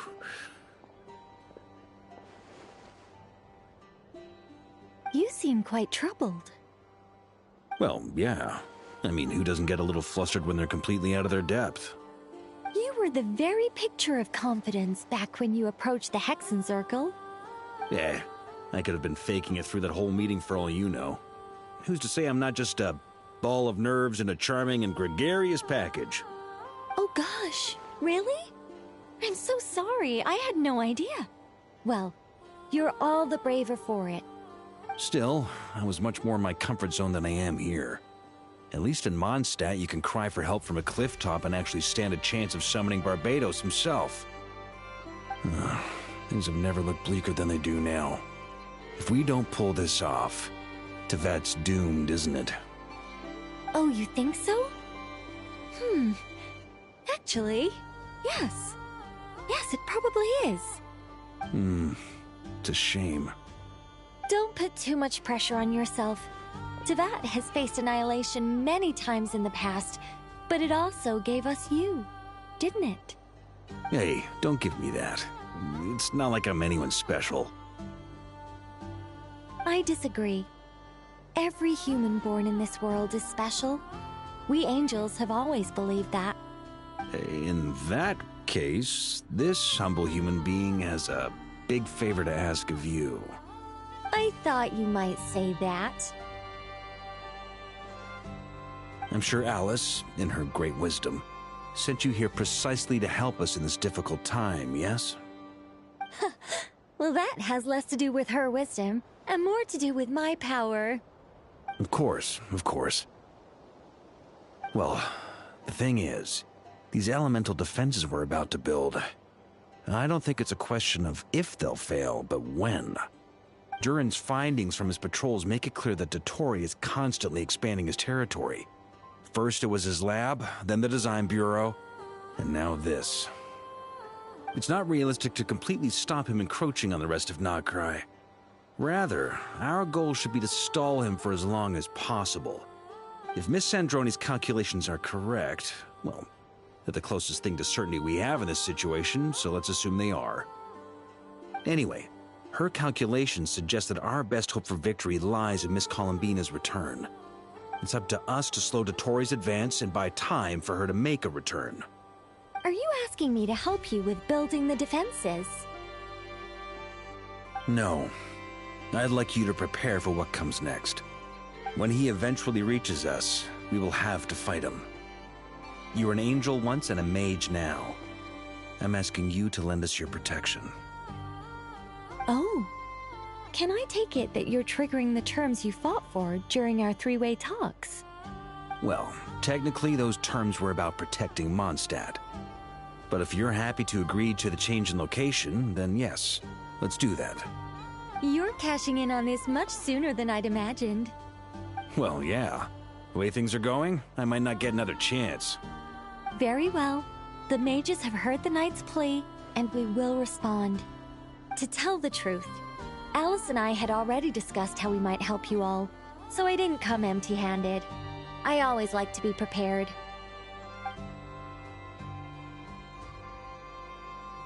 This is... wow. Yeah. This is great. Seriously, thank you. It's been many long years since I had a chance to dazzle humanity with a little divine intervention. To humbly serve as a reliable and responsible guide. Anyway, Knight of Boreas, please accept this gift in recognition of your great virtue. Go now. May the angel's blessing deliver you safely to your destination.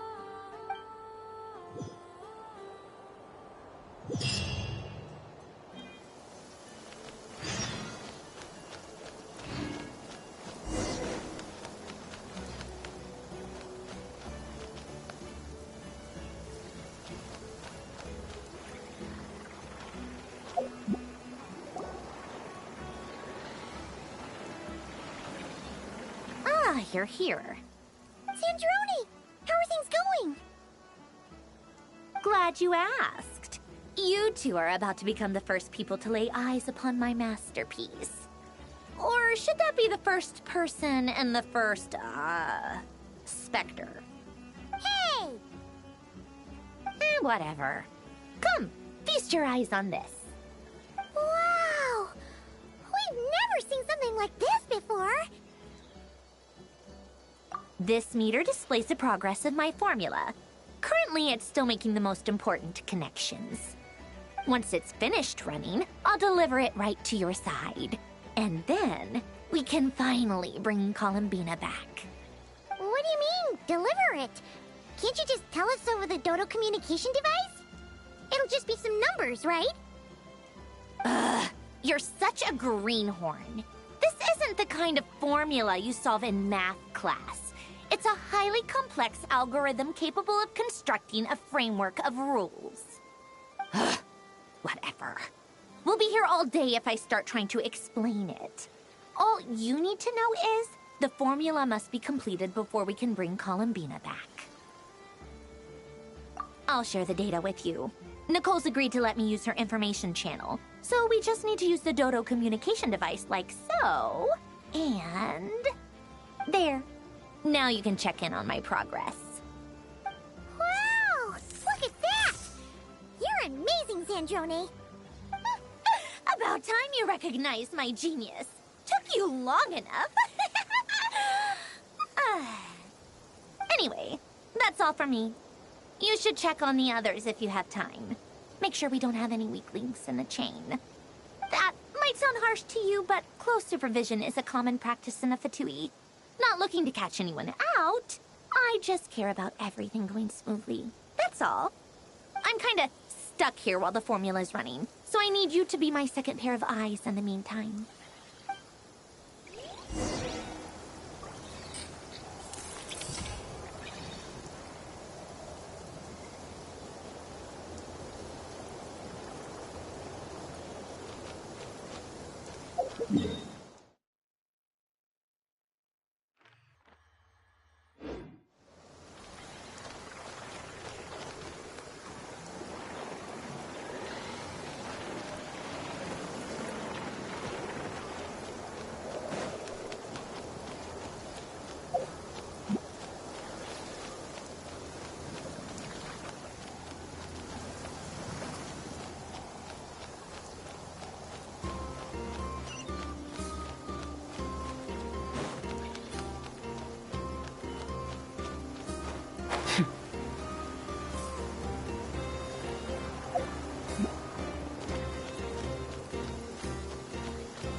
Thankfully, Miss Nicole has come to our aid.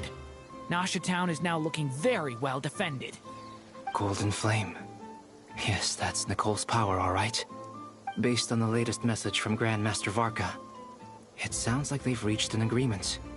The situation should be more stable with her assistance. Everyone will have at least some degree of protection. Albedo! Durin! Hello there, you two. Are you well rested?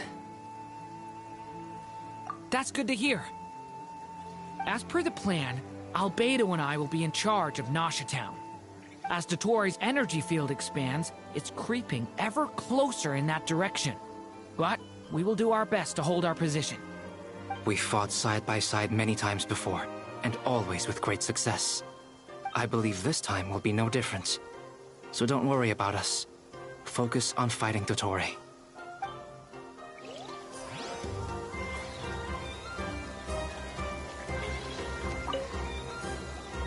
Traveler, Paimon, a pleasure to see you both. Friends! How's everything coming along? Fairly well, if I do say so myself. Personally, I am ready to confront Dottore head-on. Ooh, you sound much more serious than usual.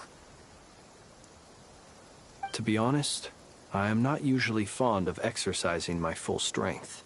For one thing, it's hardly conducive to maintaining a low profile. Besides, I believe one should have the right to choose when to show their hand. I am conserving my strength until the moment of battle is upon us. Anything to boost our chances of victory. Seeing you get into the zone like this really puts Paimon at ease. Huh, Traveler? I consider it an honor to have your trust. Rest well. I look forward to seeing you both in your element during the battle.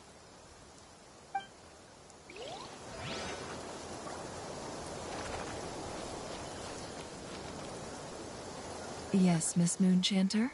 What are you staring at? You always address me in the strangest ways.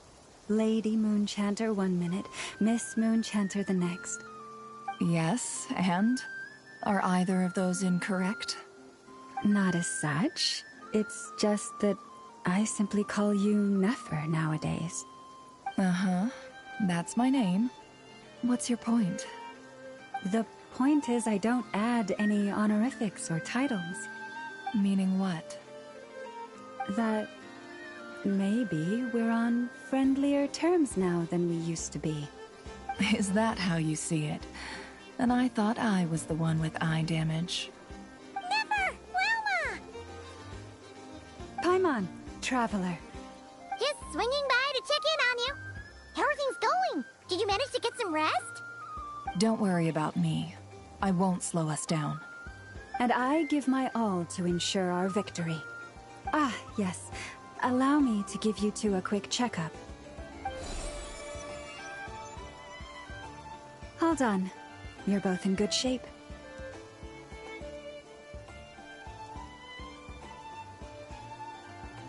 You're welcome. You'll have your work cut out for you in this battle against Dottore, so make sure to get some rest in first. Paimon will keep an eye on her. Don't you worry. I'm glad to hear it. Take good care of yourself, too, Paimon. Sure thing.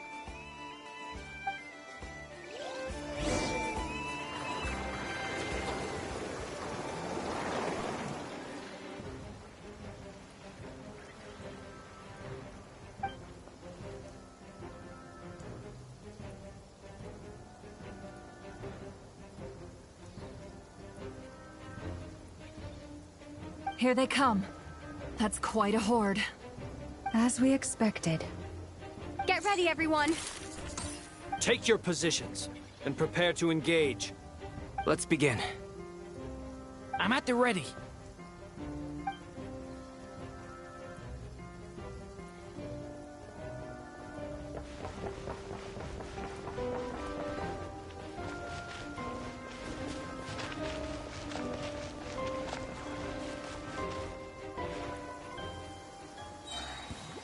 Waste of time! Your scalp! Water jet! Bombs away! Be silent. There's nowhere to hide! You'll sorely regret. Huh?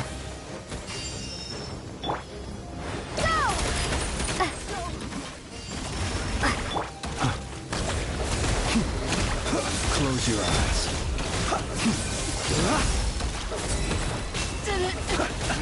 Another one? Fine.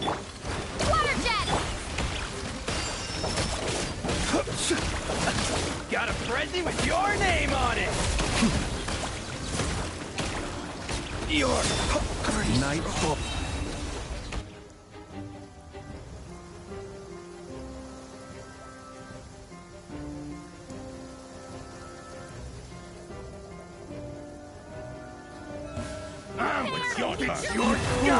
It all adds up.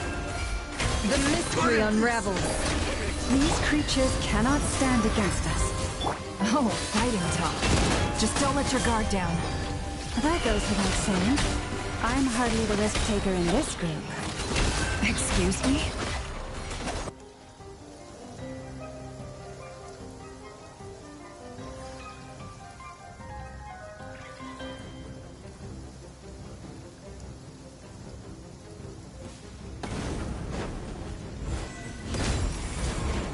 Witness my great undertaking!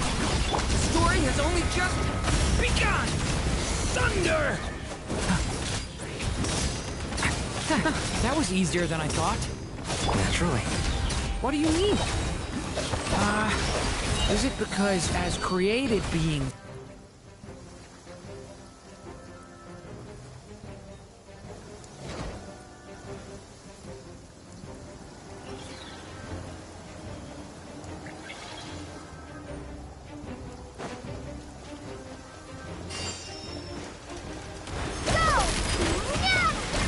By the frostman of old, please seek within. Beware the creatures of the night. Observe. People have always used fire to drive away wild beasts. Wouldn't a lantern work just as well? You read my mind, my dear friend. I was just about to say that. All right then, dear friend. Bring the light! Forest, protect us for the everlasting king. no more lies.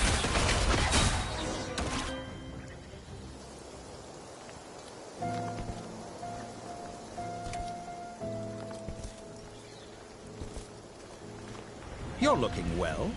I trust you've had a good couple of days. Dottore. It's actually a good thing, in my view.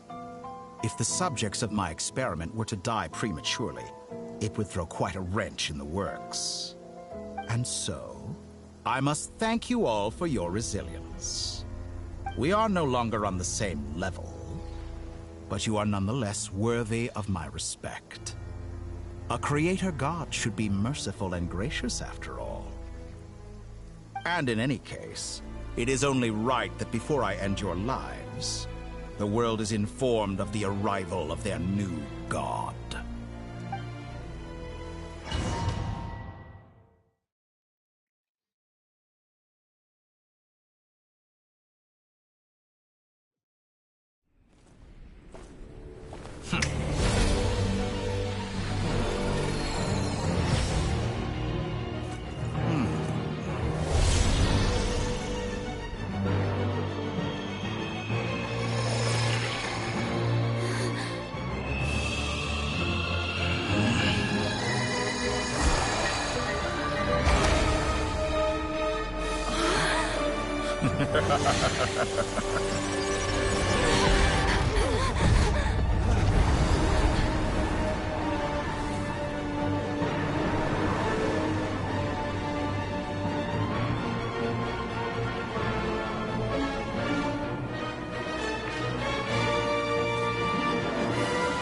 The experiment begins.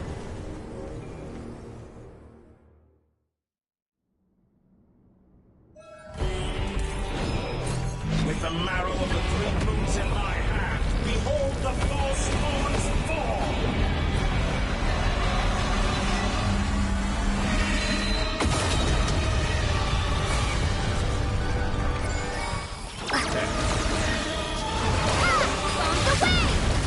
With one heart, we pray. Reflect. Be silent. Close your eyes. Night falls. Be silent. To dust. The mystery unravels. It all adds up. Good. Keep it up. I'm still collecting data. Forest, protect. For the everlasting forest. Close your eyes. Observe. Night falls. Moon's remnants fall. No more lies. Good. Keep it up. I'm still up first. Like an ant in my palm.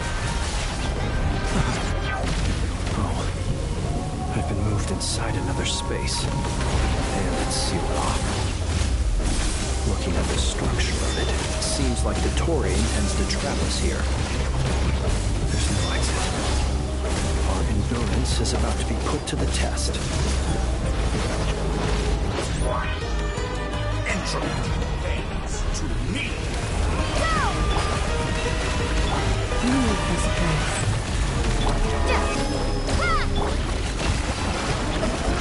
That's some results of good. Keep it up. With one heart, we pray. Forest, The deception ends here. Moon's remnants. Time to come clean. It all adds up. leave this place.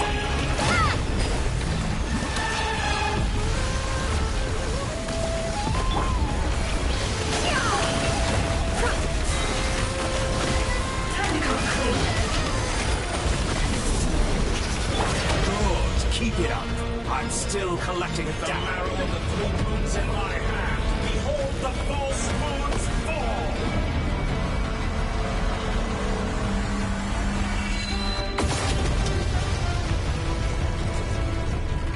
Be shackled. Found. Tell me, where will you try sliding onto next? Looks like Dottore has opted for a divide and conquer strategy.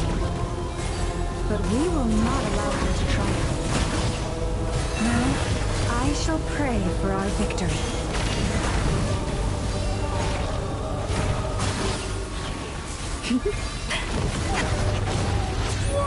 Entropy bends to me.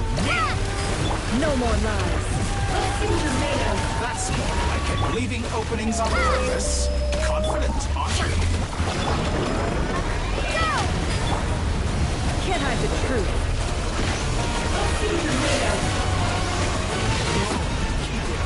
I'm still collecting data.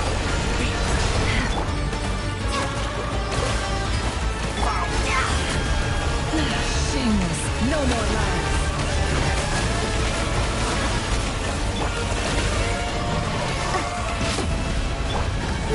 adds up. Did you honestly think that would hit me? Excellent. Water jet!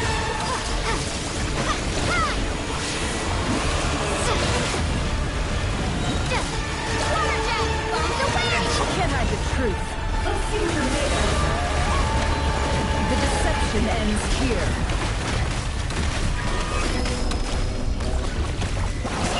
It all adds up. No more lies.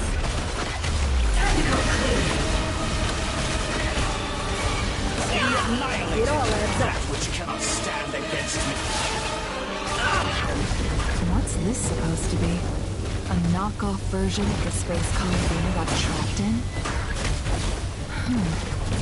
There really is no way out. We'll see about that, Dottore.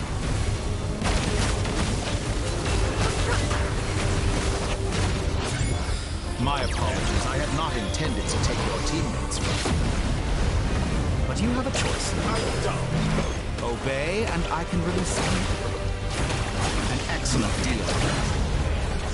Won't you consider it?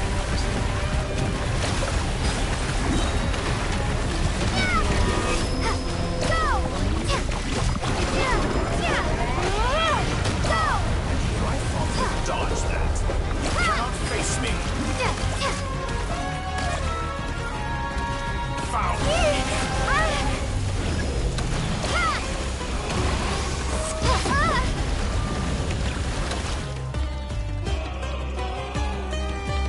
I'm aware you've been working on some little tricks to surprise me with, but it appears that none of them have come to fruition. My guess would be that you're trying to bring Columbina back. But then, where is Centrone? Or are you trying to buy time for her?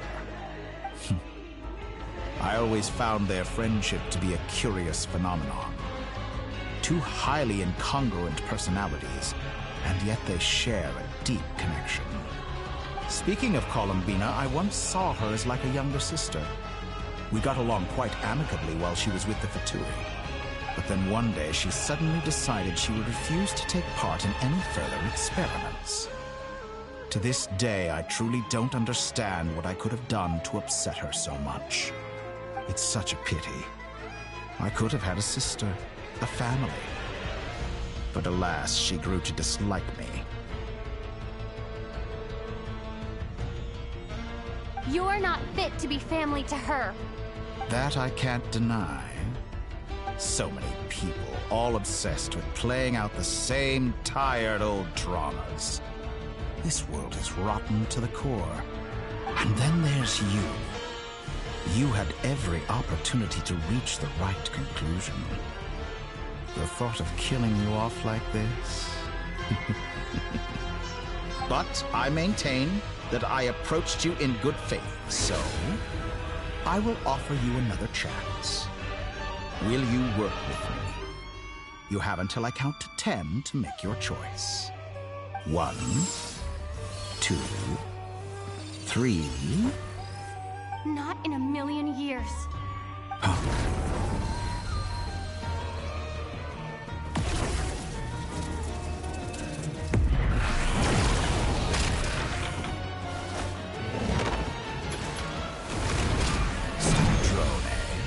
What a pleasant surprise.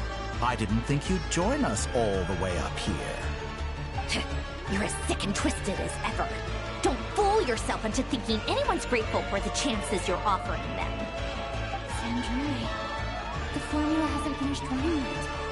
Funnily enough, I was just discussing a collaboration opportunity with the Traveler, and then I see you, who I must say is a good example of an opportunity gone to waste. Gone to waste? I said that everyone would get one chance, and you've used yours to march right back into the lion's den. So yes, it's an utterly wasted opportunity. And what makes you think I believe a word that comes out of your mouth?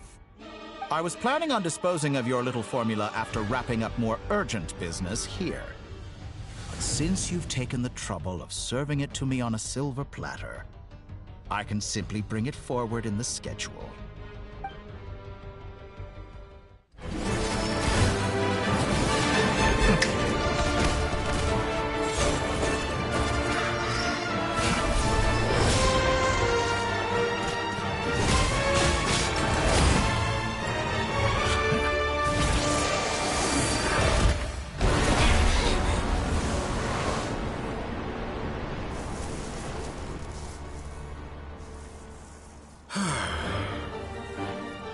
Is this your life's work? This piece of trash?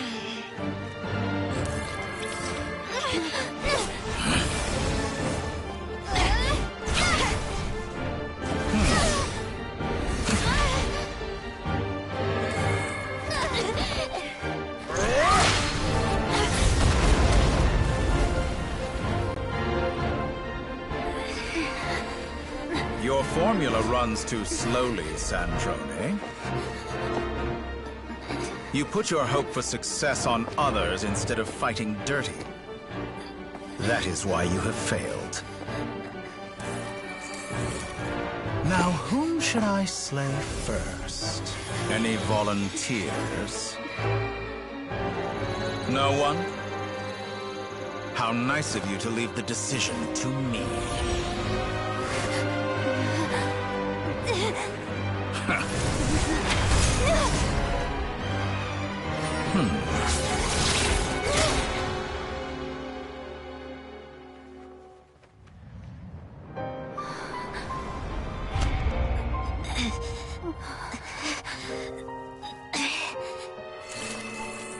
Oh, how unexpected.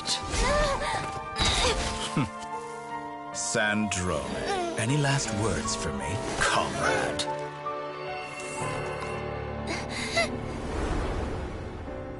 Is there anything you wish for?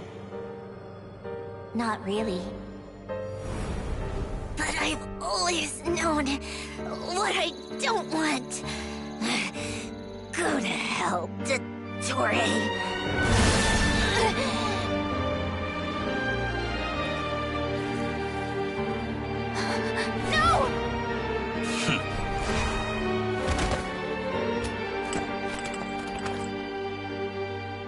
And now, you have failed.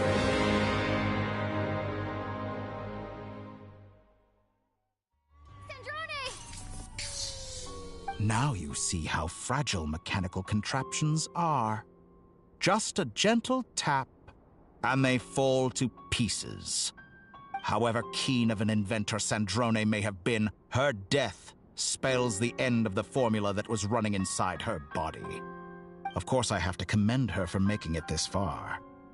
As her colleague, I have to admire her stubborn tenacity. Now, it is time for you to take your place by my side. My count was interrupted, but the second chance I extended to you still stands. Once again, you are welcome to join me. By now, I'm sure you have gained a greater appreciation for the power and authority I wield.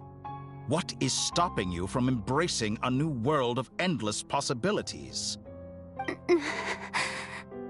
Not in the mood to talk? As you wish. You seem less talkative than usual today.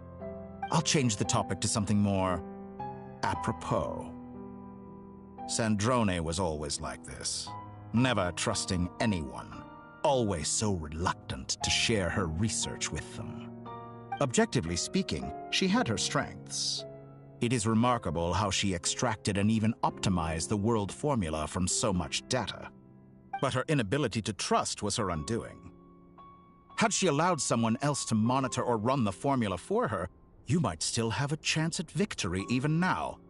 But regrettably, she was a stubborn fool. As much as it pains me, she had to go. Dottore. Maybe this is news to you, but people can change. Columbina surprised you when she escaped, and I think Sandrone would surprise you too. Change? You can twist the truth however you want, but I see it clear as day. You're the one who can't trust other people. Is that how you see me? By this point, what can you hope to do about it?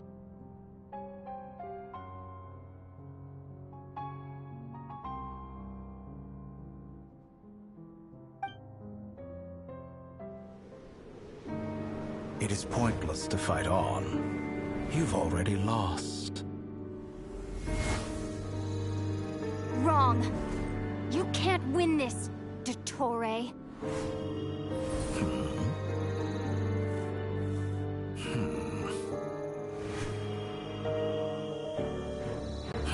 What?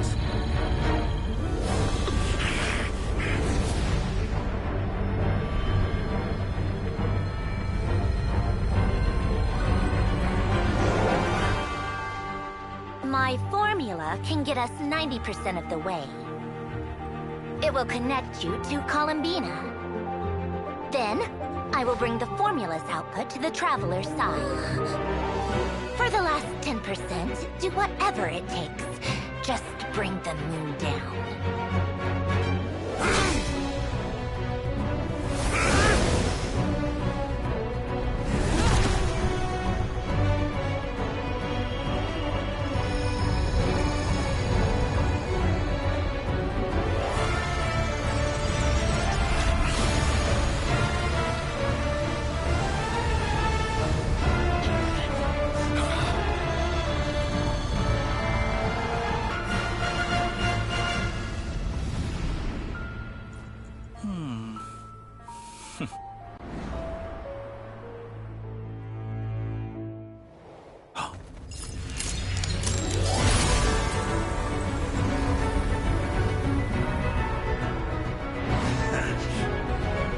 The moon will never be yours.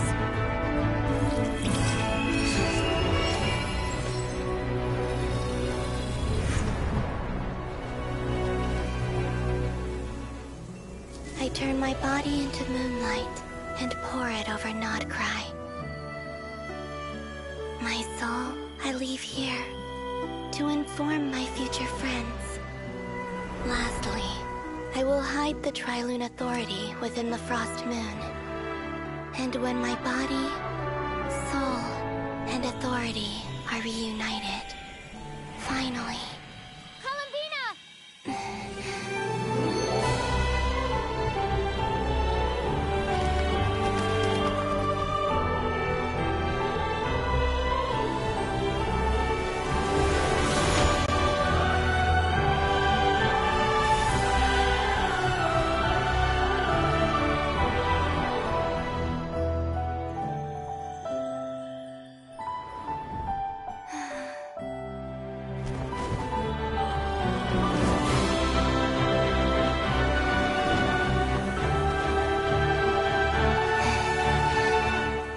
It's been too long.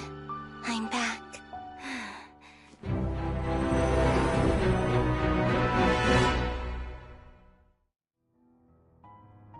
Stay focused on the battle, Traveler.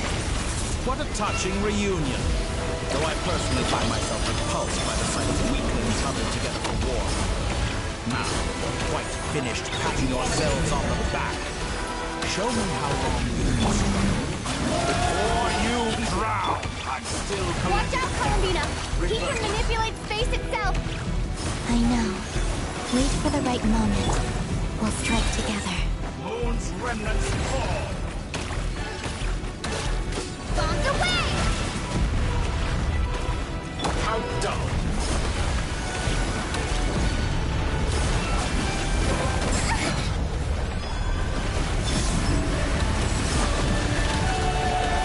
That's more like it.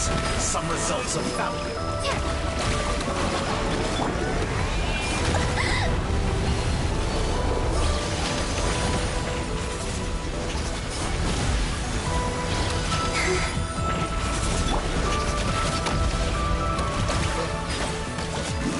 Pathetic.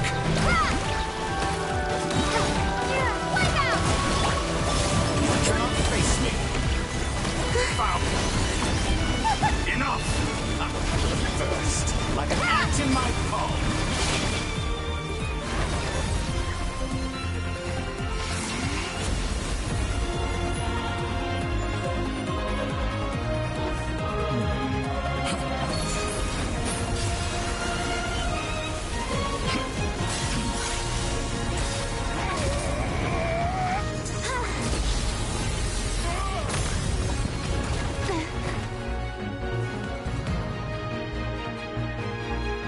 Grant you the new moon's blessing.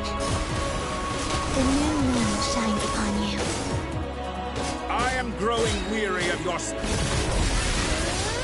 It's over, Dottore!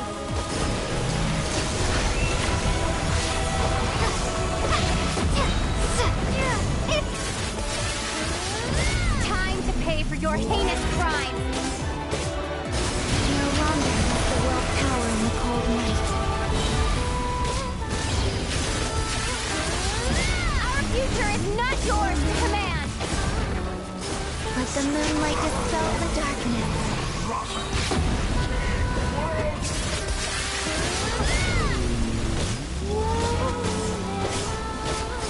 Everlasting as the moon.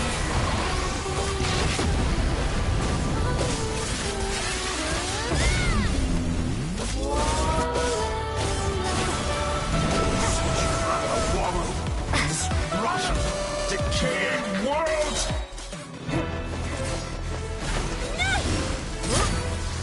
Willfully blind. How can you be so satisfied with your fate?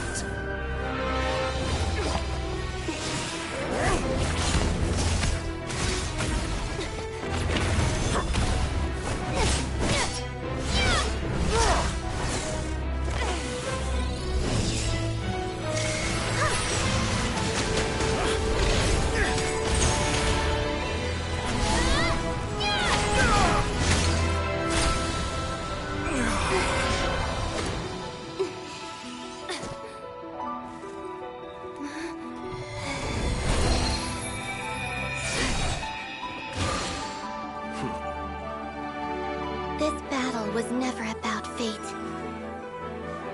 It's about friends, family, and the home you stole from them. So dull. Only the weak rely on each other for comfort. You shall see. Once I transcend fate, you will be nothing but fodder for my grand experiment! That will never happen.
No.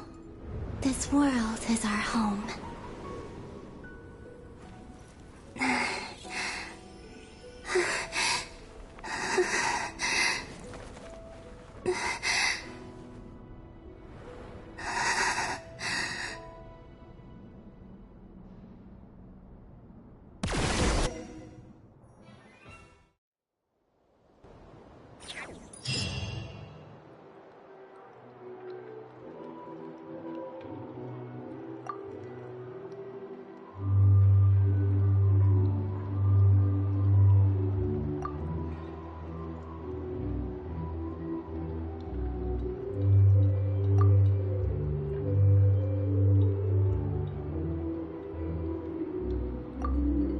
Doing it wrong. The moon looks like this now. What are you drawing, children? The new moon, Mom. It looks different than before, doesn't it? Also... Can I go buy a sugar sculpture today? Please? Just one? All right. I suppose today is a special day after all. Almost like a festival. Extra, extra! Get the latest Nasha Express here! Post-disaster report! Nasha Town reborn beneath a new moon! The voyage begins today! The future looks bright thanks to the League. Want a copy? I knew things would be different. But I didn't think that would include the moon. They say a new moon goddess has been born. A new moon goddess? Who's saying that? The Frost Moon Scions? I guess so. I'm not too clued up on the details. As far as I'm concerned, the moon's still in the sky and it's business as usual. Hey, since we've come all this way, shall we grab ourselves a free meal while we're here? Are you a convert now?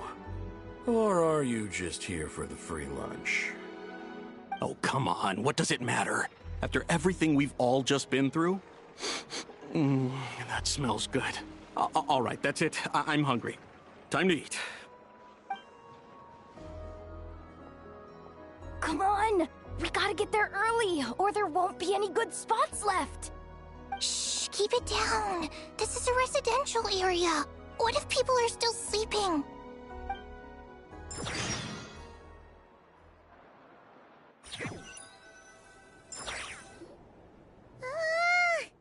Why is it so noisy outside?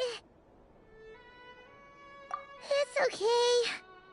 Paimon was pretty much awake anyway.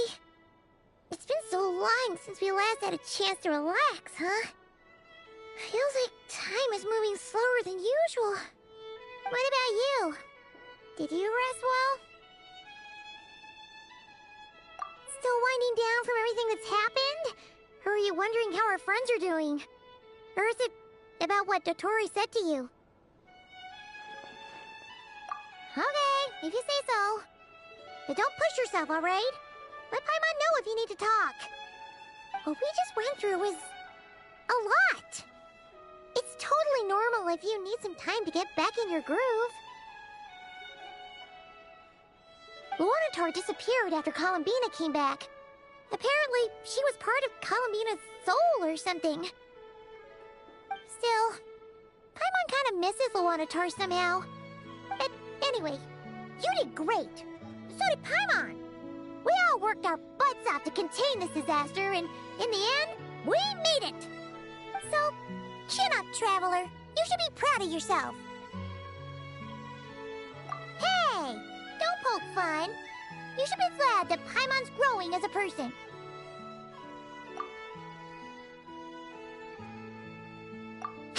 Paimon didn't think you'd mention it.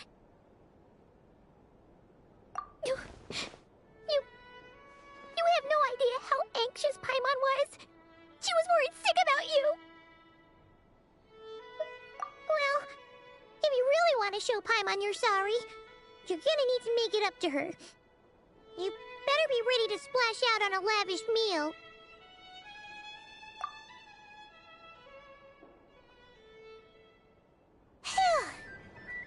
Okay. Paimon's full now. Huh? Oh, well... Hey there, Traveler and Paimon! Good morning! Morning, Yehuda! Here for some breakfast? Oh, I've already eaten. Just need some water. I was mostly worried you might forget what day it was today. So, I came over to remind you. Careful there, Paimon. Too much food will make you drowsy. Don't let anyone catch you hiding at the back and nodding off during the League meeting. You should probably be saying that to Aino. She's the baby of the group, if anyone. True. You know, I'm surprised that all these competing groups are actually coming together to try to solve things together. Definitely a first for Nodcry. Well, nothing like a region-wide calamity to bring people together. After that, surely even the most self-interested people have to realize that going it alone isn't worth the risk, right? Try telling Boss Neff that. She's not exactly convinced that people are gonna get with the program. Really? But if she's so pessimistic about it, why'd she agree to be the Curatorium's representative in the League? Probably 'cause even though Unity sounds like a pretty far-fetched idea, the benefits it would bring make it worth a shot. I think things will work out, though. I swear, Nodcry feels like one big family now with everything that's happened. More than it used to, anyway. Paimon's with you on that one. And It seems like plenty of other people agree too. Just listen to the bustling streets. All right. Everyone's been rebuilding these last 2 weeks, and the evacuees have been coming back in droves. Life's slowly returning back to normal. Which means my workload's probably gonna shoot back up. Were you about to head out? There's still some time before the ceremony begins, you know. Yeah, we were gonna take a stroll around the square and say hi to some friends first. Sounds good. See you later then.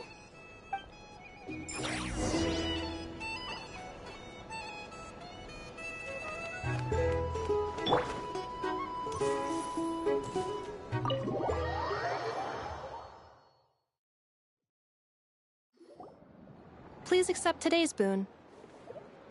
Have a nice day. Are Paimon's eyes deceiving her? Or is that Inefa handing out food for the Frost Moon Scions? Hello there. Would you like a feast of the moon, along with some snacks of the day? So, what's new, Inefa? It was only a few days ago when we last saw you, but it looks like you've joined the Frost Moon Scions in that time. And I know too? What are you talking about, Paimon? We're just here to help, duh. In the wake of the disaster, it's all hands on deck. We responded to Lama's request for support. At times like these, the smallest good deed can inspire others and help them through the hard days ahead. And we're using eggs and heating tubes to make that a reality, in true Krumkake Crab Shop style! Inefa! Did you hear that? The Traveler said I did good. The Traveler!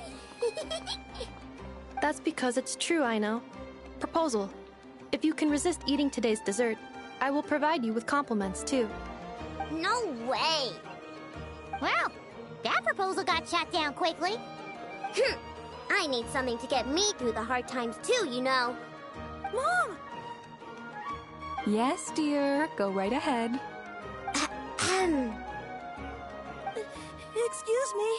Could I take a photo with the robot lady? She helped us get safely out of Notcry, and she helped us get back home too. She's the best. Of course she is! And since I'm the whiz kid who built her, that makes me even better than best, right? But you stole my snacks, though. Oops. Shall we move to the open space near the center? The view there is better. Thank you! Aren't you the better pick for this job, Flint's? You underestimate yourself yet again, Master Ilua. Not at all. I rarely come by Nasha Town. I don't know any of the big shots here. All in good time. Socializing is a step-by-step journey. But you're much further ahead on that road, aren't you? You're not seeing the full picture. You know the truth now. My friends do not understand my habits. There is no question about it. The Lightkeepers need a representative in the League. Someone who is upright, cares about other people, and can realize their self-worth through group action. You say it like you wouldn't make the cut. I am most flattered that you think I would. Sigh a little less, Master Ilua, and have more faith in yourself. All the Lightkeepers agree that you're a very promising young man. That is precisely why Starshina Nikita felt safe delegating such important work to you. I'm sure we all also agree that we would sooner die of dehydration than manage to wrangle anything out of you in a discussion. My apologies. I am not in the habit of bringing water with me when I go out. Whatever. I'll take the job. By the way, who else is part of this? Oh, it's quite the who's who of Nodcry. There's the Moon Chanter of the Frost Moon Scions, the boss of the Curatorium of Secrets, a representative of the Voynich Guild, and even someone from the adorable Krumkake Craft Shop. I'm sure you will find speaking with them to be a genuine pleasure. If you say so. I've never done this work before, so I'm honestly a little scared of making mistakes. But I'll do it. Not only is it our duty as Lightkeepers, but because I want to make Nodcry a more welcoming place. An admirable attitude to take. The beacons are lit, Itlua. We're but one step away from breaking through the blizzard. We have the chance to band together and build our shared homeland into an Elysium. This is unprecedented for Nodcry. An opportunity not to be missed. Yeah. You're right. I'll do my best. Quite a few familiar faces have arrived. Let's go, shall we?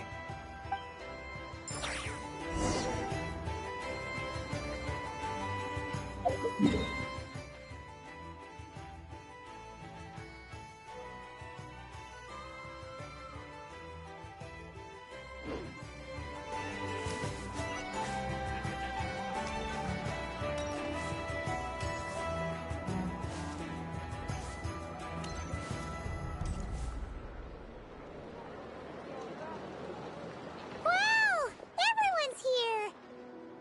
You seem well rested. I know no one's asked, but I'm sure you all want to know, so let me just say, we're doing great. Thanks. Well, great, but not perfect. Starting to lose my mind from boredom. Can't drink a drop of alcohol while I'm waiting for my wounds to heal. I'm sure you had a sneaky swig or two. Wait, how'd you find out? I'm sure you must be missing Mondstadt after all these years away, Grandmaster. Yeah, you could say that again. Every time I get news from Mondstadt, it makes me want to go back and see the place for myself. Honestly, once things are wrapped up here, I think it'll be time to head back home. Hey, looks like someone's taking the stage. You're taking this pretty seriously, huh, Durin? Well, it's not every day that I get the chance to see how people speak in official settings. Soak it up like a sponge. I'll make sure you get a chance to practice for yourself later down the line. Actually, I know just the thing. You can debrief the Knights of Favonius for me. I can knight you. Any particular title you'd like? Is he joking? I really can't tell. You'll have to figure this one out for yourself. It'll be a good learning experience. It is my honor to host the opening ceremony for the League, and to have this opportunity to speak to you all in my capacity as Voynich Guild representative. Could this person also have been pushed onto the big stage by the real big shots? Guess I'm not the only one then. We come here today, having weathered the trials and hardships, and having learned from them the importance of unity and cooperation. All right, here we go. Uh-oh. Looks like Aino's off in dreamland already. Wait, Boss is looking kinda drowsy too. What's up with her? Come on, get this speech over with already. Nodcry is our home, the land we rely on for survival. And as we chart a course for the future, may we persevere through the storms ahead as we sail towards a new era of prosperity, freedom, and hope.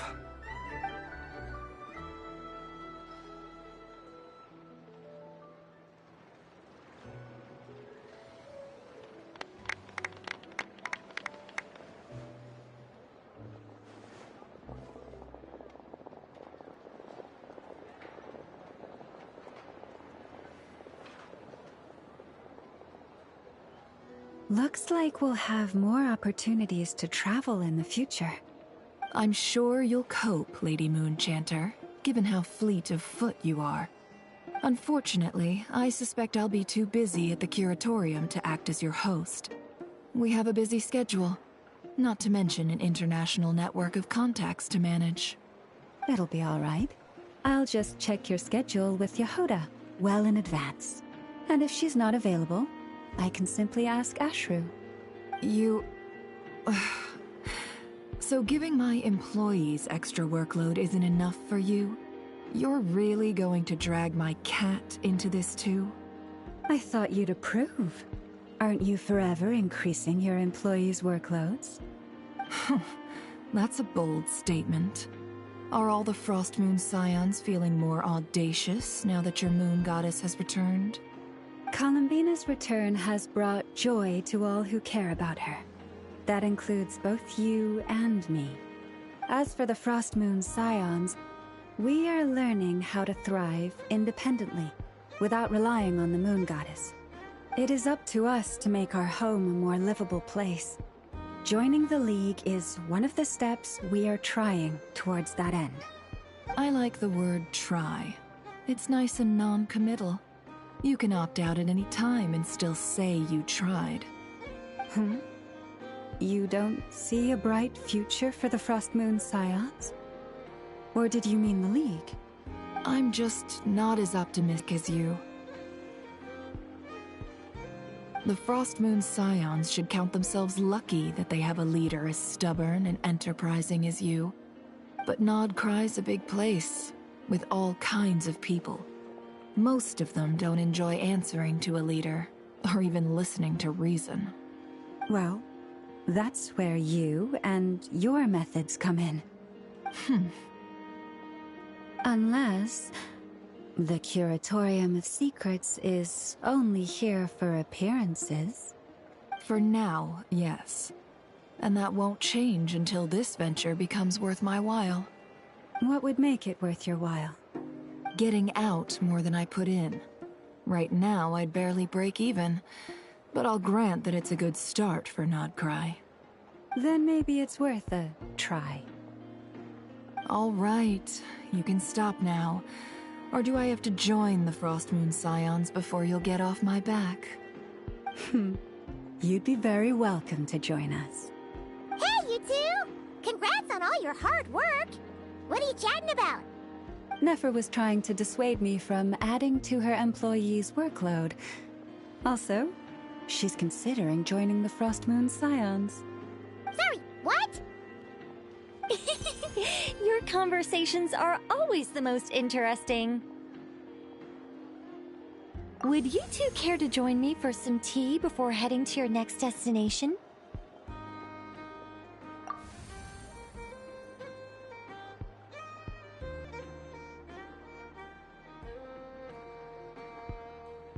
Nicole? Wait, where are you? Aren't you gonna show up today? Sadly not. I'm otherwise occupied right now. I'm sorry. Is a far cry from what they are at their core. Perhaps you'll feel better if you focus on the fact you have a special line of communication with the great mage herself. Okay? Has something happened? No, or not yet, anyway. Well, that's not ominous at all. Not for the time being. Just think of this as a general check-in to make sure this communication system is still running smoothly. Besides, it's good to chat once in a while if we want to maintain our friendship. You could have just said so. Haven't got all worked up for nothing. Still, the best friendships are built through face-to-face interaction, you know.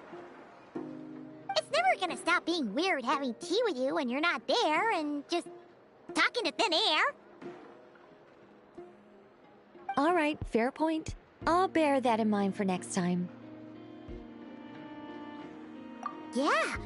Any update on that crisis at the world's borders? Alice just informed me that they had their work cut out for them.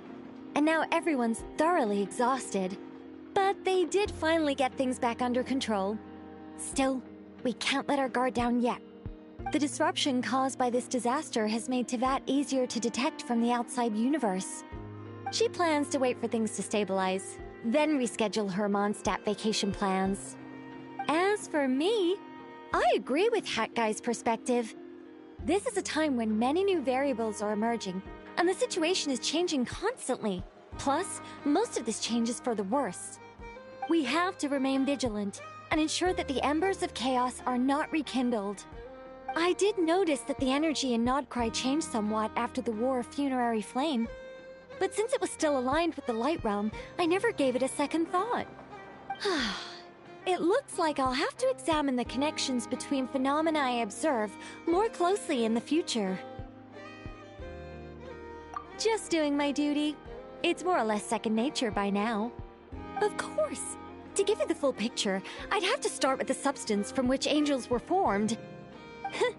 Never mind. Paimon's right. Showing off my knowledge would be much more satisfying in person. By the way, you did receive the gifts from the Hexen Circle, yes? I'm not trying to claim credit or anything, but my pride demands that I at least mention it. They're quite similar to the protective talisman that Alice gave Dory, but with some very special enhancements. Oh! So that's what kept our friends safe when Dotori trapped them. Indeed. We went to great lengths to make sure they were invisible to his eyes. I'm so happy they came in handy. Still, not fishing for gratitude, by the way. I just want you to be aware that sometimes your friends may be protecting you in ways you cannot perceive. Anyway, I'll contact you if anything else crops up. If not, you know what they say, no news is good news. Oh, angelic instincts are tingling. They say you should head to the docks next. Your friends are about to board their ship home.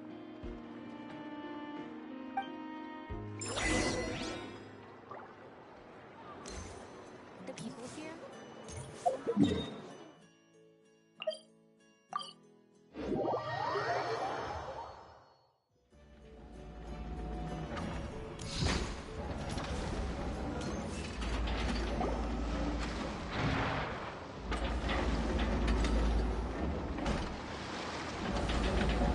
You're here. You're here too, Hat Guy. Are you heading back together? No. I'm bound for Sumeru, and she for Fontaine. We just happened to cross paths at the harbor. Everything seems fine. Sandrone may have an abominable temper, but she's always been very responsible with important calculations, and things entrusted to her by valued friends. You always speak as if you know us inside out, Mr. Hat Guy. Maybe I'm just a good judge of character. I certainly hope that's all there is to it. Regardless, you have been a significant help in this matter. For that, you have my gratitude. I didn't do anything special. Sandrone's the one who completed a seemingly impossible formula and turned the tide of the entire battle, even giving her life in the process. She's the one we should be thanking. Even we were unaware that Sandrone had hidden the real formula inside Polonia's body. She managed to fool Dottore into thinking the formula was running in her system by installing an identical-looking decoy within her. She probably realized that she didn't have the strength to stop Dottore. But this way, she could at least get him to lower his guard. She always worked like that. Always had a backup plan. Well, that's why I'm traveling to Fontaine. She made a request of me long ago, and the time has come to fulfill it. Think of it as her will. She said that should she ever fail in a mission, she'd like me to deliver her core and Polonia's to the Fontaine Research Institute. She also mentioned that she had made arrangements for people there to set her affairs in order. Some of her personal effects, such as her notes, were left to me. I've decided to take them back to the House of the Hearth, for safekeeping primarily, but also as mementos, I suppose. However, there is one book among them that I'd like to leave in your care. I'll have someone deliver it to your residence at the flagship at a later date. No, I was specifically warned not to tell her. This is her last wish, and I will abide by it. I can only hope so, but none of us here can know for certain. I bade farewell to Columbina earlier today. As promised, she turned the iridescent moon's marrow over to me. She spent a long time with Sandrone's body, saying her goodbyes. Oh, is she all right? Sandrone's passing has left a great wound in all of our hearts. It will take time to heal, but Columbina surprised me. She offered me some words of comfort before I departed. Despite being grief-stricken herself, she showed an awareness of the feelings of others around her. She never used to act like this. Clearly, she has grown. And I suspect that we have you to thank for much of the change we are seeing in her. Huh. After these recent events, the Tsaritsa has revoked the Pale Star Edict. Snezhnaya now realizes that the arrest warrant for Columbina was just a ploy by Dottore, who coveted her powers. I shall return to Nodcry to see her as soon as I find the time.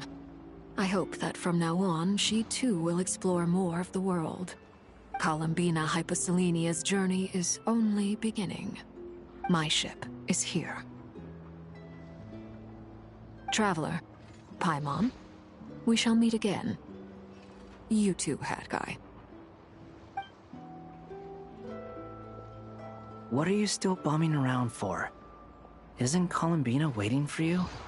I thought today was the day you'd agree with her to go find out the truth about your sibling. You're afraid you won't like the truth when you see it. Well, this is new. I was starting to think that nothing could scare you. Don't say that! Wouldn't you be if you were in this situation? Fair point. But I'd say I have more experience facing up to unpleasant truths than the Traveler. They say blood's thicker than water. I know how much you need your family back. More than you need any of your friends. And I'm sure that all your real friends understand that too. No matter what the truth turns out to be, they will stick by you and support you, whatever decision you make. Finding the truth is important. But more important still is what you choose to do once you've found it. At least, that's the life lesson I've learned from my experience, grappling with the truth. What? Now that Dottore's dead and gone? A little, I guess. But it hasn't solved everything. Maybe I regret not getting to end his life with my own hands. Or maybe it's something else. But for whatever reason, I still feel like I have a chip on my shoulder. Either way, I'm going back to Sumeru. Lesser Lord Kusanali is gonna need help dealing with all the chaos Dottore left in his wake. Not just from this incident, but everything he did in the past, too. You should continue with your journey, as you've always done. Who knows? Maybe we'll meet again someplace else. So, what should we do now? If you want to explore a bit more to steady those nerves, Paimon's game! After all, when Columbina said she knew where your ship was hidden, Paimon promised to give you two some alone time with the truth. It hasn't been all that long since we were last apart, sure, but with Columbina there, Paimon's sure things will be just dandy. Ain't no biggie. Paimon might be all about that food and fun, but she knows how to do right by people. Paimon's sure you'd prefer to digest the news about your brother in peace. But, no matter what you see, just know you can share it with Paimon.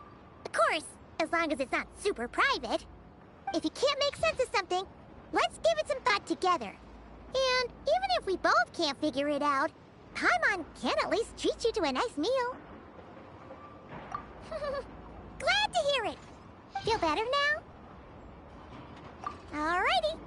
Next up, time to meet with Columbina.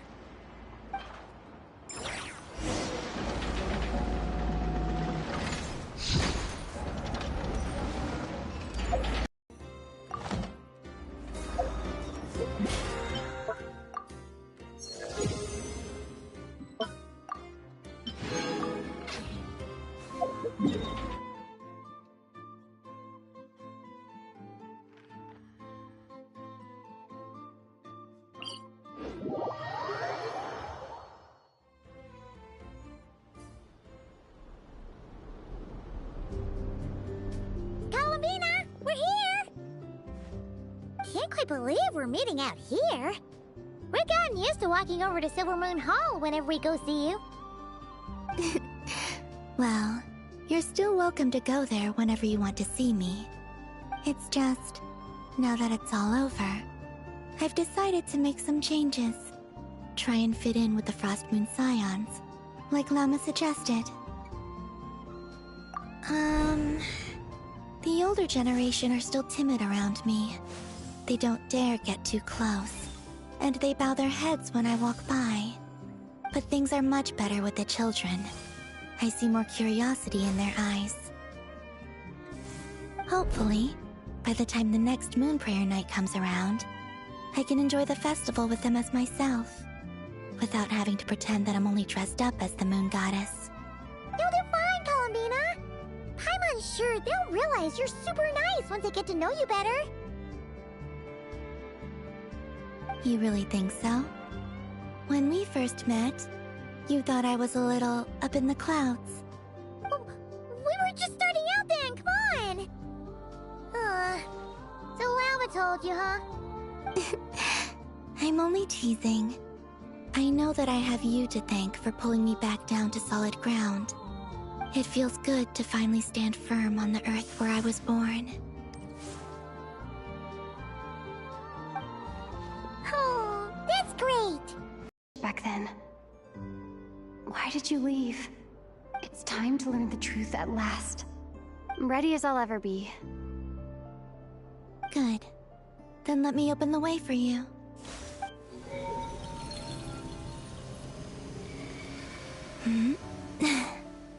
Where does this lead? To our shared destination. Huh? Do you remember me telling you about my missing prologue back when we just met? I said that my story began on the moon. But while I was inside the moon's reflection, I realized that my prologue was really hidden in the future. I just had yet to discover it at that point. The story of the time before I was born was in fact the story of my distant future. It's truly fascinating. But when I obtained the Trilunar and returned to our present reality, I sensed something I hadn't expected. Your prologue. So you mean... that is incompatible with Teyvat, or something that cannot be known. Oh, did I pick a bad time to say this? I know it must have been hard to work up the courage to do this. Maybe I should have waited until you were on the moon, with no chance to back out. That would have been kind of mean, you know.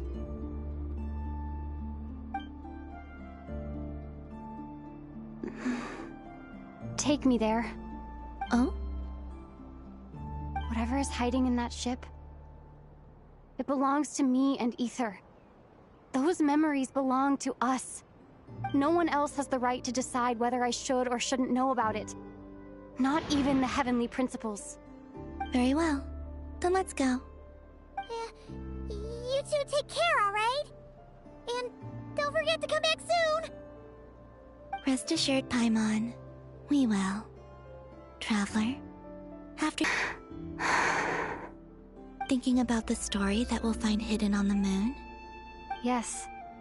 And hoping that it has a happy ending. Stories like that don't exist, you know?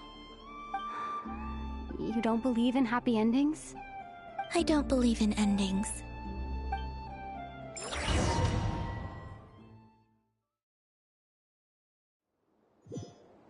Where am I? This is the pathway I built between Teyvat and the Frost Moon. The moon is very far away from us, so it could be a long journey.